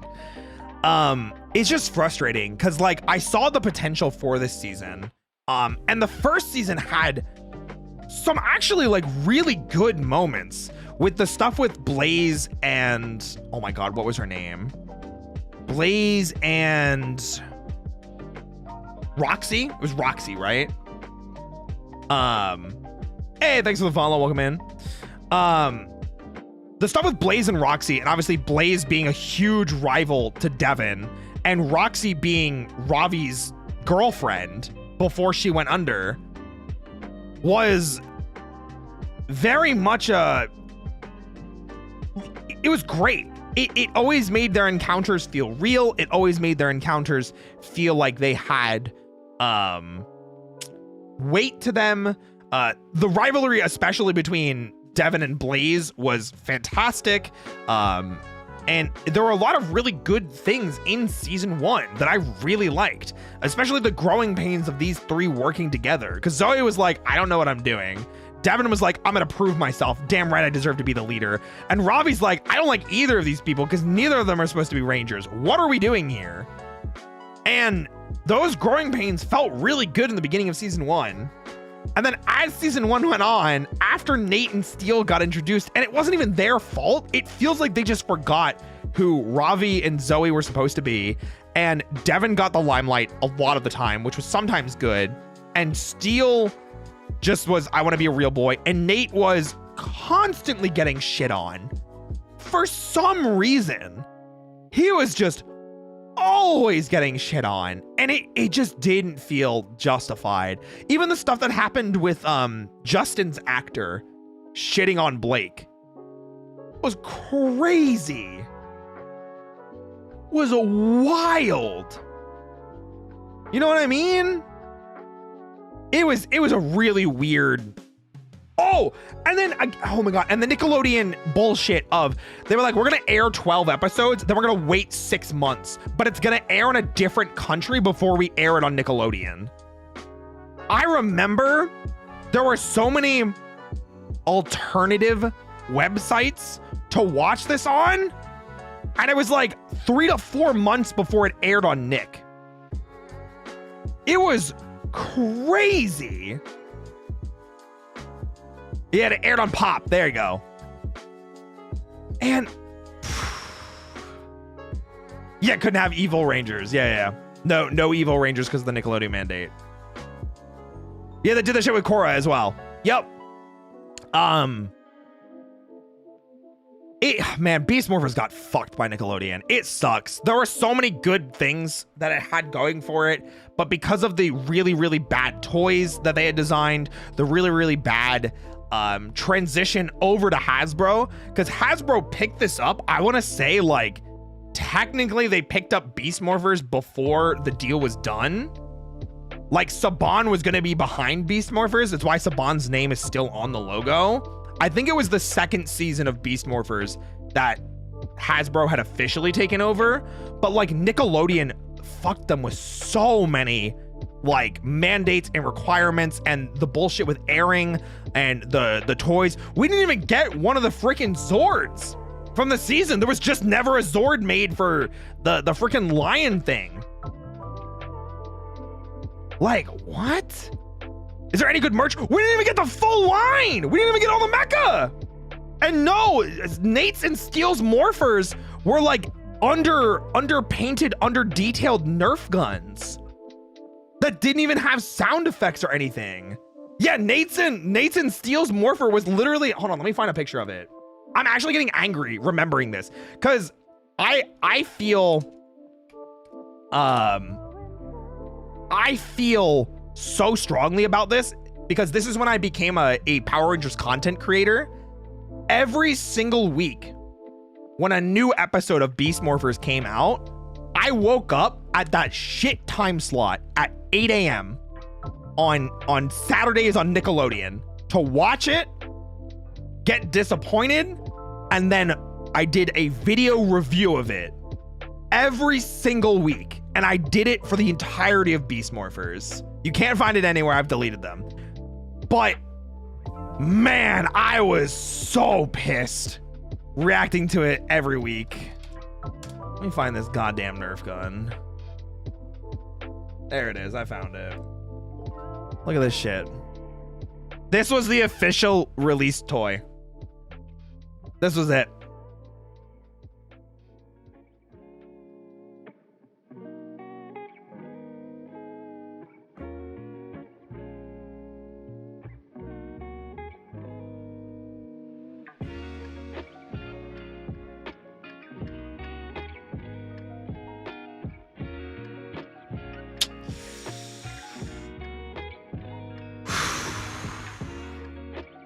Also, this is child size. I don't think my finger could fit in that hole.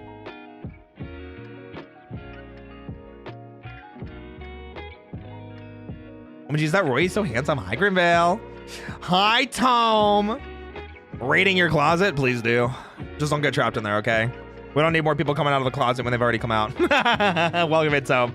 We're getting angry about Power Rangers because I'm doing a tier list, and now I'm talking about Beast Morphers and how badly it was fumbled. I'm just getting pissed off, you know? I'm just getting pissed off talking about it, how badly mismanaged Power Rangers was, and why Beast Morphers could have been amazing, and how Nickelodeon screwed them over so bad.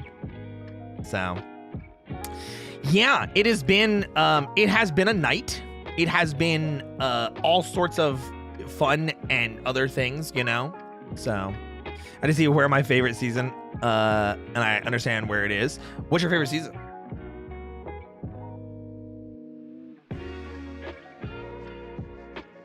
Kind of toy you find at a discount shop. True. Mystic Forest, I put it at I gave it like a 79.5 out of 100.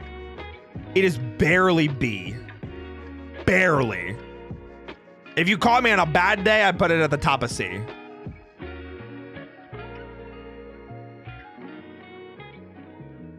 That's how I feel about it. So, It's good, but it has some major flaws. Exactly. Beast Morphers again. Last thing I'm going to talk about it. The second season, they just had no idea what they wanted to do. The Dino team up was so pointless. Honestly, wasn't that good. Jason being the one to come back was really awkward. It didn't feel like he had any time with the Rangers at all, and people were kind of just supposed to assume who he was. It was really jank. Goldar being the villain to come back was fine, but like, man, it felt really awkward. Them teaming up with the Dino Charge Rangers was dope because good memories of Dino Charge. But yeah, just the I don't know, man. I wasn't happy. The Sentai movie was weird too. I just don't get why it was in Go Busters, you know? And yeah, season 2 has the Vengex part. And I like that. I think they explained it really well. I think it worked really well in the context of Beast Morphers and RPM. But again, the whole like split dimensions thing leaves me asking a lot of questions.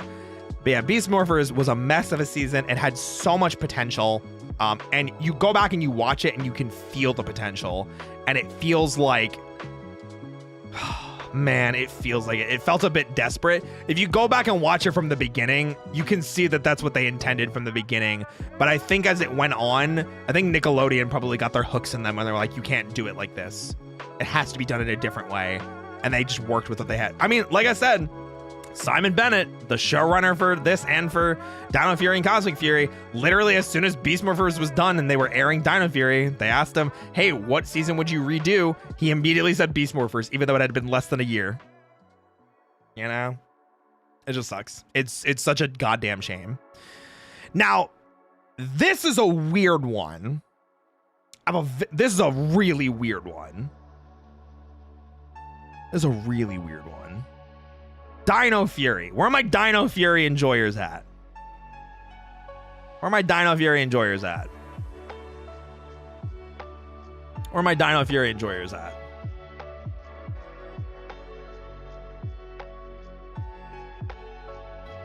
I'm seeing a lot of consensus here. I am very happy. I agree with you guys. I'm going to give it a solid B. I give it a solid B.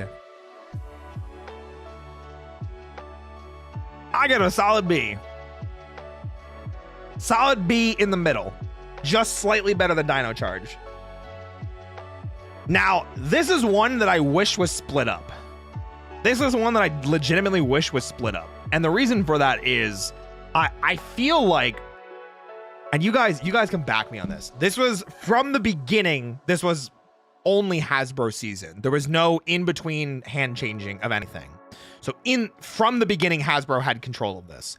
However, unfortunately, desgraciadamente, Nickelodeon was still very much with them and had their hooks in Dino Fury. And in the first, so there's 2 seasons to Dino Fury. In the first half of the first season of Dino Fury, it feels like it really follows. It really feels like it follows the Nickelodeon formula. There's some like generic stuff. There's some like some generic Power Rangers on Nickelodeon plots. But you could feel heart. And I don't know why. I don't know who else felt it, but I remember Dino Fury airing. I remember that first and second episode, and I was like, there's something about this. I want to give this like a couple more episodes. And as I kept watching, season 1 started to kind of like bore me a little bit because they really did get some like kind of stuff. Yes, Izzy ripping the scarf was great, and her getting to kiss Fern is also great. Only because I'm certain if you were in a room with Ethan Trace, you two would do nothing but talk about Power Rangers. Who's Ethan Trace? Should I know that person? Is that a Ranger actor? I'd feel so bad. Ethan Trace. Should I know who that is? should I know who that is? I don't know who that is. Bubba. TikToker really likes Power Rangers. Oh, okay. I mean, hey, listen, if they like Power Rangers, yeah, maybe. I do constantly want to meet more Power Rangers content creators. I am in my own little bubble over here in VTubing and being a Power Ranger enjoyer. You know, I know Connor, and Connor and I are friends. Obviously, I know Kane and Zeus and Athena now. And I know Toa, but we're not like mutuals or anything. I think he's funny on TikTok. So, Dino Fury, first half of season 1, feels pretty cookie cutter for the Nickelodeon formula, but you can feel something. Second half of season 1, it feels like it just started getting better. There was a gap in time and a gap in airing. I don't remember if it aired on Pop at the time as well. But like there weren't any like major complaints. Nothing egregiously bad happened in Dino Fury. It just felt like it was kind of following the formula. And then we get to the end of season 1. I think it legitimately had a good finale. Ollie's mom finds out that he's a ranger. The Rangers lose their powers. And it's just a very, it felt like it wrapped up a plot line. It genuinely felt like a good wrap up to a story. It felt good. It felt like it expanded mythos because they talked more about the Morphin Masters and things like that. And nothing felt too crazy. There are a few things I don't like about Dino Fury with the Morphin Masters. I'm going to kind of try to ignore them and just focus on Dino Fury's plot. But the Morphin Masters basically taking control and being like, oh, the Rangers were going to lose, intervene. I don't like that. It feels like it takes away from people's accomplishments as, you know, as the Rangers. Ollie's mom ready to kick someone's ass is great. I loved her so much. The only thing I don't like was Blue's anti-supernatural stance, having records showing magic and ghosts are real. The one episode where Green blows up at her mom for a dress. I understand Green blowing up at their mom for the dress because that is a sexuality and gender expression kind of blow up. And I think that's what they were going for without explicitly saying that. So I get where that was coming from. It's just character stuff. Ollie, I actually liked his being in disbelief because it gave more excuses for him and Amelia to be together. And since they did end up together, and I actually really like them as a pair, I just liked them. I think the writing between them was good. I think her trying to convince him was good. And, you know, he felt like a really good foil to her. And I liked their chemistry a lot. Also, by the end of season 1, I think it was, Amelia had her unmorphed fight scene. And you could see that there was some budget into the unmorphed fight scene. And I was like, damn, that's crazy. So then season 1's done. I enjoyed it by the end of it. It was probably only sitting for me at like a 7-ish by then. And then season 2, they announced, hey, we're going to air the first half of season 2. I think it was on Nick still. And then the second half was going to be on Netflix. At least I think that's how it worked. How did Dino Fury air? Is that what happened?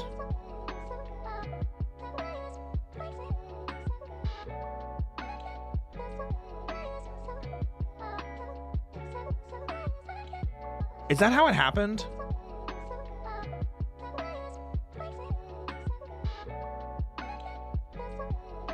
Or did they switch to...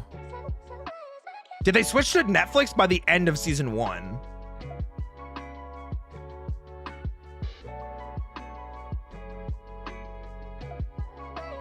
Am I misremembering it? It wasn't even that long ago. Was this when Netflix was still new, right? No, this is like 2 or 3 years ago. Shit, I don't remember. What's the production?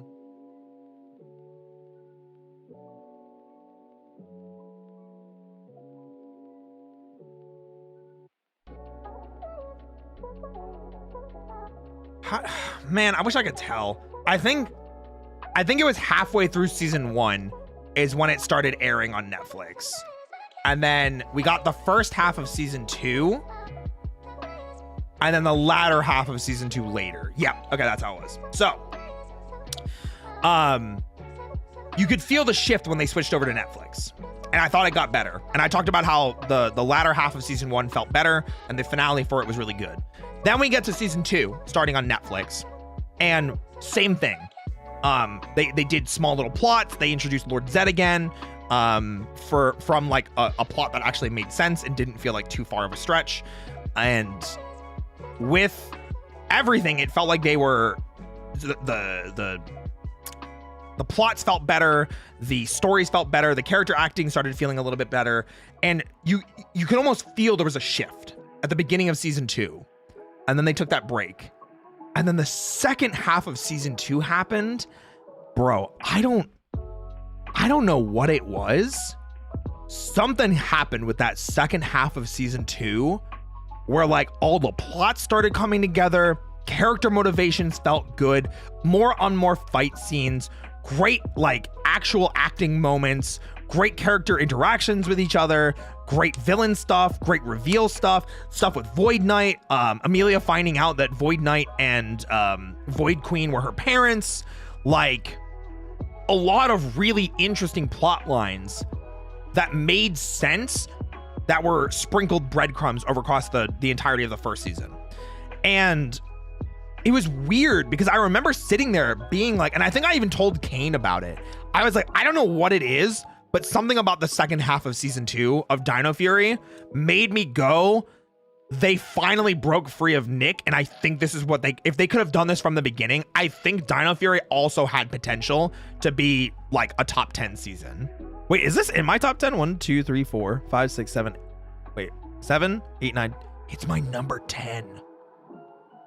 Ooh, it is my number 10. Whoa.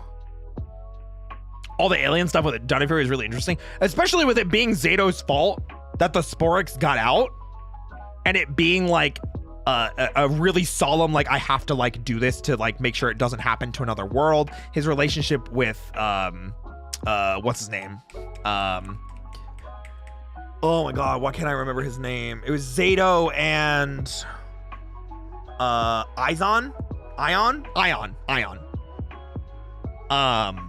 And their relationship was really good, and that plot was really good, and that's what I'm saying. Like season 2 just it brought it together, and then end of season 2 was Zato's sacrifice. You know, what's up, Detective Telly? Welcome in. Thanks for the follow. That was really good. If you have not seen Dino Fury, please go watch it. It is worth watching. It feels like there's some stuff that's not amazing in the beginning, but something about that second season, especially the second half of the second season, I don't know, man. It just, you could feel that they were coming to life.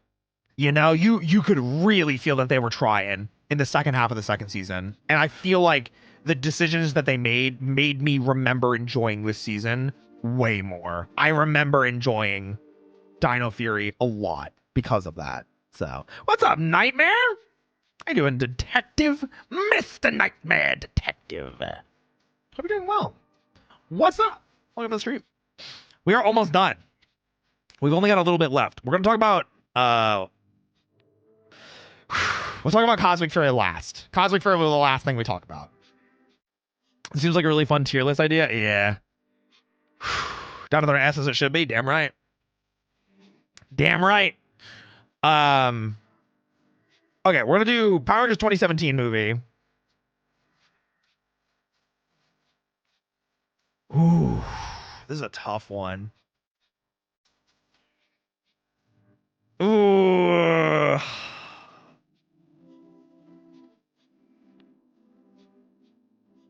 Hot take D tier? Ooh, I don't agree with that. I'm thinking like here.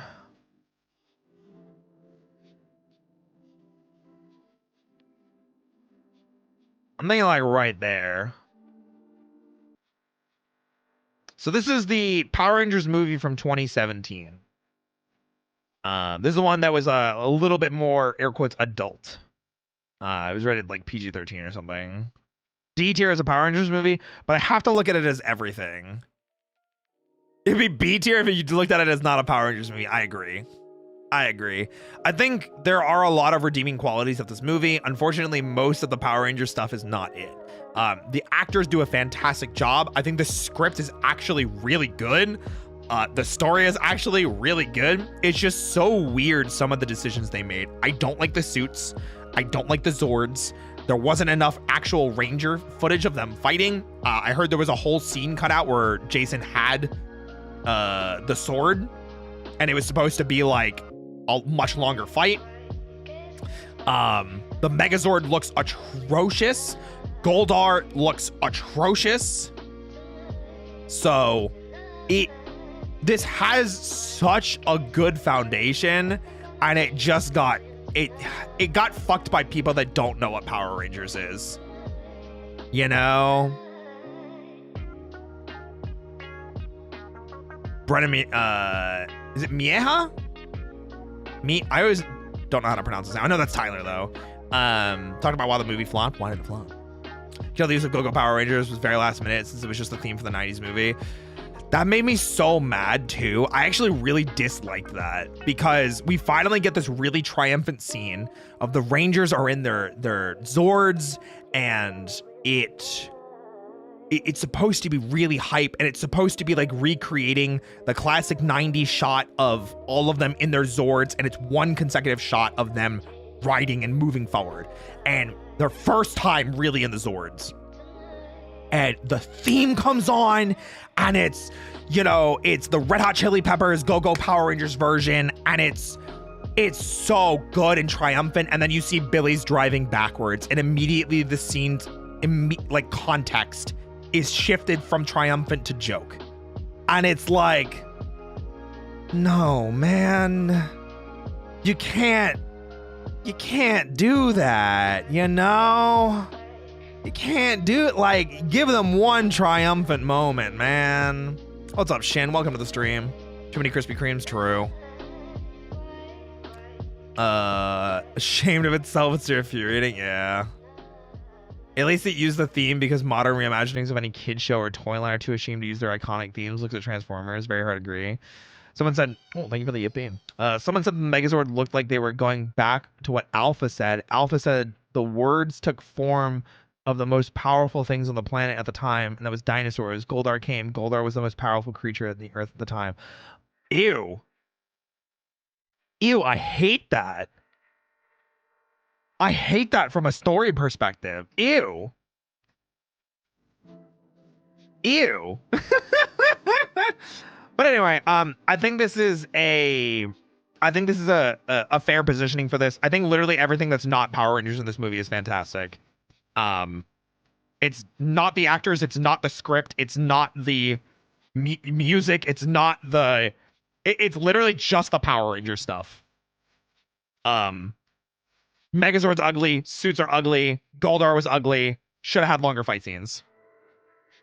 Hey, thank you, Wild Things, I appreciate it. So many points of brain. You good, you good. Welcome. All right, let's talk about once and always.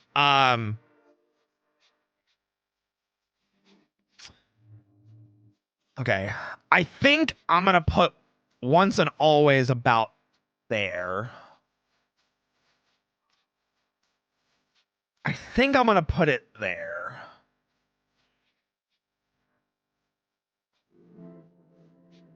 Yeah, C feels right for me. C feels right for me. What?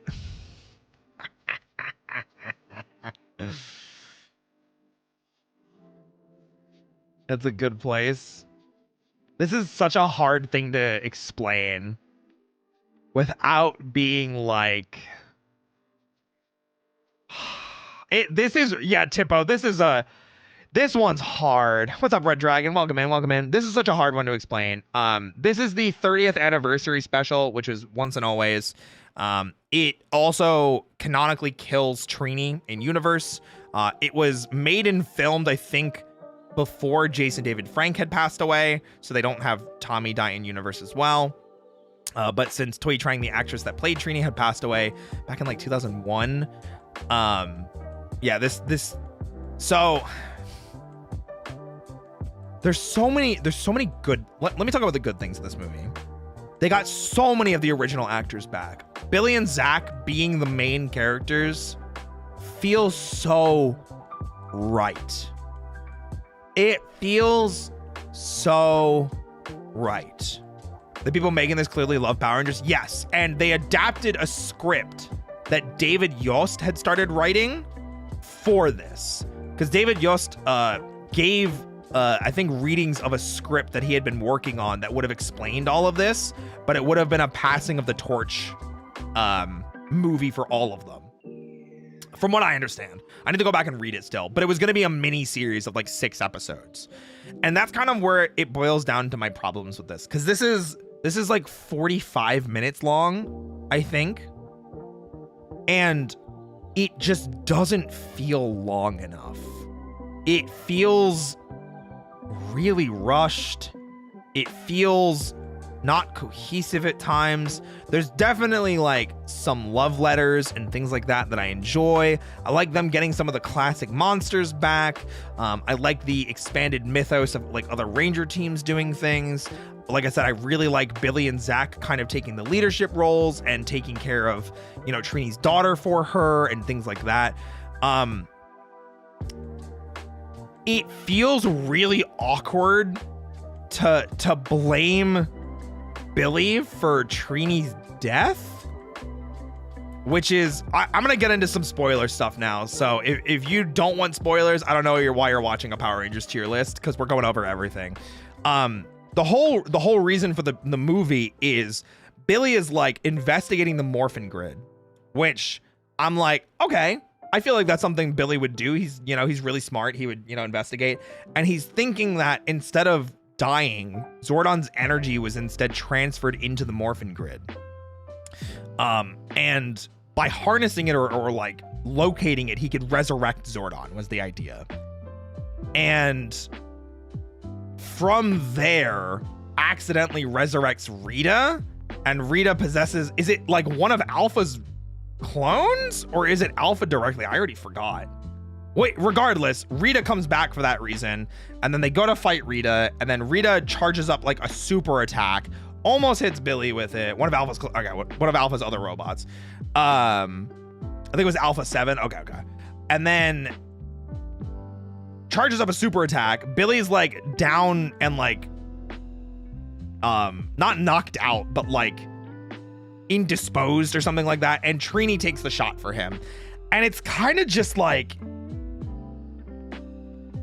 it's kind of just really awkward looking. Like, instead of like the attack just detonating, it like lifts her into the air and spins her around really awkwardly, and then takes her off a cliff, and then explodes, and then she dies.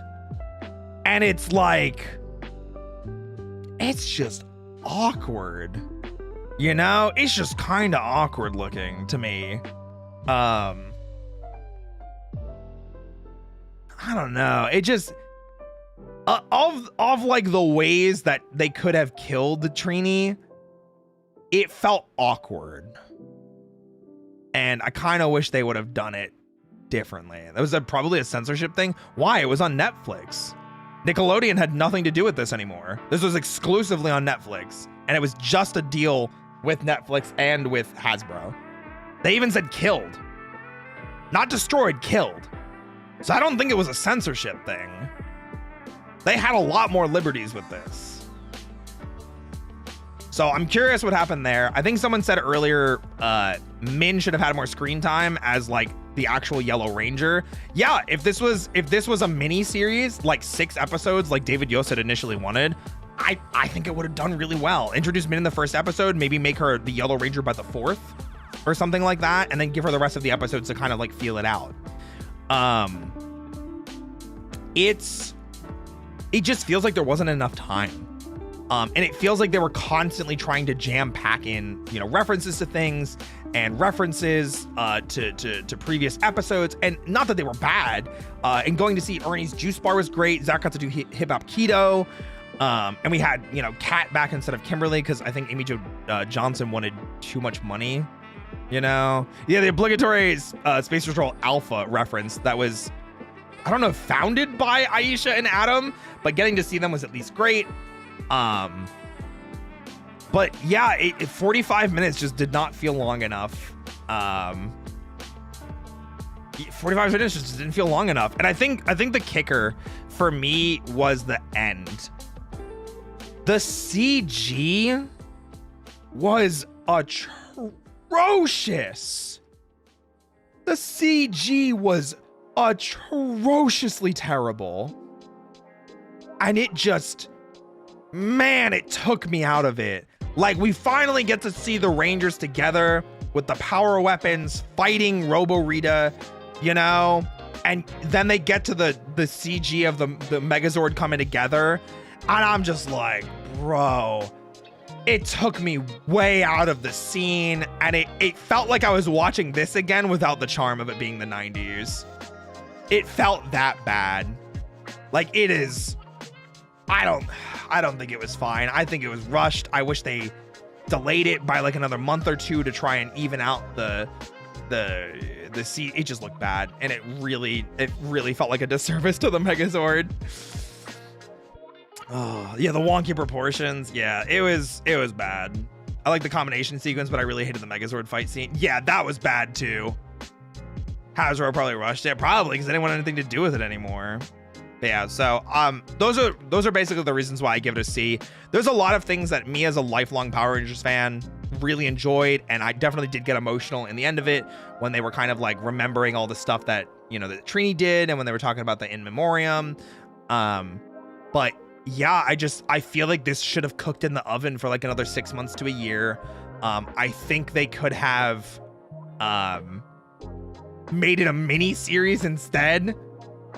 You know, if this was a mini series, like a 6-parter, like David Yosted wanted, I think this would have been a banger. I feel like it was designed to be that. I could feel it in the script and the way that scenes were playing out. Yeah, so I was disappointed with that. And finally, we're on to our last season, guys. We're on to our last season.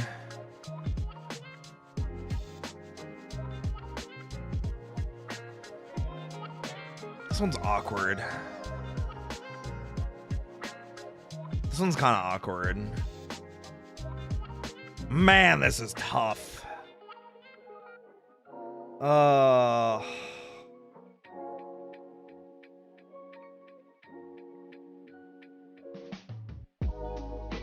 right. I'm thinking about here for me. I'm thinking about there for me. It's just not a good final season. Yeah. C for Cosmic. Yeah. This is another season that I heard that this was supposed to be twice as long. That it was supposed to be almost 20 episodes. Instead of, how many is it? 12? Or is it 10? 10. I heard it was supposed to be close to 20.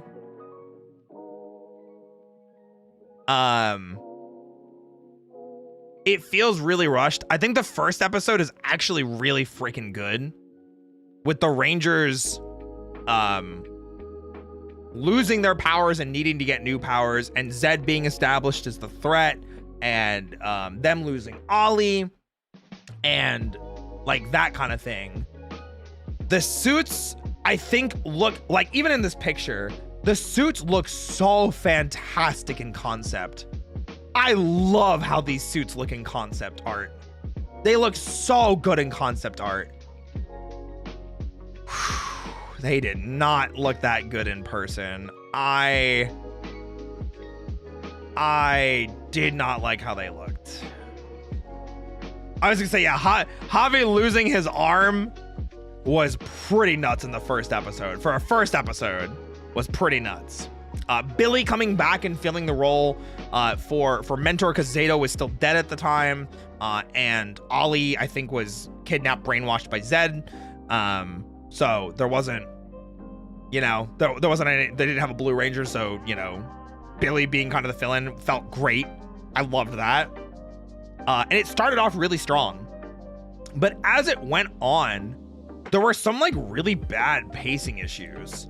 Cause like what I specifically remember was, God,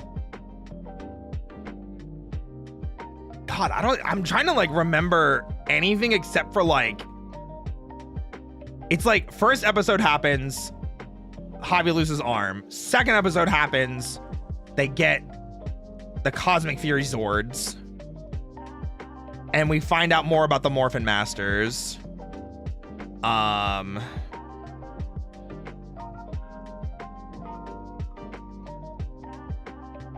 think that's it. And then some more stuff happens.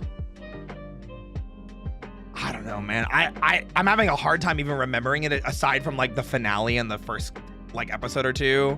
Fucking Zato be white. I don't know. Yeah, they made him this like weird champagne color. I don't even, what do they even call him? Like, what was his color? Was it champagne? Is that actually what his color ranger was? Or his ranger color was? Zenith Ranger, thank you. Yeah, that was so fucking stupid.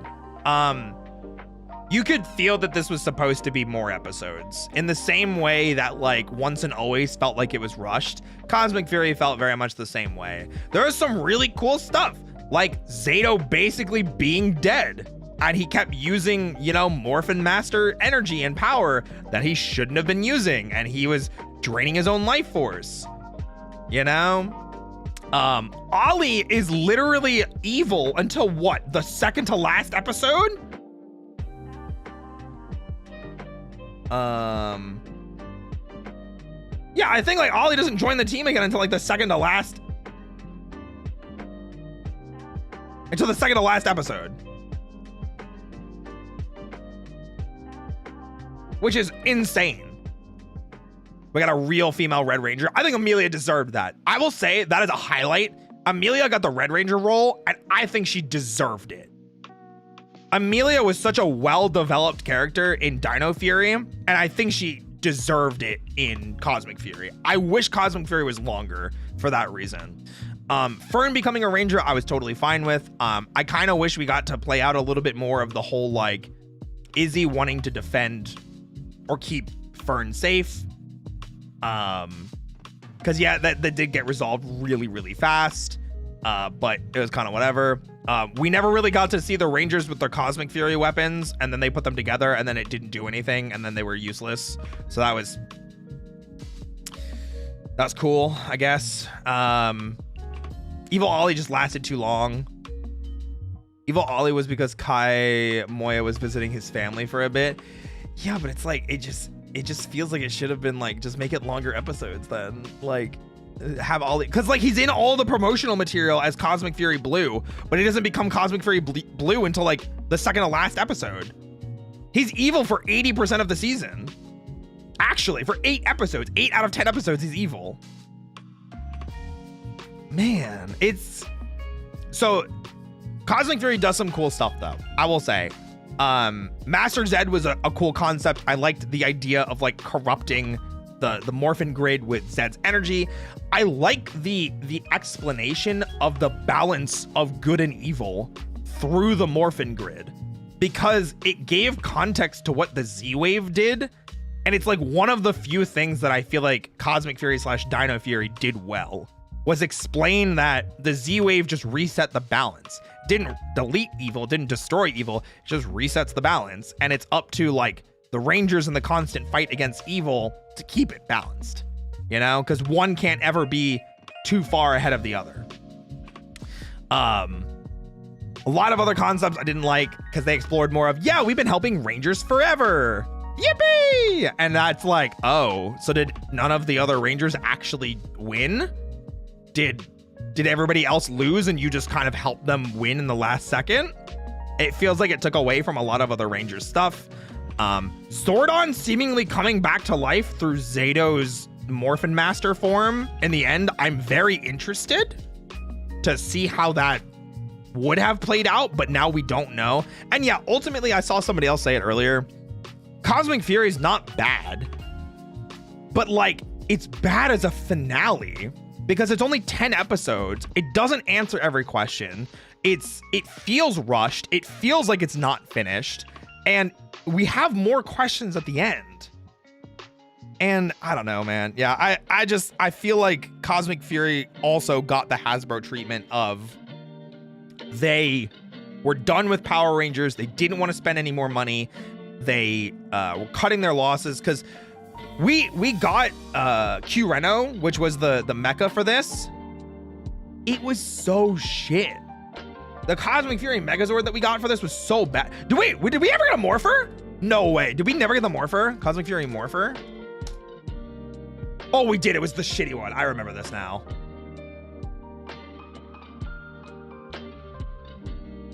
Dude, it just looks so bad. It just looks so bad. It just looks so bad, dude. Ew. Ew. It's so ugly. And then we had the same thing with we had the Cosmic Fury Megazord, which was also garbage. Versus Q Reno.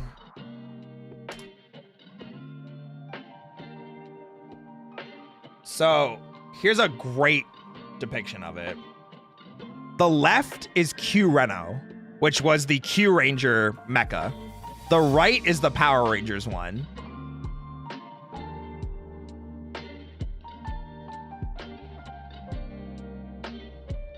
It was an Amazon exclusive, and it was like close to $100. I didn't get it. I don't think I got anything from Beast Morphers Up.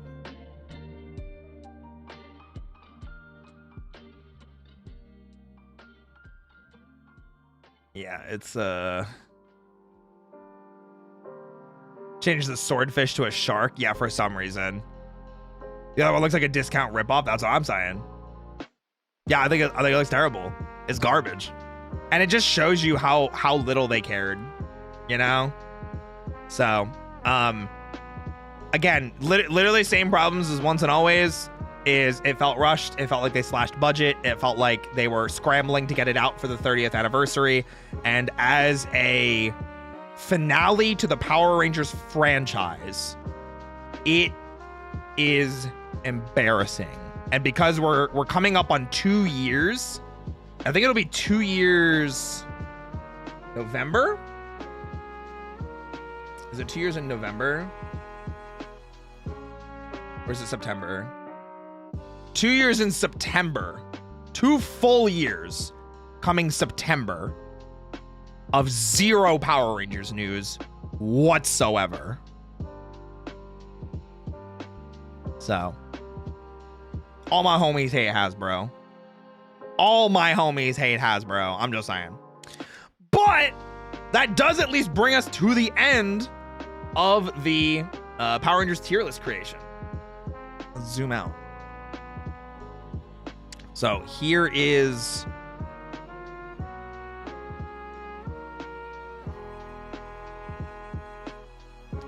what I have. So at de facto number 1, we've got Time Force, the Dino Thunder, RPM in space. Then we've got Jungle Fury, Lost Galaxy, Ninja Storm, then SPD, Wild Force, Dino Fury, Dino Charge Season 1, Lightspeed Rescue, Mighty Morphin Season 3, Mystic Force. Then we've got MMPR the movie, Once and Always, Turbo the series, Zeo, Beast Morphers, Cosmic Fury, the 2017 Power Rangers movie, Dino Supercharge, both seasons of Samurai and the movie, MMPR Season 1, Turbo movie, then MMPR Season 2, Mighty Morphin Alien Rangers, Operation Overdrive, Mega Force, then Ninja Steel, Super Ninja Steel, and Super Mega Force at the bottom. Zeo will always be my favorite Power Rangers. It used to be mine, but as I revisited it, it felt like it aged like milk. Or can you say something good about Power Rangers to not end on a sour note? Yeah, of course. Power Rangers is always going to be a franchise that I love regardless of where it decides to go in the future. While it may not have ended on a note that I was especially happy about, I love being able to look back and talk about it with the people in this community, with the Dusk Bunnies, with you guys, with other people that are huge Power Rangers fans.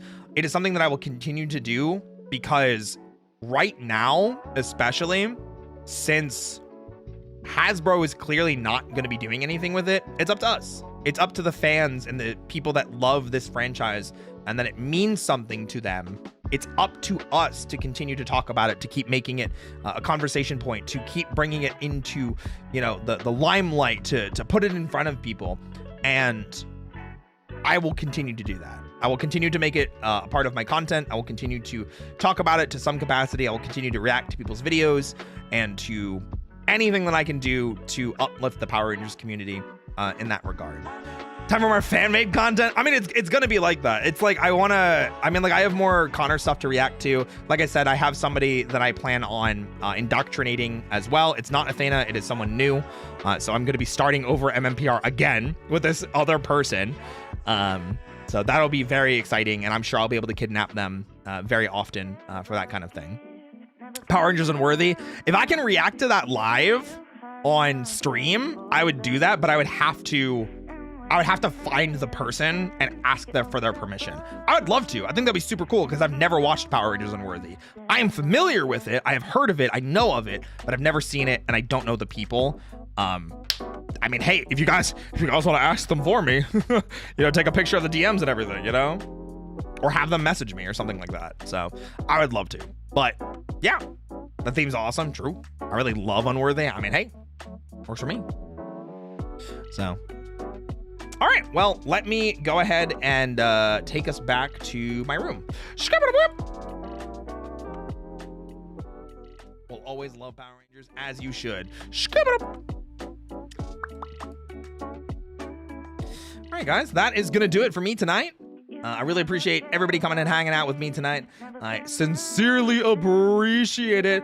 We are going to go ahead and raid over into my good friend Merriweather, Lucius Merriweather of Astraline Productions, or just Astraline, or just Merriweather Media, or Merriweather Comics, whatever you want to call him. He's got a lot of titles. He's a really, he's a really sexy dog boy. I love him. He's playing some Cyberpunk right now. It looks like he's actually using his femboy model. I haven't seen this thing in forever. Oh my God, he's so hot. He's so hot, guys. Keep in mind, I only have one stream left as Femboy Roy, guys. Only one stream left. It will be this coming Friday. So if you want to help me say goodbye to the past year and a half as Femboy Roy, please come by on Friday. We're going to be probably going over a lot of my old content. We're going to be looking at like top clips. We're going to be maybe have a couple friends call in, things like that. So yeah, rip Twink Roy. It's going to be Twink Death the stream. So yeah, please look forward to that. It's going to be a lot of fun. And then I'm probably going to take like a little under a week off before debut, and just make sure everything's good and ready to go. So guys, thank you again. Thank you for sharing the passions with me for Power Rangers. I promise it won't be that long for the next Power Rangers stream. It's probably going to be less than 2 weeks for my next planned Power Rangers related content. So if you guys like tonight's Power Rangers stream, more will come. And of course, if you missed the stream, it will be immediately available on YouTube. All right, guys, I'm going to send you over now. Have a great time with Mary. Good night, everybody. Bye.